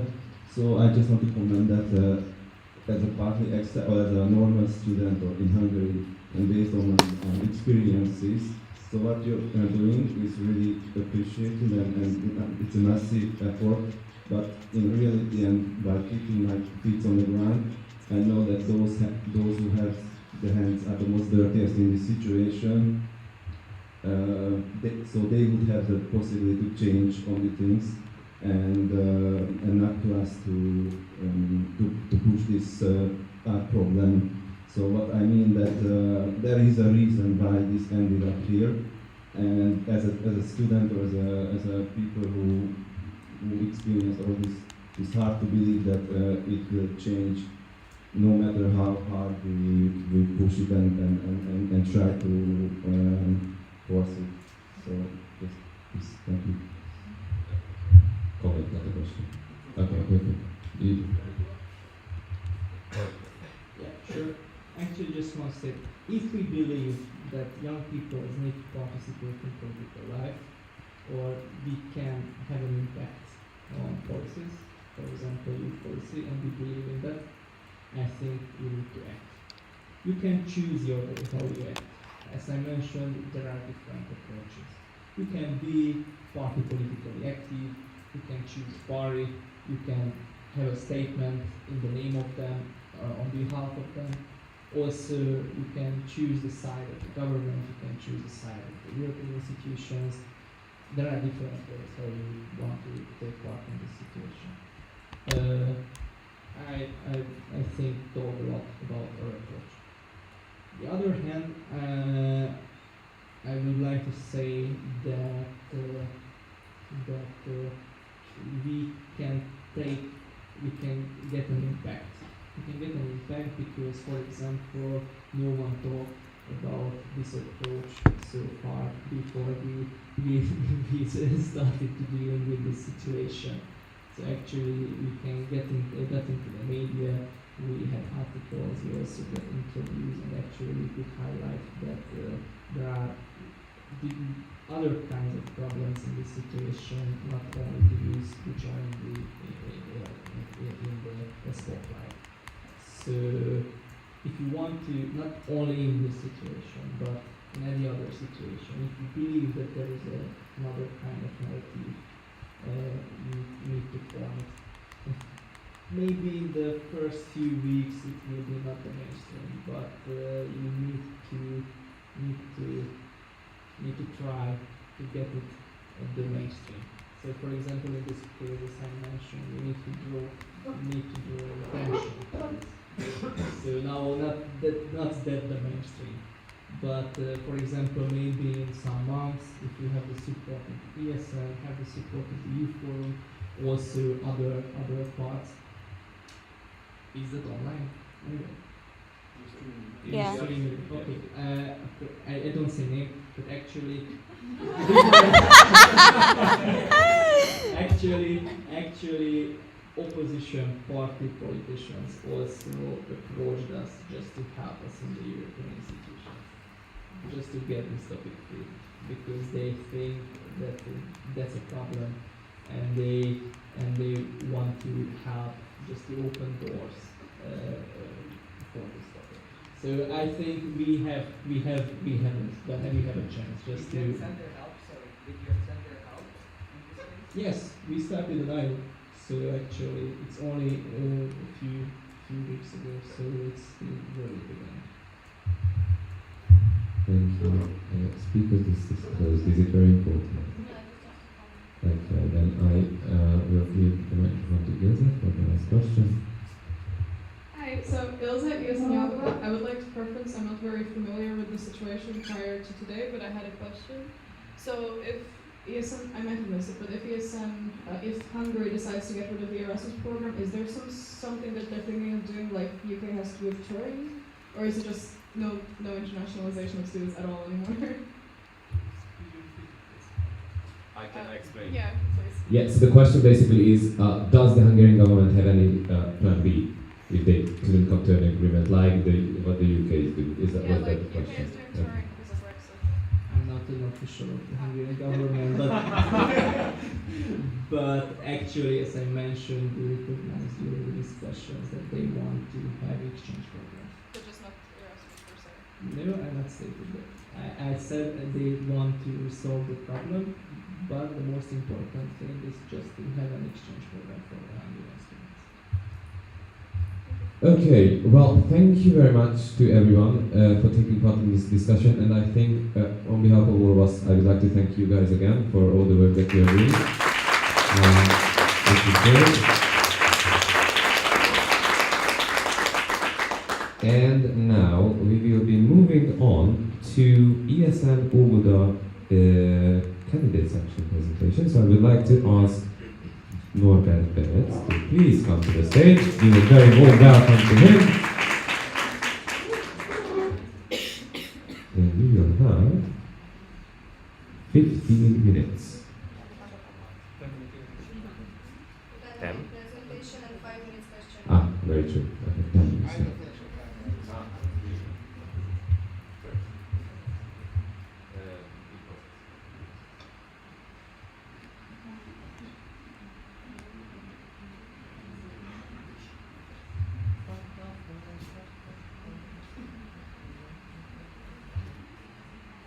Let's do something. Energizer, by the way. No. No Energizer. Oh, I would love. Just wait till you see the energizer for tomorrow morning. Ah, I'm so true.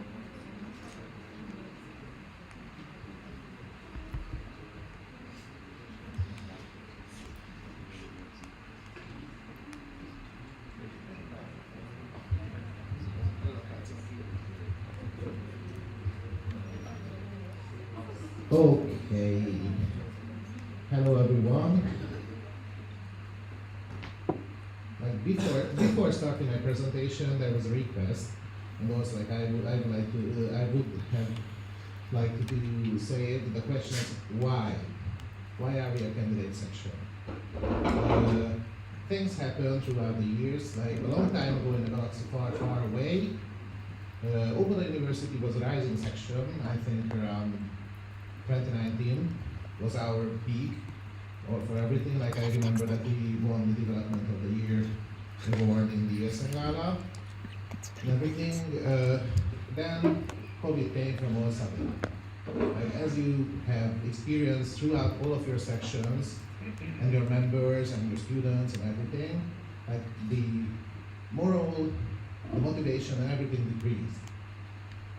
Also, like our section went through this period, of course, and throughout the history of our section, like, and at my point, like, there was a phase when I thought that retirement would be good for me, for personal issues, ESN issues, everything.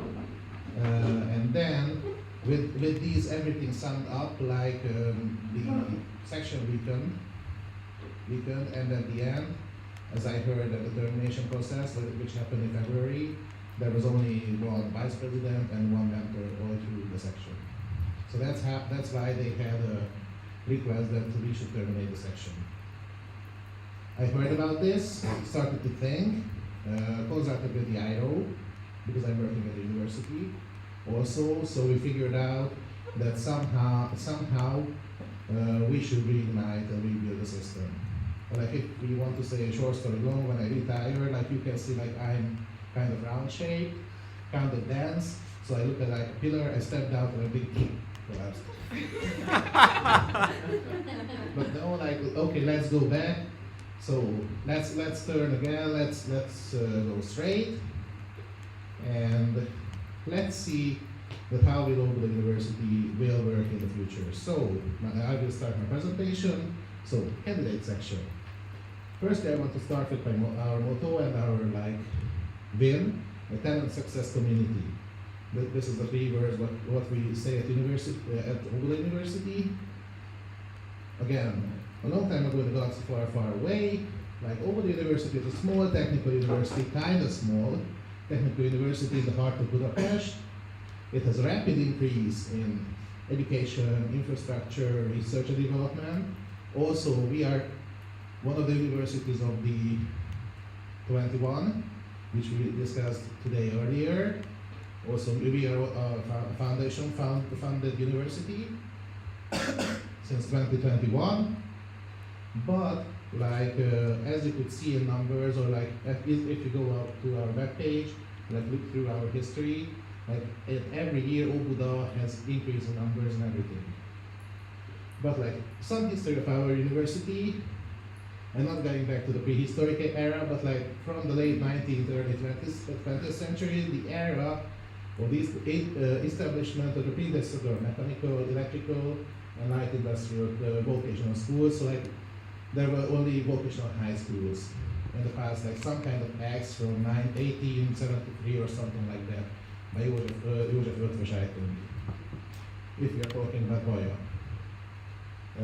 Then between 1996 and 1972, there was the foundation of 3 technical colleges with the Presidential Council in the Communist era, where they established Donátbánki Mechanical Engineering and Technical College, Kálmán Kandor Electrical Engineering Technical College, and the Light Industry College, which later on got the Rejtő Sándor name.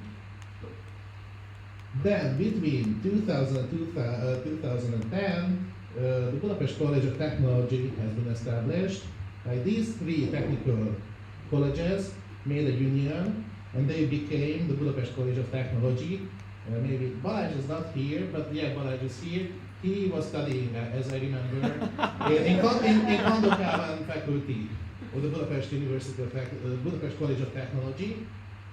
And in that time, 2 new faculties were established: John von Neumann Faculty of IT and Károly Keleti Faculty of Economics. These 2 faculties came from Kandor faculty. They were institutions inside Kandor faculty. And 2010 until today, Óbuda University. So like we had some Regulation Act and amendment to the higher education law, where the Budapest College of Technology has got the ranking of universities and been renamed as Óbuda University. And now we are going like this in the present for now 13 years. And also like, besides that, we had the establishment of the Alba Regia Technical Faculty. Some of you who were like in that year, 2019, we had an NA over there which was organized by our section.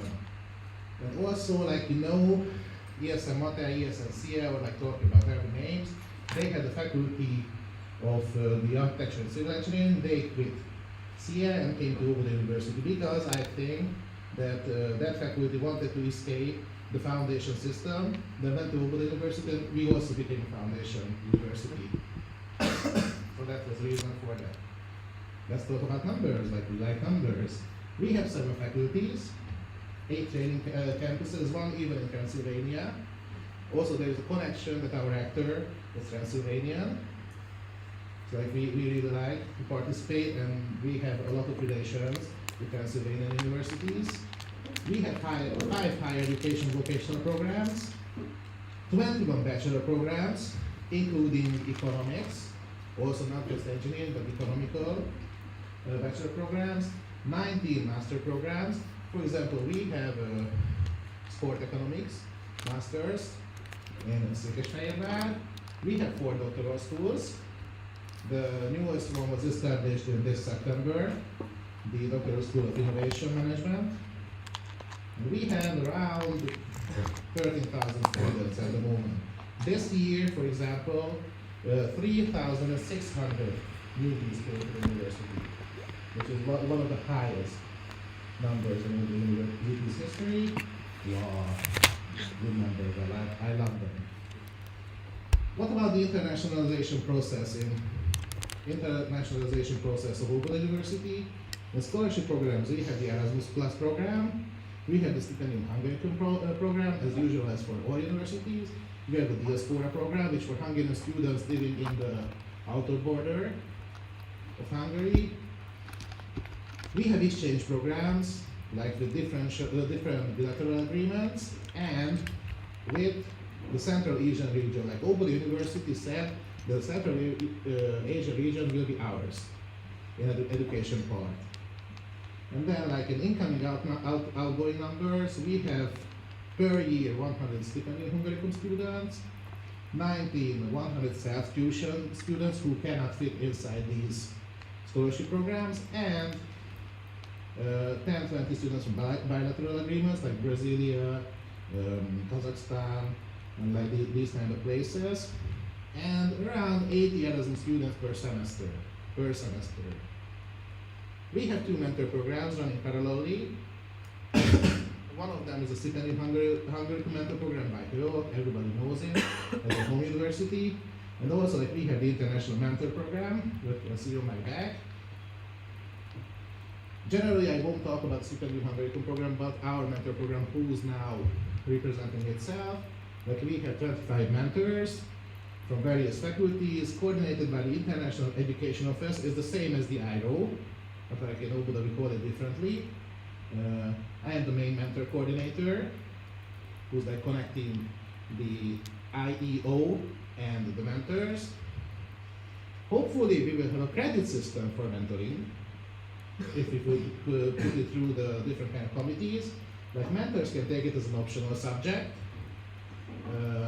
like international mentoring 1 to 5, because like you know that you have to get 10 credits altogether, what you can have to do until your bachelor program. So in the future, like it will be step by step, step by step. You have to need 2 credits per semester, and it contains a BF curriculum. They have the same kind of mentoring subject, but it's for Hungarian students. And like in this picture, you can see my lovely mentors, all of them. But like as a candidate section, I already started to work and just established my little section and the main board. Like here you can see me, Norbert, or newbie everybody.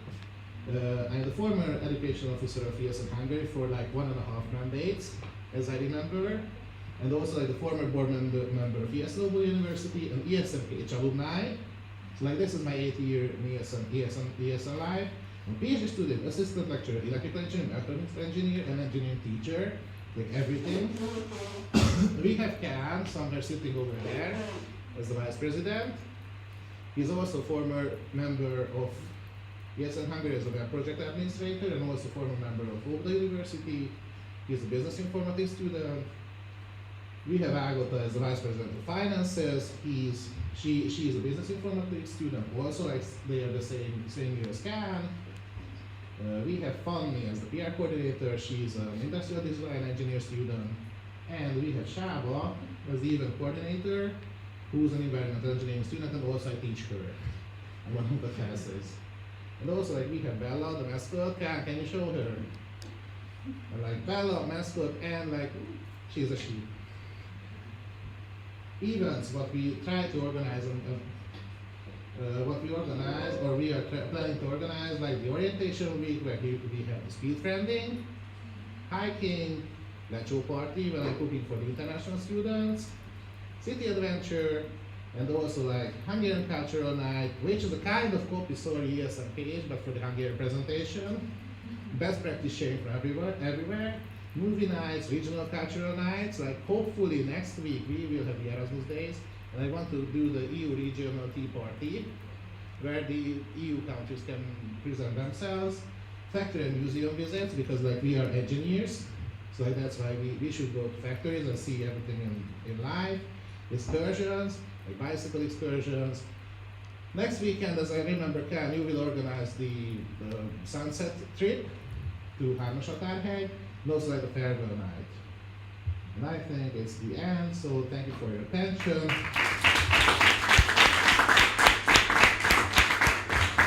Thank you very much. I will now open the speakers list for questions. You may use the same application in a second.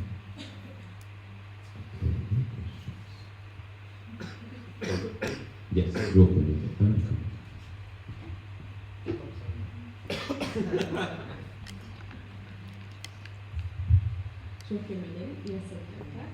So my question would be like, how would ESN work alongside with this mentor program that you already have?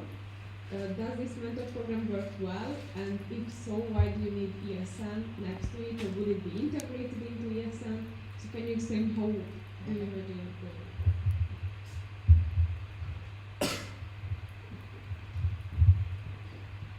So firstly, as you could see, there were some familiar pictures from the mentors and also from the board. So like in this semester, we are kind of grabbing people out of the pool to put inside the ESN as the board. So like I would say that, as mentioned in your question, like we want to integrate the mentor program inside the ESN program. And also like the mentorship program is kind of self-automatic at the moment, because like I'm an automation engineer, so I want to work as an automatic process. And after like a 1 month experience, the mentors are enthusiastic and working on their own. So like my task as a mentor coordinator, sometimes just to pop on their head that are you working properly? What's happening? Okay, everything's good, and that's all. Like I would say that it's working. Follow up, yes.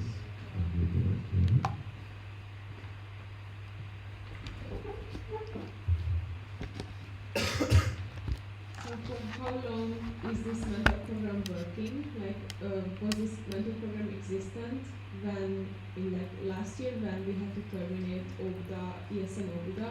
Like, why didn't this happen sooner that this mentor program got integrated into ESN? Like, why? Can I say it louder? Like lack of communication. We are streaming, that's why I'm giving you the microphone. Okay, so like I would say the only thing lack of communication between the IRO and the former board of ESN over the university. And also like I forget what was the other part of your question, that we want to use ESN as a safety net, like as usually working in different sections, like as an umbrella. Good. Okay. Before we continue, I will propose to close the speakers list. So if you have any questions, now is the last time to put them on the thing. Okay. Speakers list is closed. And I'll give the mic to Dani. Yes. It's Danny at ESN page. So my question is, what are the biggest takeaways from the previous termination? And how are you working on resolving those issues so they don't happen again when you establish ESN again for the next time?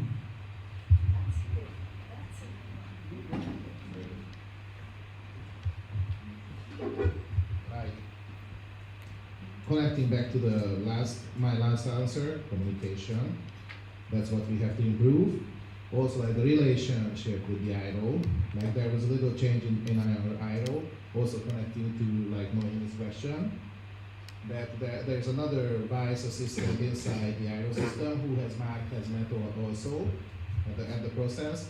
She's totally open to everything regarding ESN. Like she worked at ELTE, she worked at MOTE, she worked at the Tempus Public Foundation. The IRO leader and the main IRO leader of our university was the person who established the buddy system in Corvinus University in the end of the 90s. Awesome. And she worked also here at the National University of Public Service, and then she came to OBDA University. So like if we improve the communication, the IRO is really supportive with everything, like the money issues and everything. And also like since like for example money issues, we still have money from the 2021 Erasmus, and that's where we get our like background, like the money background. Can you answer the next question too? Oh, it was covered. Okay. Sure. I will remind you.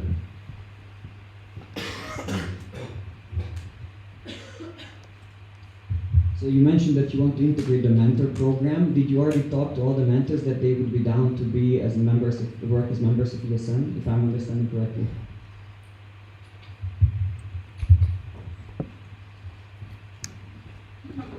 Like since August, when we started the reintegration process of ESN University, the MB has been, ESN Hungary's national board already been at the mentor training where they were already talking about this and presenting the whole system and everything. So our mentors started their working process with the knowledge given from the national board, of our national board. All right, next question. Chila. Thank you. Chila Donna, ESN Hungary. My question is rather a concern that maybe others would like to keep in mind while voting. You mentioned that your university is now a foundation university. As Esther already mentioned, the problem of the motivational part of becoming a mentor usually involves having the extra points for Erasmus. If other students don't really want to apply to be a mentor, how would you keep the section alive if like the interest of becoming a mentor decreases over this period?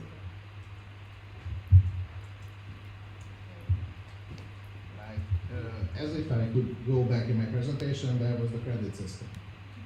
So like 2 credits per semester for helping students. Like they were open for this thoughts. My mentor, like we were talking about it at the mentor training, what we had in the end of August. Some of them said that I don't care about it because I have my credits already, these 10 credits. But for the newbies, like for the second year students, it's a perfect opportunity until they graduate because they can collect 10 credits through the semester. So like I think this would be the solution for it in our university. Thank you. Noemi, this Noemi, National Board. My question would be whether, like the work between you as a section and the National Board, I obviously know you, we have been working together for quite a while now, but do you have a strategic plan? Because previously, one of the reasons why ESN Hungary had to be terminated was the communication between the local board and the national board. So do you have any strategical plan to just keep the workflow and the communication between the 2 boards ongoing, even if there's like a leader change within your board or within our board? Like mainly the transition process between our local board changes or anything which will what will happen in the future. One of my main transition not issues, but like points of transition will be always the communication. I think that always when Óbuda's workflow in the past, when I was the president, like I was the former president of ESN Óbuda, was always the communication between the national board, all of the national boards. And since it helped also that I was in the national coordinator position, so we always had a connection. I know that I don't know the future persons, but I will always point out for my section and put in the section the strategic plan to keep the communication with them. I promise. Maybe I'm to say. Okay. Thank you very much, Novi, for being here and presenting. Yes. Okay, before we continue, technical information for those who are not familiar with the system. If you turn around, you can see a couple of envelopes stuck. Thank you. Stuck on the doors. So these are called sugar cubes, and each and every one of us has one. Our names are printed on the envelopes. And you may, I believe, find paper and pens there too, and write a message, usually a positive one, for anyone here, like, hey, like, I love your presentation, or like your joke was cool, or, you know, or just see you, like Dominic did to me. So anyway, anything, and you can also sign it if you want, but you don't have to, so it can be completely anonymous as well. So I just wanted to raise attention to that. And before we continue with Semmelweis, I believe Mar, who is occupied right now, but wants to say a couple of words. Yes, so if you remember it, after the NA had in Miskolc, we had an extraordinary online NA last year in November, where we elected another candidate section, which is ESN Semmelweis. So after the new board was elected, they had a couple of sessions, a couple of knowledge transfer sessions with me, Agi, and our partnership coordinator, Barbi. So, you know that LBB died a couple of years ago. Well, yeah. But ESN Semmelweis wanted to continue the work for their international students. So they are here to present their full candidacy presentation. Rania, Andris, just can you make a clarification? You need to make the clarification that the votings are for candidate section and for a full right section. Can you make this the same? Okay, so just to remind everyone, Semmelweis is applying for full membership, and Óbuda and Metu are applying for a candidate section, just for that to be clear. Okay, so guys, you will have 10 minutes, please remember. Okay, thank you, and hi everyone. My voice is a bit gone.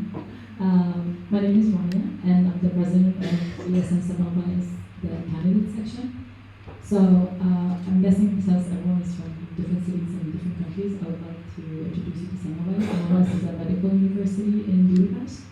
It's the top 250 medical universities in the world. And we have 3 faculties. We have 4 faculties and more. We have the main ones that are medicine, dentistry, and pharmacy. We also have health science, and we have German, Hungarian, and international systems. Yes, so Semmelweis is a Hungarian doctor. He was a gynecologist, and he's the one who discovered that you need to wash your hands, which is great. Anyways, yes, that's me. I'm the president, and I'm here with my vice president, Hannah. Well, I already had the pleasure of meeting some of you, but for history. I'm also the vice president of our international program union, I would say, called ESA, which I will explain to you later in the presentation. But for now, I'll give the mic to Rania, and I'll get back to you very soon. No, let's say I'm a fourth year medical student, in case you're interested. So, this is our team. We have recruited 5 new ones. Those were the alumni, and those were our old members from last year.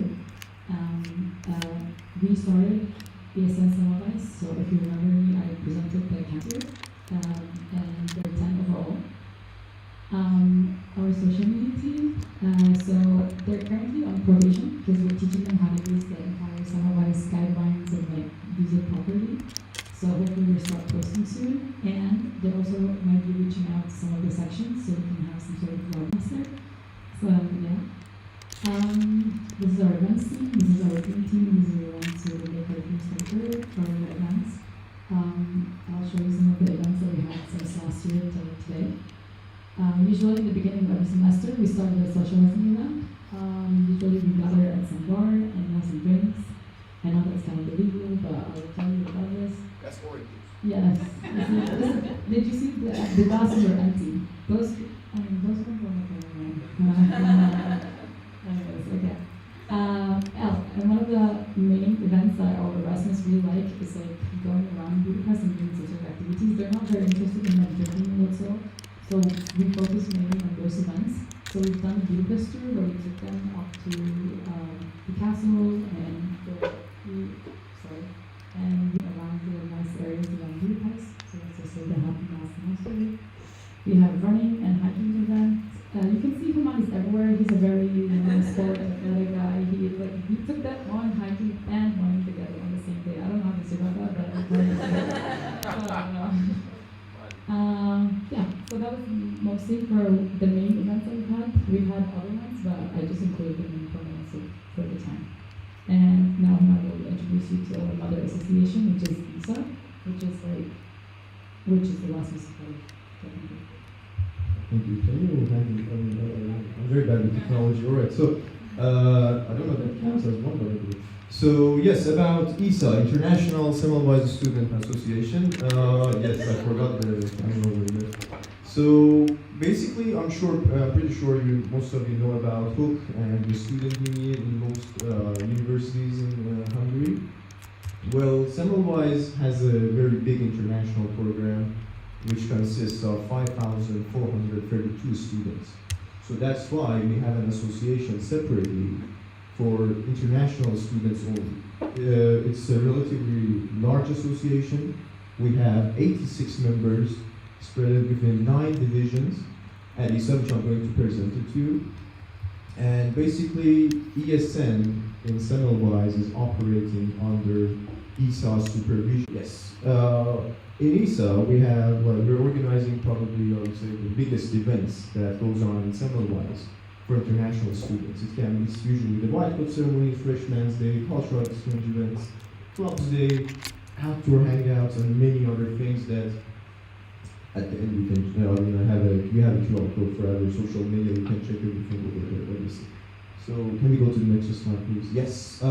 We also have the Student Affairs team, which is probably the core of ESA, which is basically the teams of representatives for all faculties at Semmelweis. When I say all, I mean health science, medicine, dentistry, and pharmacy. So we can also offer enhancement in their academical life as well to all international students, also the Erasmus ones. Next one, please. And we also, these are the divisions that we have within ESA. We have, you already saw the events team, we have social media, charity, external affairs, internal, newsletter, international association, student clubs, which is all like students, it's like basically the board games and like sports club, like I think it's 19 of them, which we're basically offering this opportunity to all international students at Semmelweis to basically use these localities. Alright, do I have another slide? No. So to sum up the ESA part, which I'm pretty sure it's a very important in our case, would be that we are trying to use the talents of international students basically to, how to say, to be a beacon of opportunity. Okay, and basically that's all about it. You can see 2 QR codes, one to our Instagram for ESN Semmelweis, which hopefully it will be a full section, 3 minutes for. And also you can see a QR code for ESA, our Instagram as well. Yeah. So basically that's it. So that's all. I hope you guys support us to continue working hopefully this academic year. Thank you very much. Now I will. You just. Okay, lovely. So, speakers, this is open. You can ask your questions right now. Oh, a lot. Okay, let's start. Ilse. Yes. Can I ask what's the difference between the two applications? Can you explain? Because maybe, probably it's my fault, but I don't know. Why is it different? Yes, so if you want to be an ESN section, first you have to apply to be a candidate section.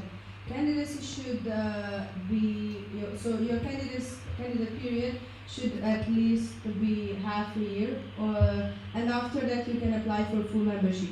Last year, ESN Semmelweis have been accepted as candidate section, so they already are, and Oboda is not yet. Right. Just to see the difference, candidate section doesn't pay membership fees and they cannot use the logos and everything. Full members pay memberships and they can use now the ESN logos and stuff. And they can vote. And they can vote, yeah. That's very helpful. Thank you. Now. Hello, Ilse ESN Jalgala. I have a question because it kind of relates to my own section. So you're working under ESA. Is there no fear that ESA will just absorb the work of ESN, because our student council is trying to do that? So, how does the relationship between you and ESA directly work? First of all, I have to mention this, that ESA has, I'm the vice president of ESA as well, so not just the ESA. First, I won't let that ESA happen. is me. ESA is You me. are everything. I'm trying to. But ESA has one goal, and that's to make sure we're enhancing, we're upgrading what international students experience at Hungary. ESN Semmelweis will be part of this goal, so I can guarantee you that would never happen. Yes. So it's actually basically the other way around. They created this branch just so they can join ESN with it. Okay, next question. It's completely connected to this Kajas Daniel ESN page. Don't you feel like it's a conflict of interest that you're the vice president in ESA and you would be in Erasmus ESN as well, because you're kind of checking yourself? And the follow-up question is there a big enough difference between the members of the leadership of ESA and ESN?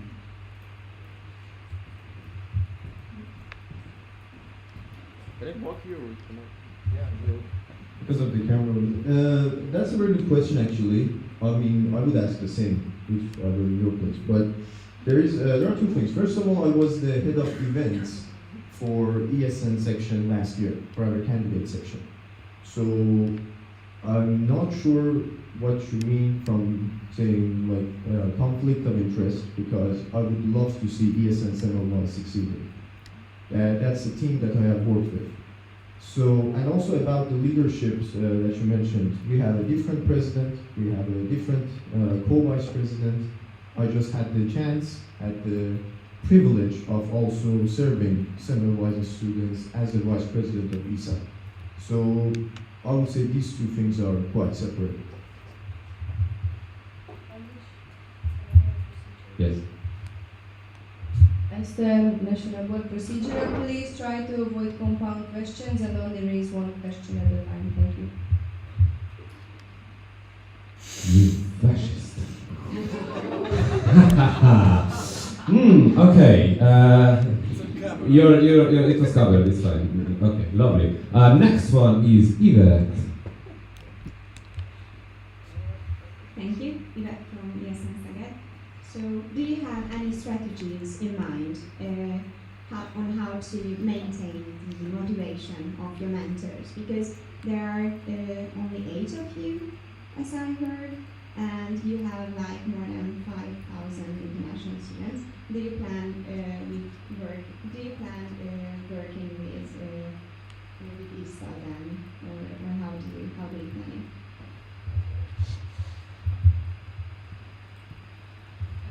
So I would like to clarify something. So ESA is the mother association that we have. So that one, it takes care of the 5,000. This is why we have 86 people working there. And Erasmus takes care of our Erasmus section, takes care of all the Erasmus students. So that's why we have 10 of us. And we have about, this semester we have about 60 students. So we're 10 of us working for 60 students right now.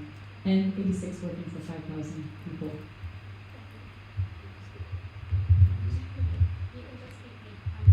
You're covered. Okay, Esther. So, as the National Board, what are your expectations as becoming an ESN section, and what do you win with becoming an ESN section? Before the answer, I propose to close the speakers list. Any objections? Okay, speakers list is closed. Well, I would say that's a hard question. First of all, I really love this National Assembly, so I would like to contribute in it as a section to have a vote. So that would be wonderful if we can be granted one, of course. And also, I mean, why not? We would like to continue with good work. I mean, like, hopefully. I'm not sure it's a proper answer to a question, but wonderful. Yes. What was your question? I didn't catch it. Oh, so what do they win with becoming an ESN section? Okay, my question is a very quick one. You are Vice President of ESN, Semmelweis and ESA. For you personally, which takes priority? International students at Semmelweis. Very nice, very nice. All right, thank you very much, guys. You may take your seats. And we are continuing with the ESN Hungary app introduction. So I would like Kábosznai and Mark on the stage.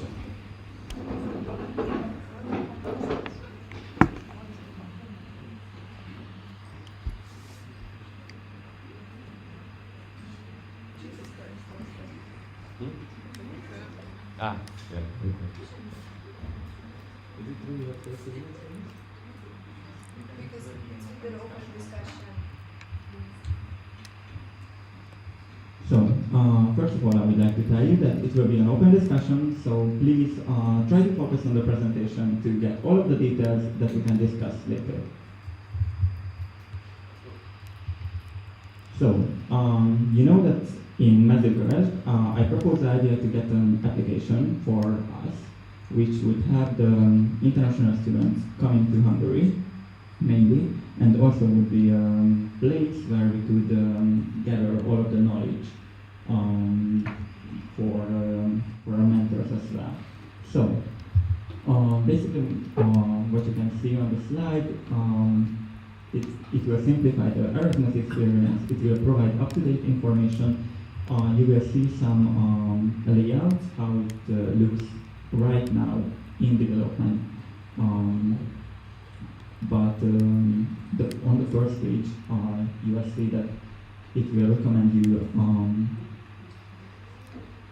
events happening near you and all around Hungary. Also, you'll get to know all of the partners. If you're able to gather them, you will get section information, like who are the responsible, who to contact, for example, at the university, at the ESN part, also if the section has an office, where to buy an ESN card, what's the price of it. So basically all of the important information that an Erasmus student need to have. So, about the development time. So, we set the timeline. So, first we will receive all the content and the op design by November 10th. I hope everyone who is cooperating with these projects can do that. And after that, we are going to have an open beta inside every section. For the open beta, it will start around 1st of December. And then after you fix every bug and every contact, if you recommend something in the beta testing, then we hope we can send in the app for the app stores, because the first time we send in an application, it takes time to they accept it. And for the second semester, we think we can release the app for the students.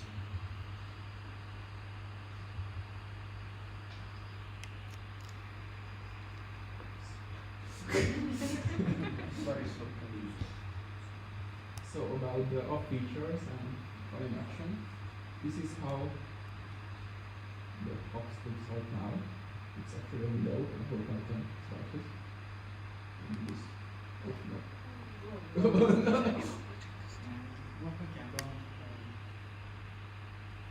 back. Did it happen? You need technical help. I am not. Aren't you engineer? Wait. You need me to fix it. Just stay there, okay? Just don't do anything, okay? Okay. We need technical help. I beg your pardon. Okay, explain.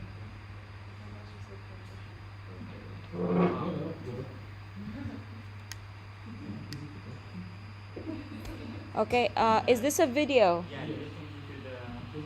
Oh, Did you you need to plug something in. did you upload it to the drive? Did you upload it to the drive? If it's big, it might not play because it's.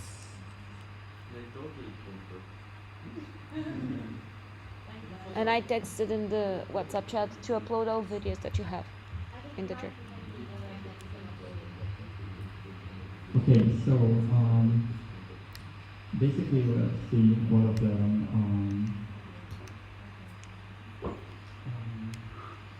subparts that we created. It will include the newsletter as well, as I said, ESN card, partners, all of the section information.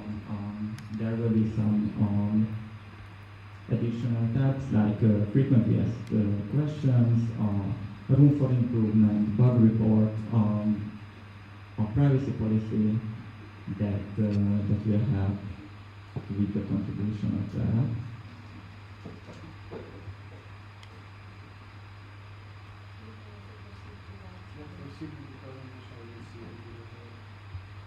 So, if you scan this QR code, you can help us. It will redirect you to a Google form where you can share ideas that you think that would help us to make this application more of a help for the students.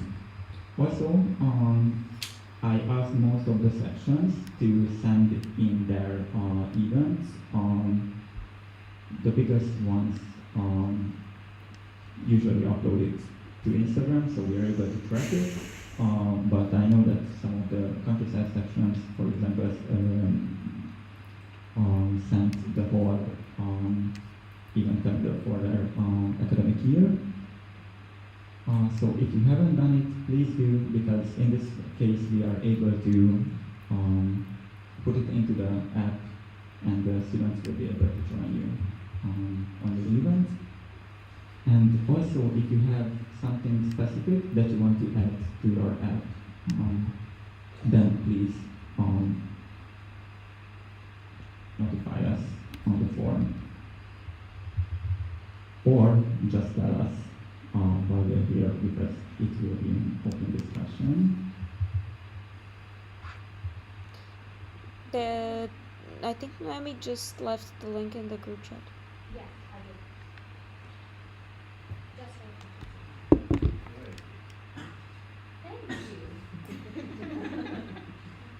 And I will leave it here because this will be the sign up for open data. It will also take you to a Google form where you will be able to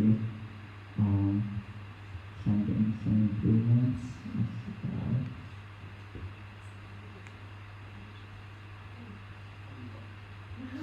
So everybody got it in the chat, so you can check what features now the application has.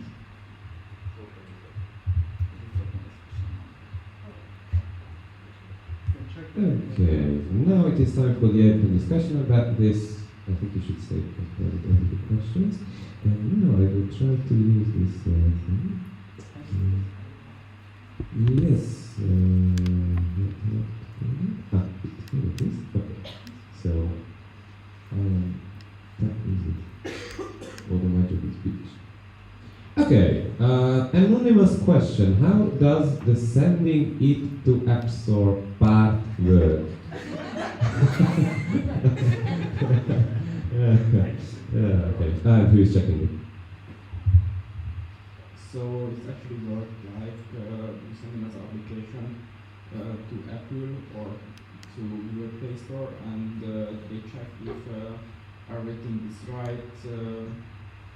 They have some rules what the app needs. For example, needs a website, privacy policy, or if you are putting pay option, then it has to use Apple Pay or Google Play. And these are the small things that we need to check before we send an application. Okay. This is exactly what I was going to Yes. ask. Yeah, thank you. Thank you. Sorry, I didn't know you could change the name. I don't know what happened. So Blanca, National Board. My follow-up question would be: is that free?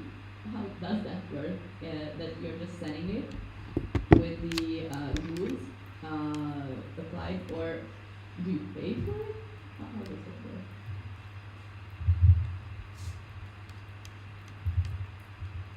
So, to Android, it's actually a one-time payment. What is, I think it's 20 euros or something. I probably have a better platform for that. The Apple is tricky actually because it's around $80 per year to maintain an application.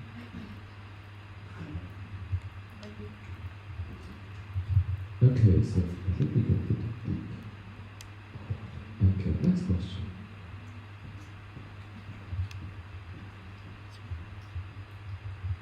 So I'm trying to reduce it into one question.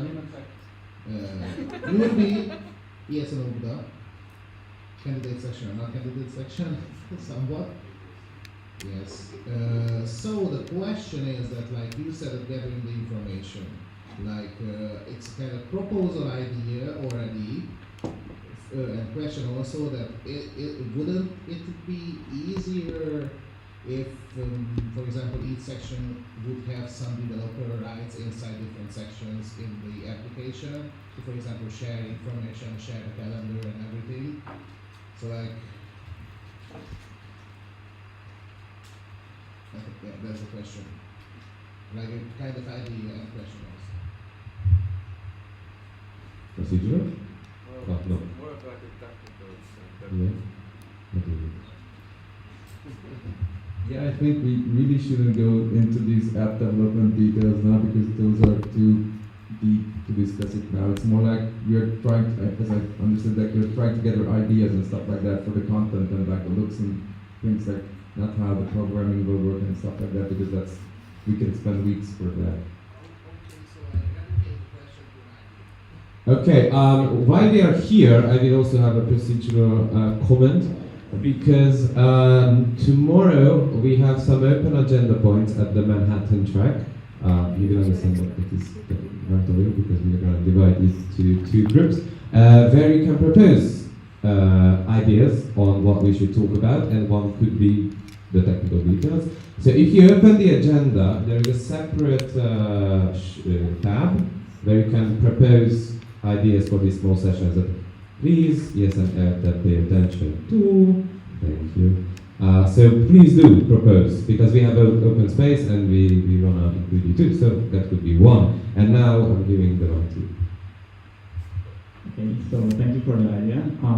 Actually, I think it's easier for one person to do all of the stuff because in this way they have a coherent picture, like what is happening, and if we share something, there's the problem with it that it can be modified anytime, and the important things can disappear just by one click. So I would recommend it to keep it between the developer, the communication manager, and the Unicom, which is responsible for it.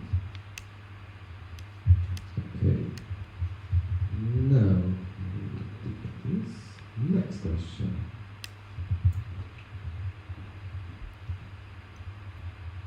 Thank you very much for Samantha. I actually love the idea. I think it's very great. It will be very helpful to have all the information together. My question is that we have this Papaya system already, right? Every section uses Papaya, right? No, not every section. Okay. You. Only two. Okay. So, could you please, yeah, why are you using it? Okay, that was my question. I just wanted a better Papaya, but if it's only that's yeah, so we just need a good mentor system, a pairing system that couldn't Can I be rephrase it your in- question? Yes, thanks. Can we use this to match mentees and mentors, this application? Can we use it? We actually haven't thought about it. I mean, it can be solved, in my opinion, but it's definitely not going to get into, I don't know, beta 0.1, but it can be something that can be added later, definitely. So I created a form where you can suggest any kind of idea later today, 2 weeks from today, and there we send in really good ideas for the stuff. We can develop it maybe for the beta, maybe after the beta. So we are really open for anything. It's a great idea. Good? Good. You don't want? Okay, you will cover it. Okay. So, no. Thank you, knowing National Board. I'll try to combine an idea and a question in one sentence. So I would really love to see ESN colors on the app, obviously, if that can be solved. And then the question part would be, we always talk about like a shared calendar, so every section will be able to upload their events in a shared calendar, so international students would have access to like more events. Do you think that would be durable and manageable, and if so, how? I will give the microphone to Ken, but first about the shared calendar. We started it with Agi. We actually been able to gather many events from most of the sections, but we wasn't able to publish it on the website yet. But I think it will be manageable now with the help of Karen and so on.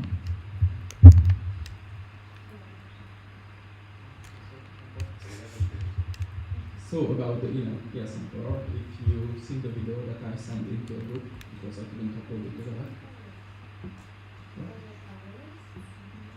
Right now there is only two teams, light and dark, but of course we can add the ESN team or something that everybody has their preferences, for example a light team or dark team, and maybe someone would like to use the after with ESN team. Follow up by Agi still? Okay, so follow-up question to this, but mostly to the sections. Will you be willing to regularly contribute to this app, like your events and your most relevant and up-to-date data, so this app can stay relevant and up-to-date?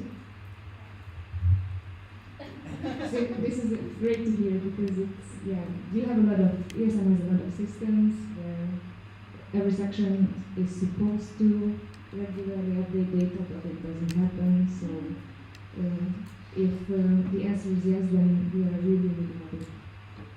I think I will make this easier. Raise, no, just the vote holders please. Raise your hand if you would like to cooperate in this. Yes, Peach, yes. Mata, yes. Okay. 4 sections, 5, 6, 7. Everyone, basically, almost. Okay, great, lovely. Alright. Covered. Oh yeah, sure.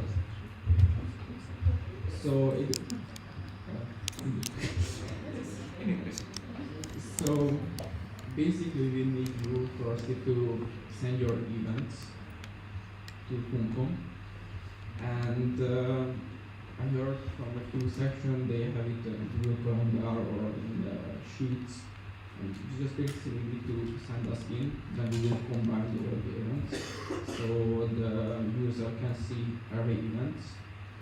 And secondly, I think we need to only do it once to send every information in about your sections, and maybe it will change in half year or a year, but we don't have to do it regularly.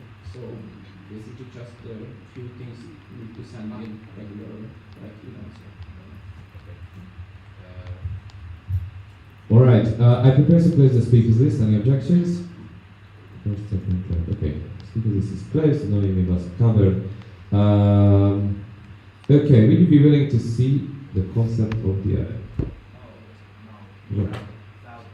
Sell. Will you be able to sell the concept of the app? But it's for free. I mean to market, I believe. Yeah, exactly. Okay.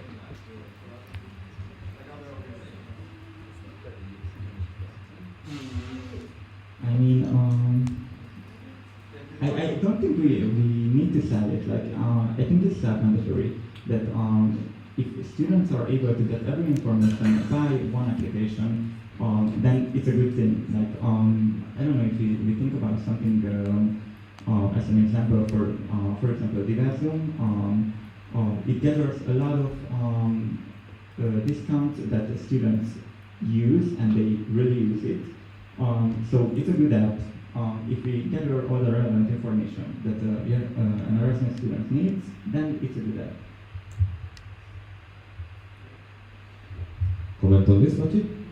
Okay. I might be a neutral if it comes to this, but I don't think we can sell it because we are a non-profit organization. So, but I mean, Like sell, he meant like sell the idea. yeah, I know, but I don't know. It's a very thin legal line that I don't know if we can cross, but.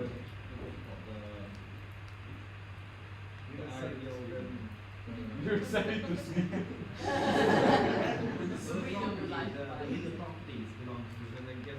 Okay. So I think it's a complicated question. Yeah, but it's a nationalized earnings product to make like for every language. Okay, guys, let's keep it cracking because we are behind on the agenda, so that is covered.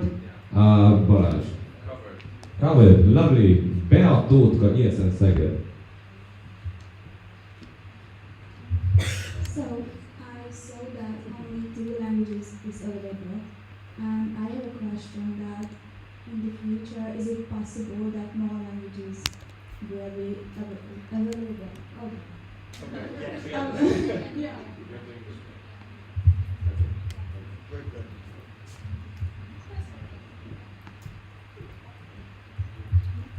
So in the video that you just basically see the UI or the base of, you just put in a few things that you see how it will look like. And of course I already done the building, change the language. And it's really easy. If someone knows another language and translates everything, then it's done. So I can add as many languages as you want. Just somebody needs to be volunteering and translate it. Okay. Covered? Good. Okay. Next one. This app would semi-compete with ESN Galaxy Wiki, esncard.com and esncard.org actually, and so forth. Who is it actually aimed at? Students or volunteers in sections? I think it would semi-compete, yeah, that's true, that's for sure. I would say that both the students and both the volunteers, they can reach every information there, yes. And Well, I'm asking is because from what Agi said, I think to relate to something that Aki said about like if we're willing to like take part in it and bug data and all that, if we have this many systems, I mean I have trouble getting my EM to register his events at ESN Galaxy. So like using another platform, like we're difficulty learning the ones that we already do have. So is this just a new and shiny toy, or it can be sustainable for the future, or will something disappear? Because the esn.car.com must cost money to upkeep. I guess the wiki is one too. The Galaxy, like I think it also had a lot of organizational parts of it. The network uses the different platforms in different ways. And also like part like, is it for the students? Is it for volunteers? Is it for the mentors to connect with them? Is it a social media platform? I feel this is trying to combine a lot of small aspects and isn't like, I'm trying to understand, like I get different ideas on what this app is actually for. Because if it's just to sell merch and to see events, then it's just another platform that you need to like undertake. Either absorb others that already exist and can be more efficient, like esncard.com, or like, because I think also like the section, volunteers would like love to have a way to have information easily available and try to contact. Or yes, it's for the students, because they might not have use for these functions and so forth. Speaking from another organization perspective, of course.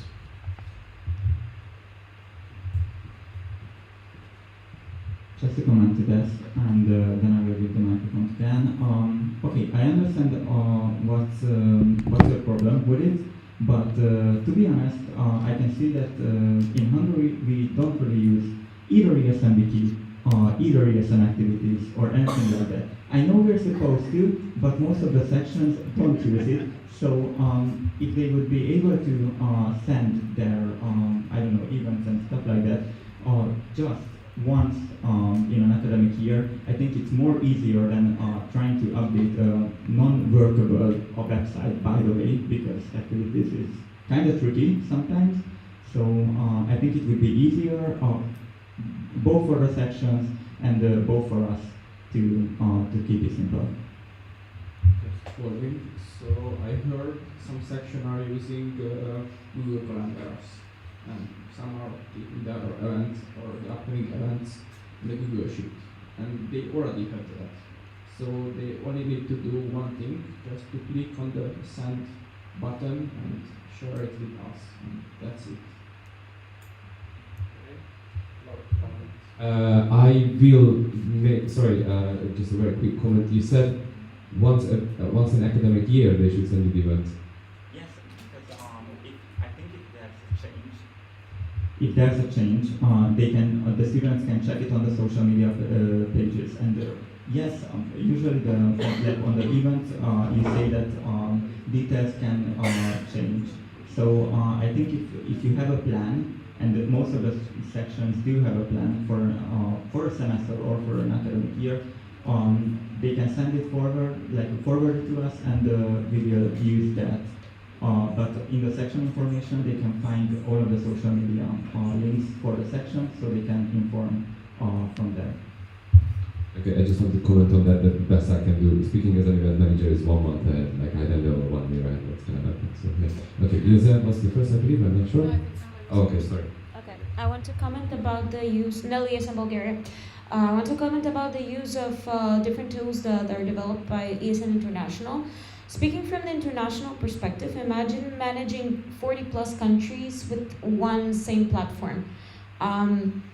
If every NO decides to implement something technological that's more different than what the ESN International is offering, that's great, that's being proactive.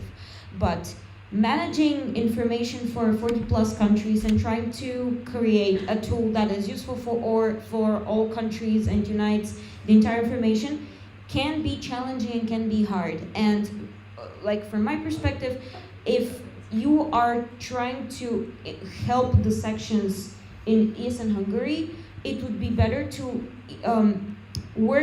create something that will complement the already established structures of ESN International, and not not be another thing which is similar to the tools that are provided by ESN International. Because I know that it might be challenging for sections to register their events and activities. This is a challenge everywhere. But if this is the problem, there are ways to tackle this. Like, I can tell you that sections in Bulgaria right now do register almost all of their events, because we have found a way to motivate them to do that. So my idea is to more complement the work of sections, ease their work, like it was suggested, do something for the buddy program or the mentorship program. I forgot the word, I'm sorry. Or create a tool that would enable local boards to work better, to organize their tools better, to organize their processes better, and not be in a clash with the tools provided by ESN International. Because at the end of the day, we are the same brand and the same organization. Okay, that's fine.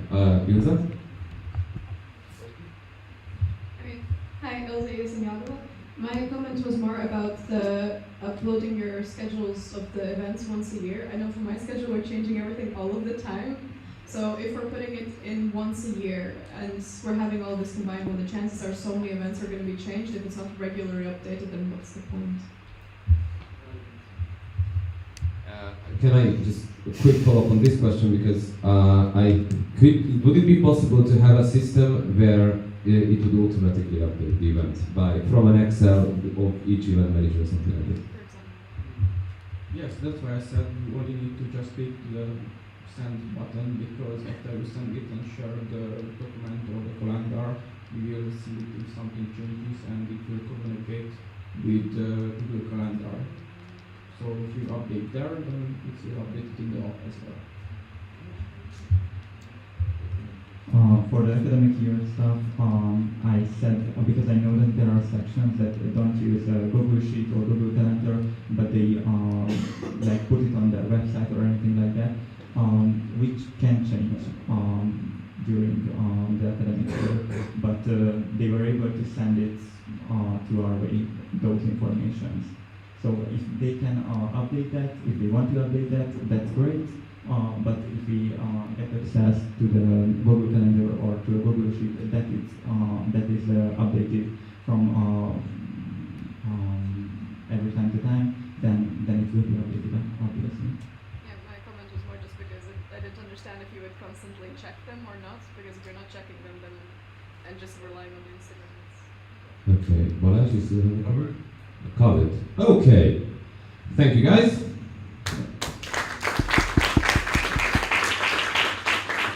All right. now comes the time for 2 track sessions, and I believe I will have some help in that. In the agenda there is a... And we have some time to divide the people. Agenda, yes. I think you can check here where tracks, you will be. tracks. Yes, okay. So if you open the agenda, there is a tab called Tracks, and you will be able to see your name in either the Mojo Dojo track, which is me, Ilse and Kadir, or the Manhattan track with Maki, Henry, and Nelly. Where I am having a question to the OC, where will these 2 take place? And Manhattan is staying? Yes. Okay, so Manhattan is staying. If you see your name in the Mojo Dojo track, please come with us and Yes, you are. Yes. Just a procedural. Yes, Manhattan is staying here. Mojo Dojo is moving. You are divided mostly based whether or not you are a vote holder, because in this room there will be topics for more advanced listeners who are already knowing these voting topics and whatever. And for the other, in the other room there will be more talks about generic things and more beginner-friendly topics, if I may say so. I hope I didn't offend anyone expressing it this way. And please do not lose your voting devices. Actually, We can collect them. since there is no more voting for today, I would like every vote holder to please bring your voting devices back to the front. Machi will collect all of them. Thank you, it's a great idea. I mean, it is. Good job, girl. Why are we all of a sudden? Come here, what about you? I'm saying good job. Are you ready to present? I was bored. Yeah.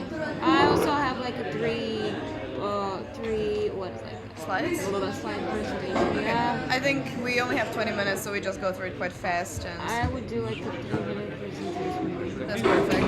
If I miss some information, just fill it in, because I have a tendency to just get stressed when I talk. So it's just rambling. No, like I can show you what I. No. Yeah, go for it. Let me just go put my stuff on the table so I can quickly grab it and run to the other room after. Yeah, sure. Go ahead. Did all the vote holders give back the voting devices?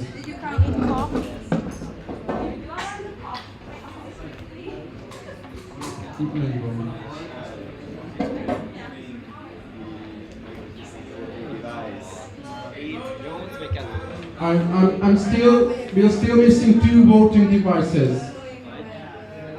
1 more voting, 2 more. Okay, we are good. Thank you. It's alright. Okay.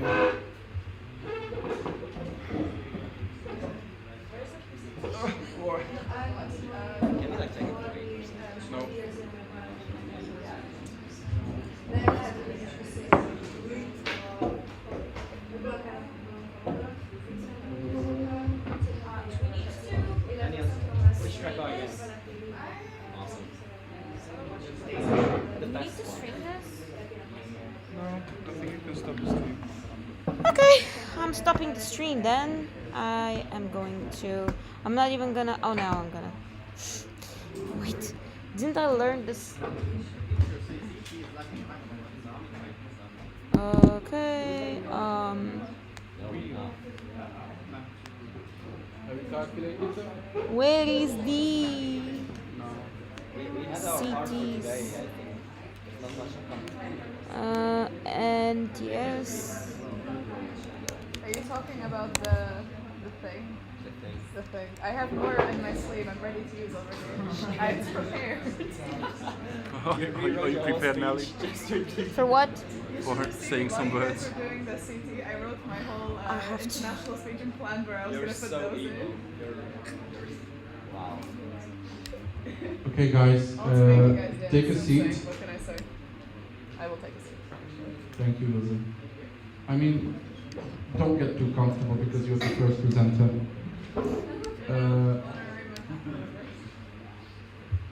If you guys are still I'm sorry, we have to continue. People with the sugar cubes, you can finish them later. Can I ask, like, I'm stopping the stream right now, right? Mhm. Okay. So, thank you very much. Welcome to the Manhattan track.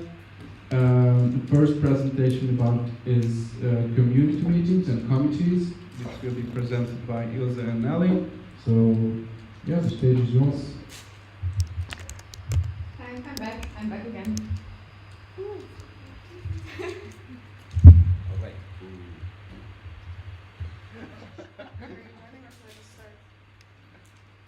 Go ahead, go ahead. Go ahead. Hello, everybody. So we will be talking about the community team meetings today, and hopefully answer all of your questions. Hopefully by the end of it, zero will be nice. So, has any of you guys heard about the community meetings or attended a community meeting? Fantastic, the majority.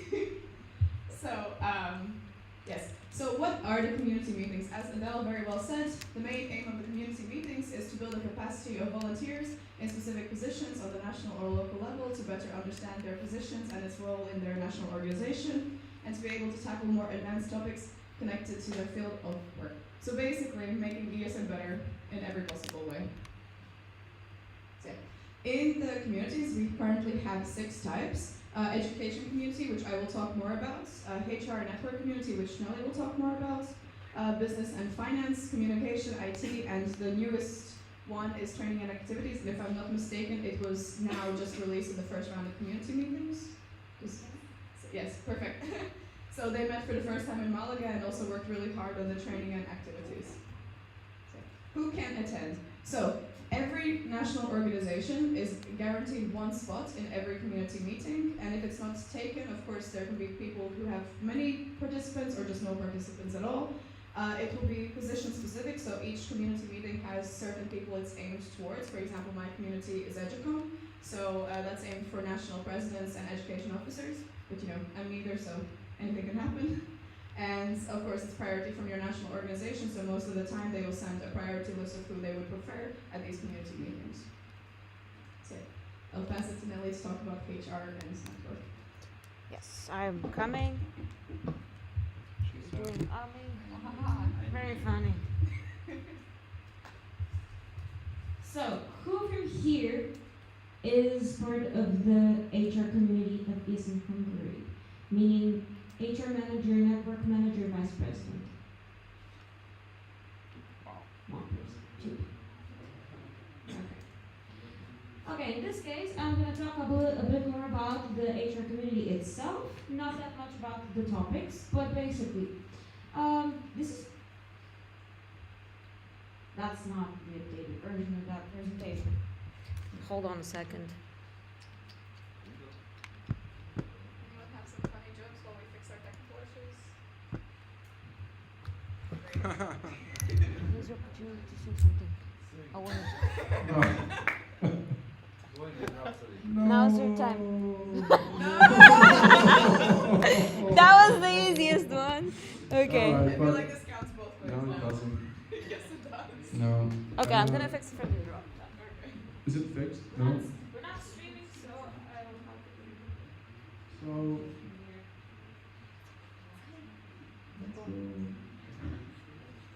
think it's this one. Did you know that there's more brew sales in Hungary now? What do you mean? Yeah, it's really stupid information. Oh no. I will start. But I was sure that this is Let's, you know, pray really hard. But I did edit the presentation. I know it is correct because I saw the correct one on my computer, so I don't know. So this means. So my own CT members failed to upload the presentation on time. So that means that ESN now is owing us some drinks. Correction. It was uploaded on time. I saw it on my computer, and I already bought you guys alcohol. So. Yeah, not right, but alcohol is there. slides. Maybe while Which I'm Nelly. going to drink as soon as we finish. Maybe while Nelly finds about the HR, I can talk about the Educom. Yeah, please. Introduction. Yeah. Okay. When we talk about it. Apologies. Okay, do you guys have, okay, fine, we're just gonna do it like this. Okay. So, are any of you guys part of the education committee? So this is, slide, okay, amazing. So, education committee is targeted towards national presidents and also education officers of the national board. But as I said, I'm also not part of the national board, so it's open for everyone. You just need to send a good application, show your interest, and they probably will select you. So, who, what, when, where, and later why. So we had our last education community meeting in Malaga. It was held from the 15th to the 19th of September. Additionally, we also had the communication committee come and also the training activities, because this round of meetings, it was divided between two countries. It was between Denmark and Spain, so really cool. We had the cooler ones, it was by the beach. So, yeah. What was the focus of our community meeting? So here we were learning about strategic communication. Specifically, we were doing how to talk to our national agencies, our higher education institutes, basically everyone that can help ESN in the future. We were discussing how to work best with our national agencies and also our important stakeholders. We were talking and practicing how to make propositions and basically implement what we would like to see in ESN. And additionally, we did statistical analysis and policy preparation. Within the statistical analysis, we had a sneak preview of all of your guys' ESN data. That sounds weird. Of the Erasmus survey data. So we prepared, and I remember my group did it specifically about TEP, actually, so you guys are doing great. And you guys will have this soon, also this information. And also we went over policy preparation and discussed some problems that are commonly faced in ESN and learned how to basically present them and to who we want to present them to. And additionally, we did sharing of our best practices. As I said, I stole one from ESN Norway, so it's a great place to learn from more advanced members within ESN. So additionally, I will not talk too much about IDEA because I know Balázs will talk about it. But we were very fortunate that we basically got some sponsorship for this event. And in order to receive the sponsorship from IDEA, we had to do two tasks. So firstly, IDEA is working on promoting mobility and also European student advocacy. And so what we did to aid them was we created a campaign in coordination with the communication and the training activities team. And after that, we translated them in every single language. So you guys have Hungarian. I know none of you guys attended, but there was 4 Hungarians, and they translated it from Hungarian, so hopefully you guys will get that soon. Yeah, it was really awesome. I'll pass to Nelly about the HR. I'll just switch the presentation because for some reason it's not applying my changes. But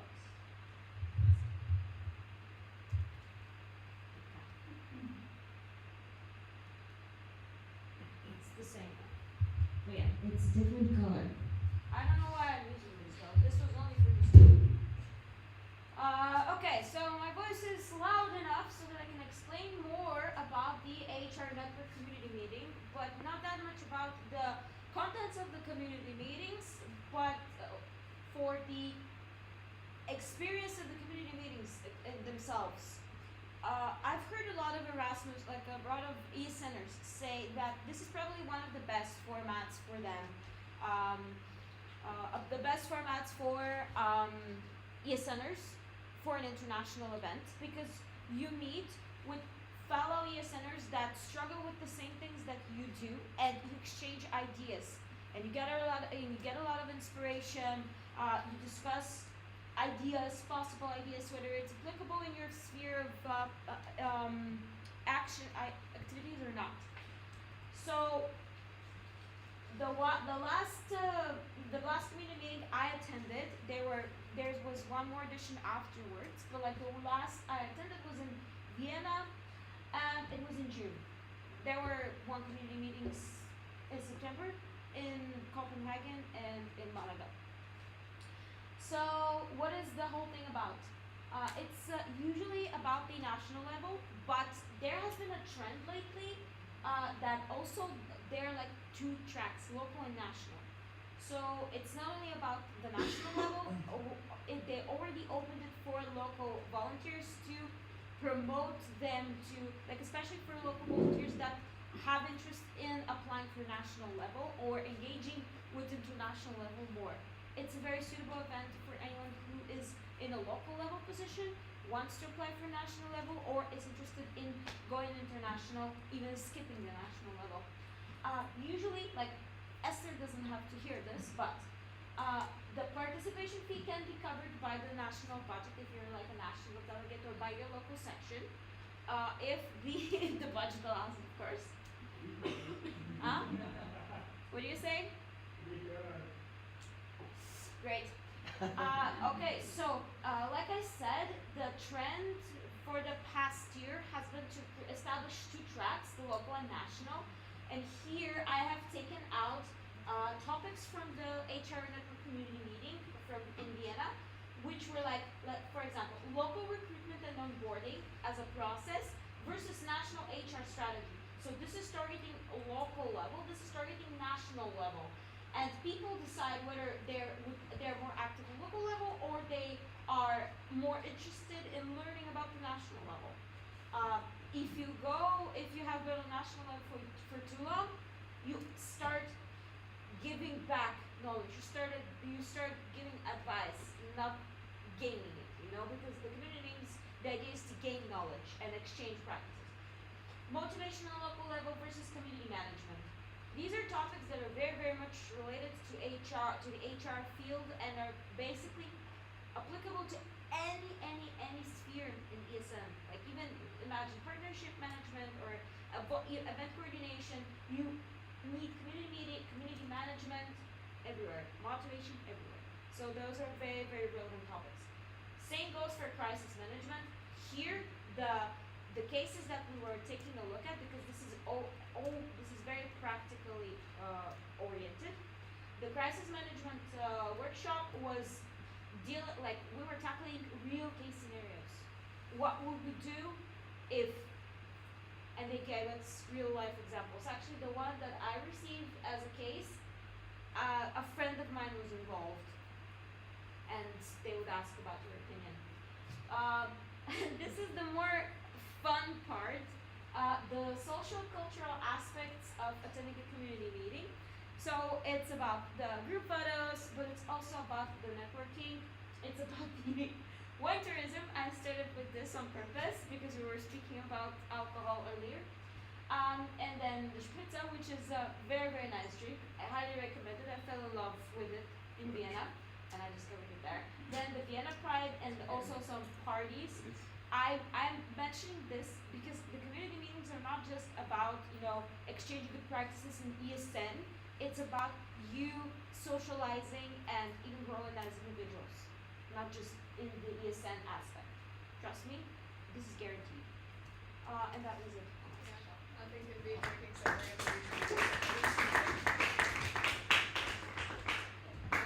It's not good at ESN if you don't have alcohol in it. Yeah. So thank you so much. Let's initiate the weapon of the Slido, please. So that we can make this question round very nuclear. So if you have any questions for the girls about community meetings and committees, this is the time for you to do so. So I'm going to open the speakers list. And one thing I would say is it's a great time to ask questions because I'm a newbie to community meetings, but you're more experienced with community meetings, so you have the best of both worlds. So if you're scared to join like a local member or a national member, it's the best of both worlds to ask. Yeah.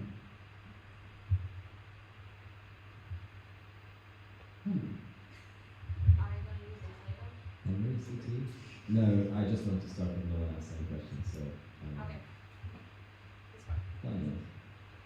No. How often do the communities meet? Is it like once a year? So the communities are meeting twice a year. Usually it's happening once per semester. This year it happened a lot earlier than it should have, I believe. No, we changed the timeline of international events because of this has been an ongoing discussion, but the ESN International changed the timeline of international events, most of them. And the community meetings, the last mandate, they took place in October, September and June, but this year they're going to take place in August, September, and then I think also in February. So in the beginning of the semesters. In the beginnings of the semester. If you're okay. No. Depends. You can. It depends. As far as I'm aware, they will be together the next ones. Like usually they try to organize it together, but always there is an international board member kind of heading each community, so Yes. they cannot make it at the time because the president's one is usually separate, which is and always in That Brussels. was so. the case. That was the case. But since we already have 6 communities, you know, for each position on the international board, each position has its community on the international level. This year, like this edition in Copenhagen and Malaga, they are organized at 3x3. The optimal for me at least would be to combine the 6 communities together, because this would enable different communities to have joint sessions, like we did in Cluj-Napoca in Romania last September. I'm not sure if we did common sessions here between communities. We did. We worked together with the NGO project, and we had a campaign proposal that we did with between Educom and communication. Fantastic. So yeah, this is why the community meetings usually take place all the communities together, not just like a separate community, because it also enables different spheres to interact together and create a synergy. Thank you. Tanya Karas, ESN page. Okay, my question is there a precedent for like a local vice president going to like a HR community meeting and being financed by the national in Hungary? I mean, so if I would want to apply for the next HR community meeting, is there a chance I will get it funded from the national level? I think it's better for Blanca to answer because it's more dependent on we cannot comment on Hungary's financial situation. Yeah. I can say I have not seen this in the past 8 years. Blanca, please answer. That's the answer. Probably not. That's the short answer. If we manage to get grants that we wanted, or we manage to find more partners and sponsors, let's say, then yes, we will absolutely consider it, because our main goal is to include as many of you in the international level as we can. But as of today, as of right now, it is not possible, unfortunately. Thank you. I would like to add though, you should still apply, because for example, Educom that I just attended, we got the EGIE reimbursement, so up to 150 euros for travel expenses. So if national board cannot sponsor it, maybe there's a chance, depending on which community meeting you attend, that you might get some sponsorship elsewhere. Spain actually have very good reimbursement policies in general. Switzerland also. Yeah, Switzerland also. If you travel, that's a pro tip. If you travel to a national assembly or like an event that's organized by ESN Switzerland, you usually get reimbursed if you travel sustainably. Promotion, like shameless promotion. And this is the list. Any more questions for the girls? I have maybe it was Name and section, please. Yes, I'm not that outside. Maybe you mentioned at the beginning, so sorry if I couldn't catch it, but is there a limit from a country how many people can go to these community meetings? Because, for example, if I have this hiring event at my section on Monday, and I would like, it's a very attractive skill to say that you become part of our board. I mean, responsible for example, community or, for example, HR, then you have a higher chance or access to this kind of meetings, so you can be more international by this. So, I would like to promote by this as well, the ESN for new meetings. So, is there like a limit of how many people can go or how easy to get there? So usually for the community meetings, I understand that it is 1 participant per country. That's the Per community. Per community, it's like per country per community. So I believe that there's 45 members per community currently. Each country is guaranteed 1 spot, but if spots are not filled, they're given to other countries, and that comes down by the priority list and also the preferences and who they like in the applications. I can also extend on this. This usually depends on the OC, because during the community meetings in Vienna, we didn't have 45 spots. We had like 30-ish, but they didn't, like the OC didn't expect that many applicants, because after EGM, everybody went out and was like, I want to apply. Yeah.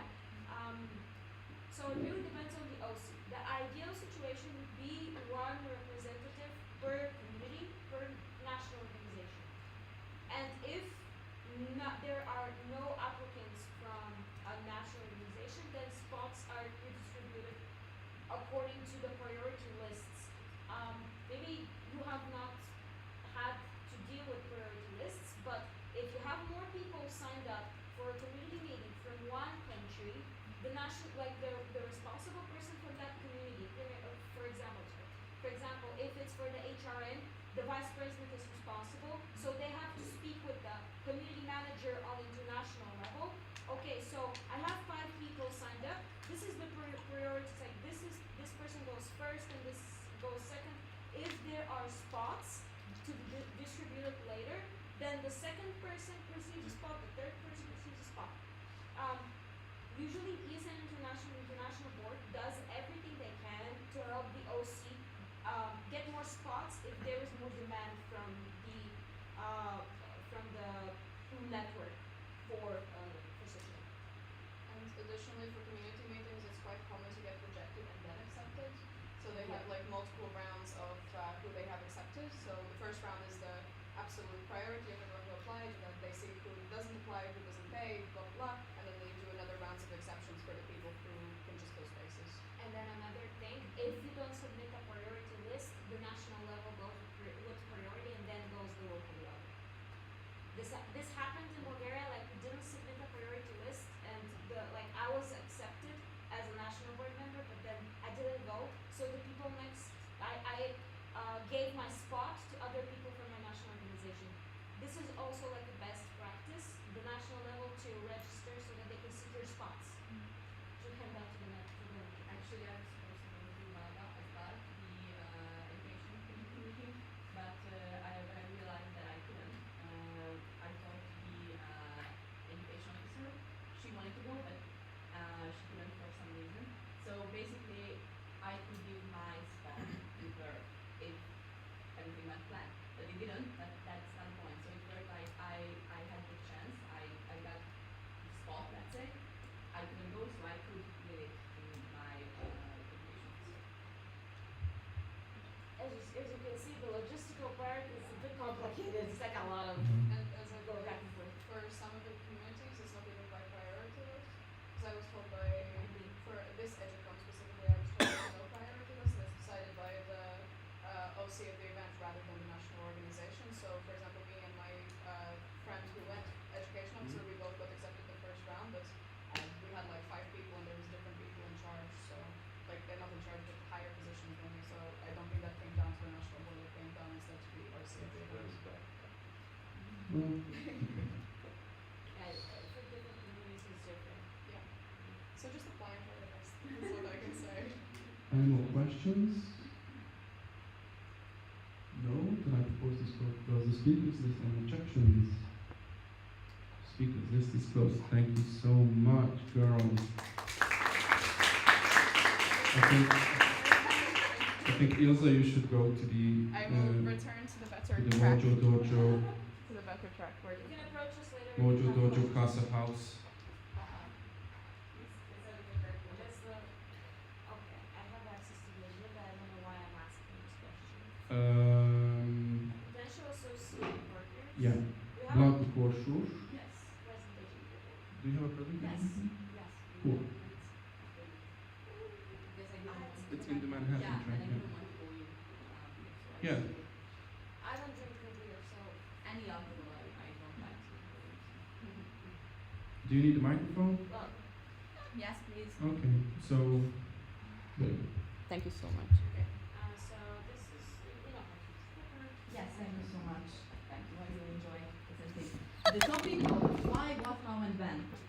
This is the topic of everything regarding the possible or existing partners that ESN Hungary currently has or will hopefully have in the future. So this is the story of Blanco Korsur and the National Board as business bodies. I realized that it could have been like the book of our journey regarding this topic, so that's why I gave this title. So first, I would like to start with a very, very important partner of ours, which is the Jal Foundation. I touched upon this earlier in the day. That basically is about them as a separate partner, let's say, but also beginning of a new network. They are slowly organizing and imagining the legal procedures behind this whole idea, so it is in the works still. But as I've said, the Jal Foundation has been with us for years, but now it's a new beginning. For years, I mean 2 years, so It's plural. Yes, that word.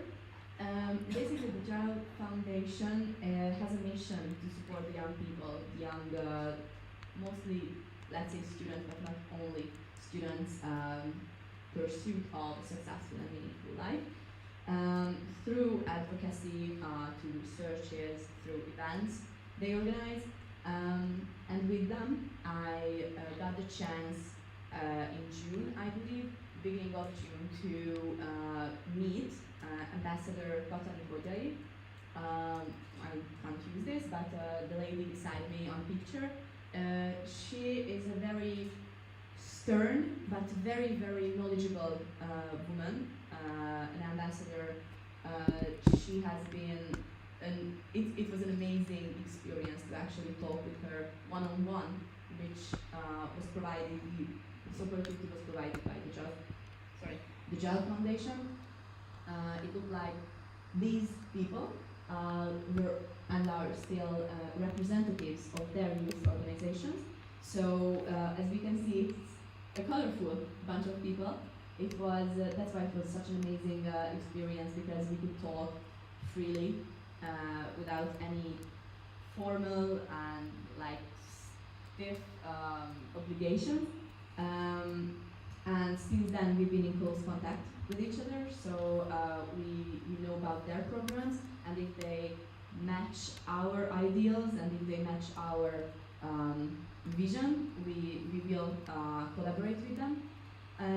So far, we've been to one event that Kadir and Esther went to, that sport event that Esther talked about.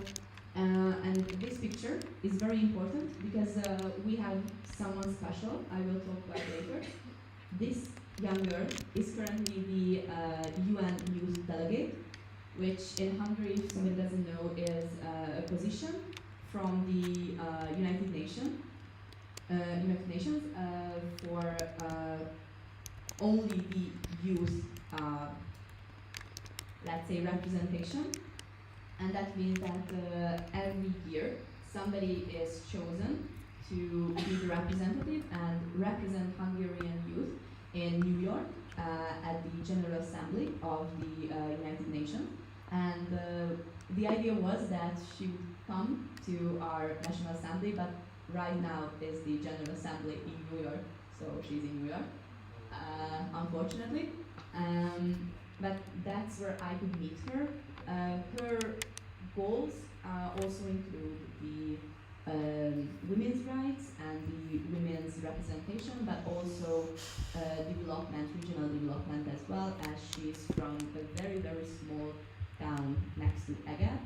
Why I know this? Because actually I've known her for years, because I've known her, since, for 3 years maybe. So it was very nice to actually meet her after she got chosen, and we can in the future work very closely with her, because as I know, there's personal connections as well.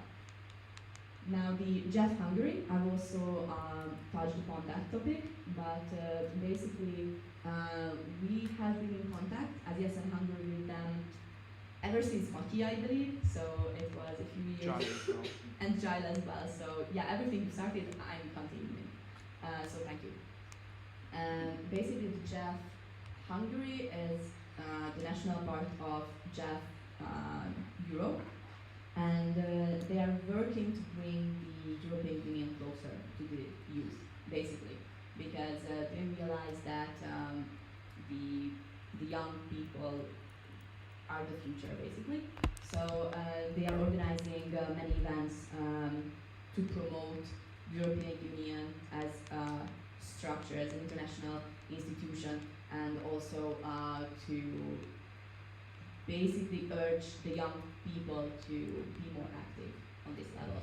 And as they have reached out in a few months, like a month ago, we've been in close contact. Noemi and I, we had a call with the current president, who was the president, I think, back then as well, so who's been the president for such a long time. But basically, Balázs is an amazing partner in all this. This time, what I want to talk about is that this time they are planning and they are actually in the work of doing a huge document, like a book.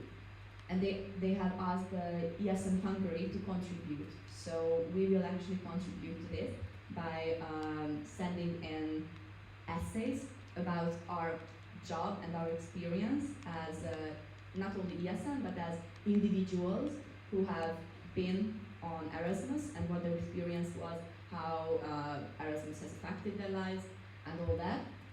And I will contribute by basically introducing our network. So it is a great way to represent ourselves because this will be an international book, let's say, they're working on. So this is very exciting and a big thing. And they will help us with our EGIA project, I don't know, because we will, I don't know how to pronounce it, I'm so sorry. They will basically organize an event with us together so that we can reach more people because their network is huge and we have our ways to reach people as well. Then I already talked about Csenge, the Csenge Offenbacher is the name of the current UN youth delegate. She, as I mentioned, is working with regional development and women's rights, and I think she's doing a great job. Now in the UN, she's active in basically being the voice of ours, and in the last meeting that I've shown, I had the chance to talk to her about our situation, like how our network is doing in regards of her goals, and she promised to work really hard on what we discussed, and I think that's also a great thing. And I just brought Domokos because he was the previous UN youth delegate, and I know him as well. And it was very fun to realize this. But basically, we've been in a project ever since I was in high school, basically. So we have a strong connection as well. So that's just fun. That basically, I know the young youth delegates personally, and that's fun. And now the Uniplaces is a new partner, ESN card partner of ours. Here is the code. You can see the code, yeah, the promo code, which means that Uniplaces is, I don't know if you're familiar with the website like Spotahome and Housing Away and things like that, but they work like offering checked flats or rooms in flats to basically have up and rent, so they are being rented by the incoming students. I've also used one of these websites when I went to Erasmus, and they are they work really well, so I wasn't cheated, it wasn't fraud or anything, so that's amazing. And Uniplaces is now providing us with a discount code, so that means if somebody in Hungary uses our code with their ESN card, that means that they will get 25% off on the service fee, because they operate with a service fee, of course. And that's, I think, a pretty good deal, but we will get, as ESN Hungary, we will get commissions after them. So we will get paid every single time somebody uses this promo code. But it's very important that they are using geolocation, so that means in Hungary. So if somebody is using it in Hungary, from Hungary, then we will receive the commission. So that's just very important to know. We have today we have actually uploaded this information on our social media, so that you can share it again with your network, and make sure it will go to your section as well. Please make sure that you will write it down that now we have a new partner. And that was it. Sorry, I don't know why I didn't read it out. I'm so sorry. That was it, and I'm available for sections.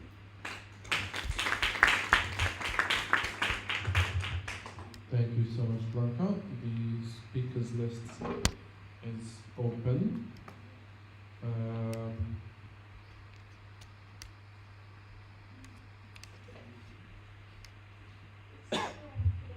Yeah, of course. Yeah. Name and section.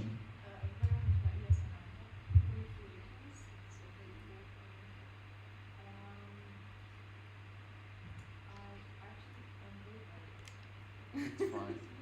So actually, is it on the website already?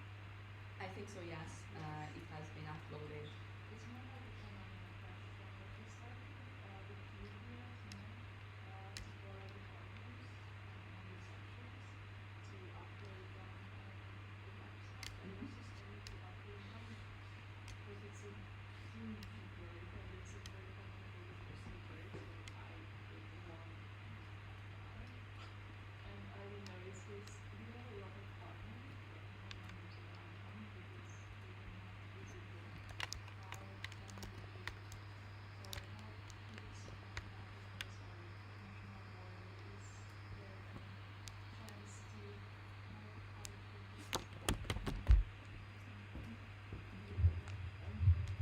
Okay. No, it was amazing. I understood. Thank you. Yes, we have been trying to collect the partners for I don't know how many mandates, but it's not always our fault that we can't because the sections tend to be less cooperative as we would like. And I know that many or some of the ESN sections, they don't have partners, which is fine, but I know that you started collecting the partners, and I know that from what I could see, it was only Courtney's that sent in. I didn't see, so that's why that's what I'm trying to say, that for us, the national board, we could only see that because we weren't shared, so it wasn't shared with us. And if we knew about everything, so like if you could send us the master list or something, that would be amazing, and we could help upload everything on the website. actually there is a master list. Mhm. It's not, I didn't send it because someone has to have something like people. For example, our front page, we got a lot of virtual photos, I think this is it, but only the names, like giraffe or something. Like, okay then, let's start to dig out. What is giraffe? Giraffe in page, and what is that, this and that, and like, it's a huge process and we didn't have time for this, I don't know. So that's the reason why I didn't send it, because it would be useless to send it like this, but if it helps to have this involved. Yeah, so we could start doing this from our side, and if you need help investigating, then we have people for that as well. But please, if you have like a problem like this, you can reach out to us in email. I didn't know about this problem personally, so we could work together with communication, and that would absolutely work. We will do it, of course. It's a very, very important job. Thank you. Questions? Can I add a comment on this? So we use an Excel sheet that we Name and section, please. Hanna and so we use an Excel sheet for that you've probably seen. And you can, I think, share the sheet of that right now because that works really well. So like you can see the location, the opening hours, the place, the Facebook sites, the Instagram sites, and it's like, and the deal. I actually started to do this. Yes. Let's turn this in that form. It is really good. Yeah, I've seen that Excel, and it was so amazing. When I've seen this, next Monday I went and used one of these partners. So thank you. Thank you so much. Are there any more questions? And it's yes, so I propose to close the speakers list and objections. No, the speakers list is closed. Thank you very much, Blanca. You are welcome, Mátyás. All right, let's move on. Stop it. Stop. Jesus. Clapping and all that. let's clarify. How do you pronounce this? Agia? Erasmus Generation in Action. No, the abbreviation. How do you- Everybody pronounces it differently, but I think EGIA normally. Agia. All right. All right. So Balázs, please take the stage, and Nelly, please bring up the presentation. You are the father of the atomic bomb. Wait, whoever manages to pronounce this correctly, like what? I never managed to remember what it's like. How do you pronounce this? Is this one? Yeah. Was awful. I don't know. It's not I think opening. it's not gonna. Oh, it's not happening. Okay, get on.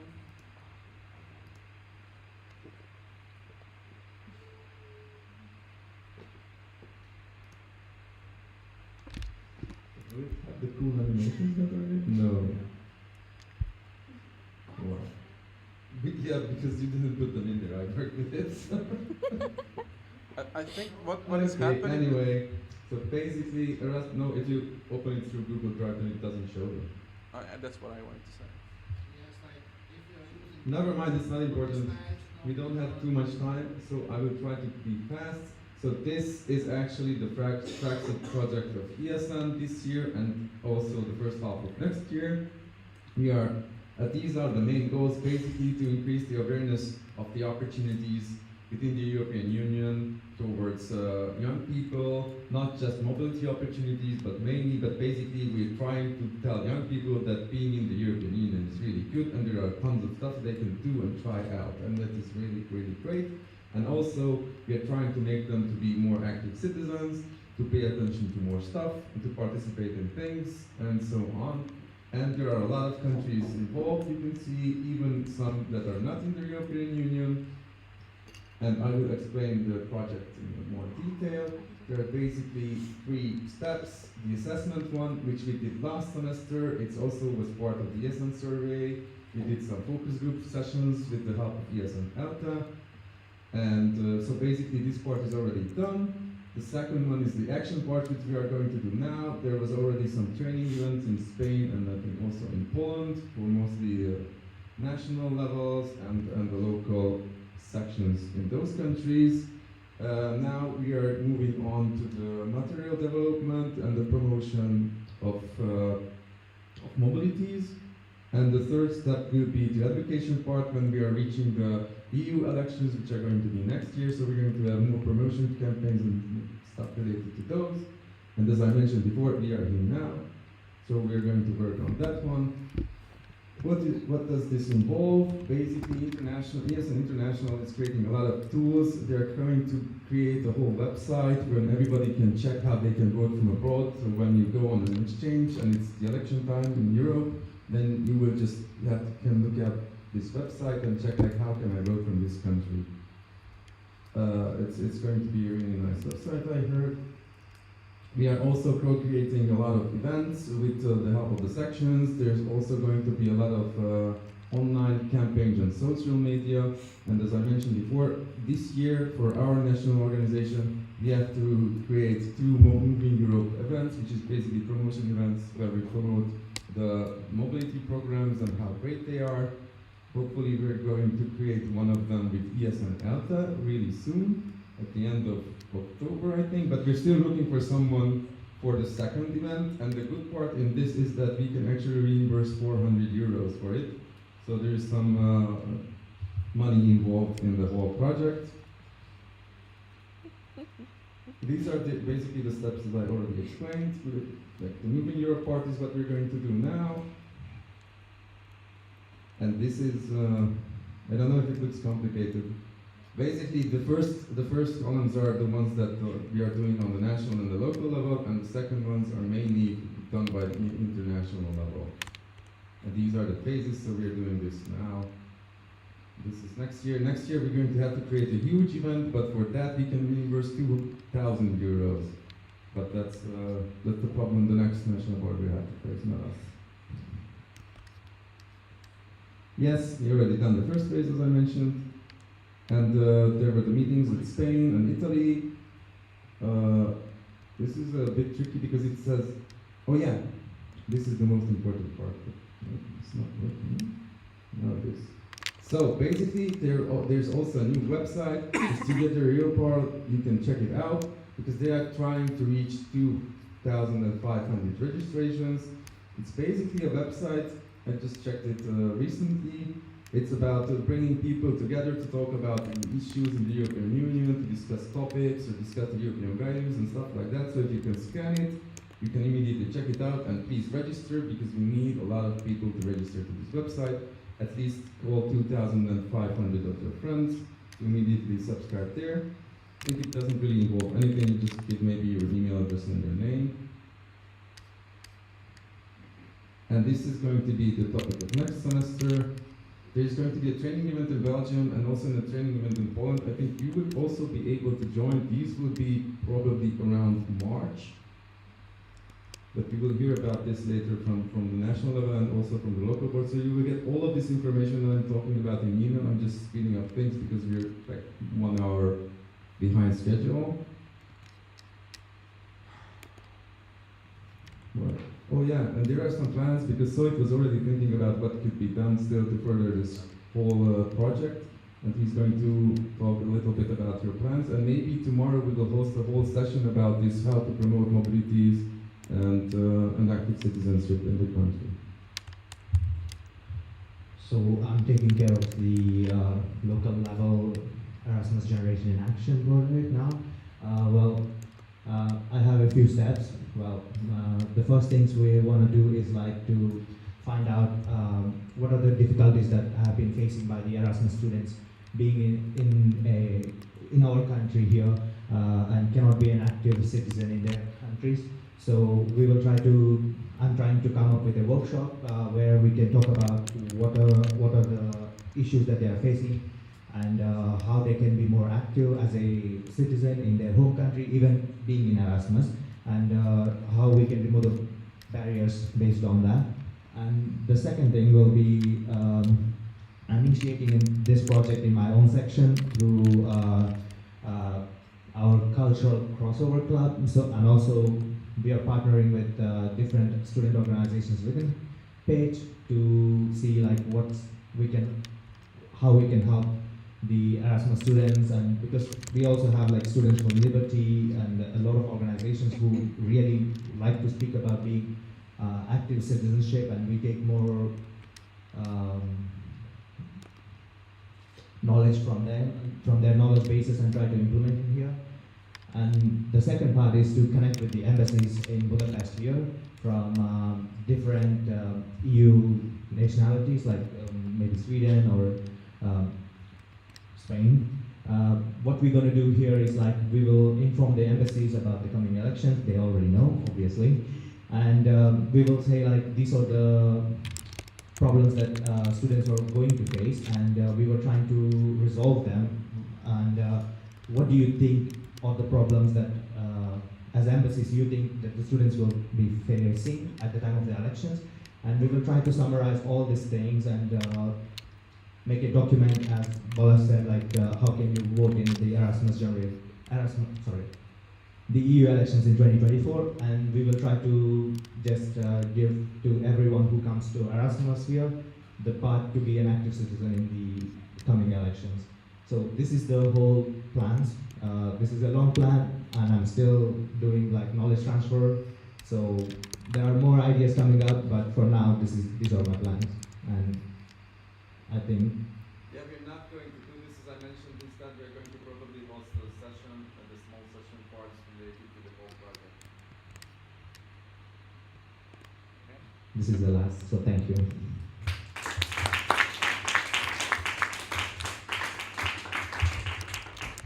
Thank you so much. I'm going to open the speakers list. Are there any questions about EDGIA? How to pronounce it? Go ahead. From ESN side. So someone mentioned in the national board that you want to do something together with Austria. What's in Austria? Can you say something about that? But maybe once again. Quicker with your flat feet.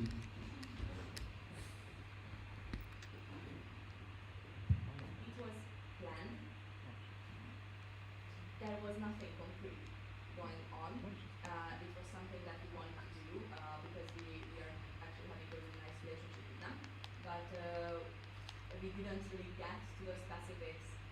So unfortunately, it didn't happen, and we can't see when could it happen. Is that okay? Yes. You mentioned that the election you would like to have for the students, and maybe I'm stupid, but is there anything else that they need to do apart from apply so they are also voting at their embassy, at their home embassy, no? Or is working like the same as a government election normally? I think they mostly. I just know the Hungarian one. Like you have to go to an embassy to vote, but I think some. I hope that in 2022 in April I voted in Brussels at the embassy because I was on Erasmus. But I think some countries permit their citizens to vote differently. Like for instance, like not email, but there's some electronic voting and stuff like that in some countries. We had a meeting about this with there's an international projects coordinator coordinating the whole process. He's Italian, and he said like there are other options in some countries. We just have this one, but there are better ways. If I can forward continue this question, why do you think that it's our responsibility as us to let the foreigners, to involve foreigners in voting? Why not their own country, their own government, their own program? You know, like if I am going to an Erasmus, if I would be abroad, I would follow the instructions how can I vote from home. So I would not someone at there.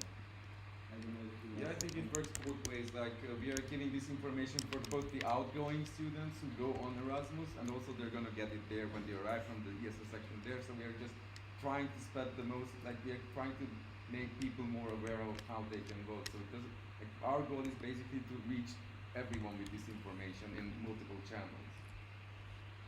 And also, like they are in Erasmus, as we are responsible for the Erasmus students, we can also make them Erasmus without any barriers, because some people like it could be a barrier for them, and they think it's not good to know. And like being an active citizen in your home country, even while you're in Erasmus, is very important for this next week.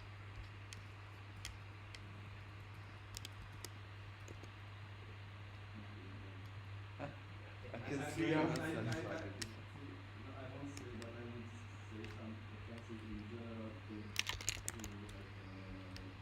Please don't. not, you know, like I cannot find the information how to work because I think there is a need of intelligence. I mean, it's a minimum level of intelligence or level to find your information. And also I think those people who go to Erasmus are usually above this level, or I hope so. Well, I don't know. Like in my experience, like we have a lot of incoming students every semester, and a lot of them don't even read like the first email that the university sends them, and they arrive like 2 months later and they don't know anything, while all of the information they needed was in just that email. So, in an ideal world, yes, like that's what I thought that. If you go abroad, then you check stuff like how it works there or how you're going to do it, but most of the time, in my experience, they don't do that. Thank you so much. Are there any more questions? I don't see any, so I propose to close the speakers list and objections. No, so the speakers list is closed. You communist. You communist. So, basically, we are done with our track in record time. So, I think we should wait for the other group to arrive back. But,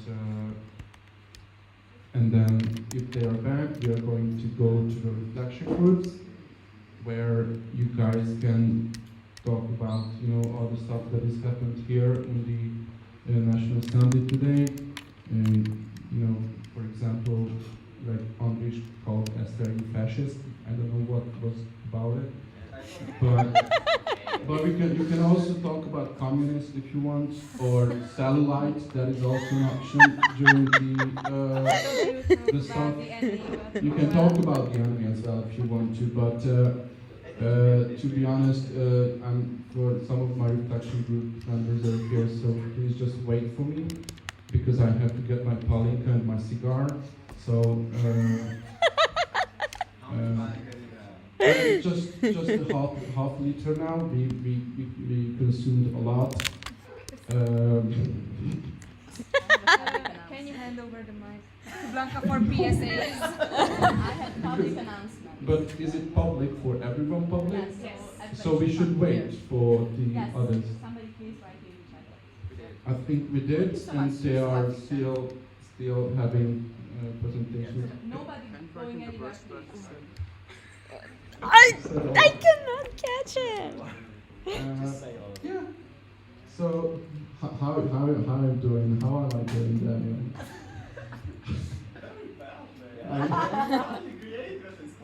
Was that?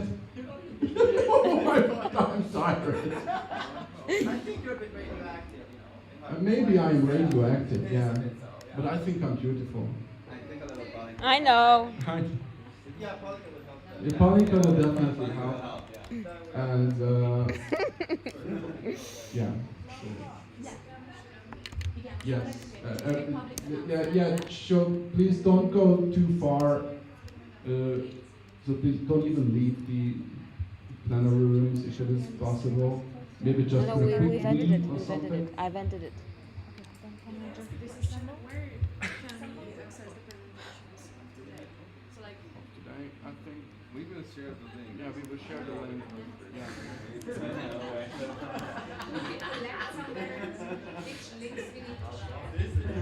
I think I was very efficient, guys. We just shared the whole presentation drive folder. I don't know if it's cheating. I mean,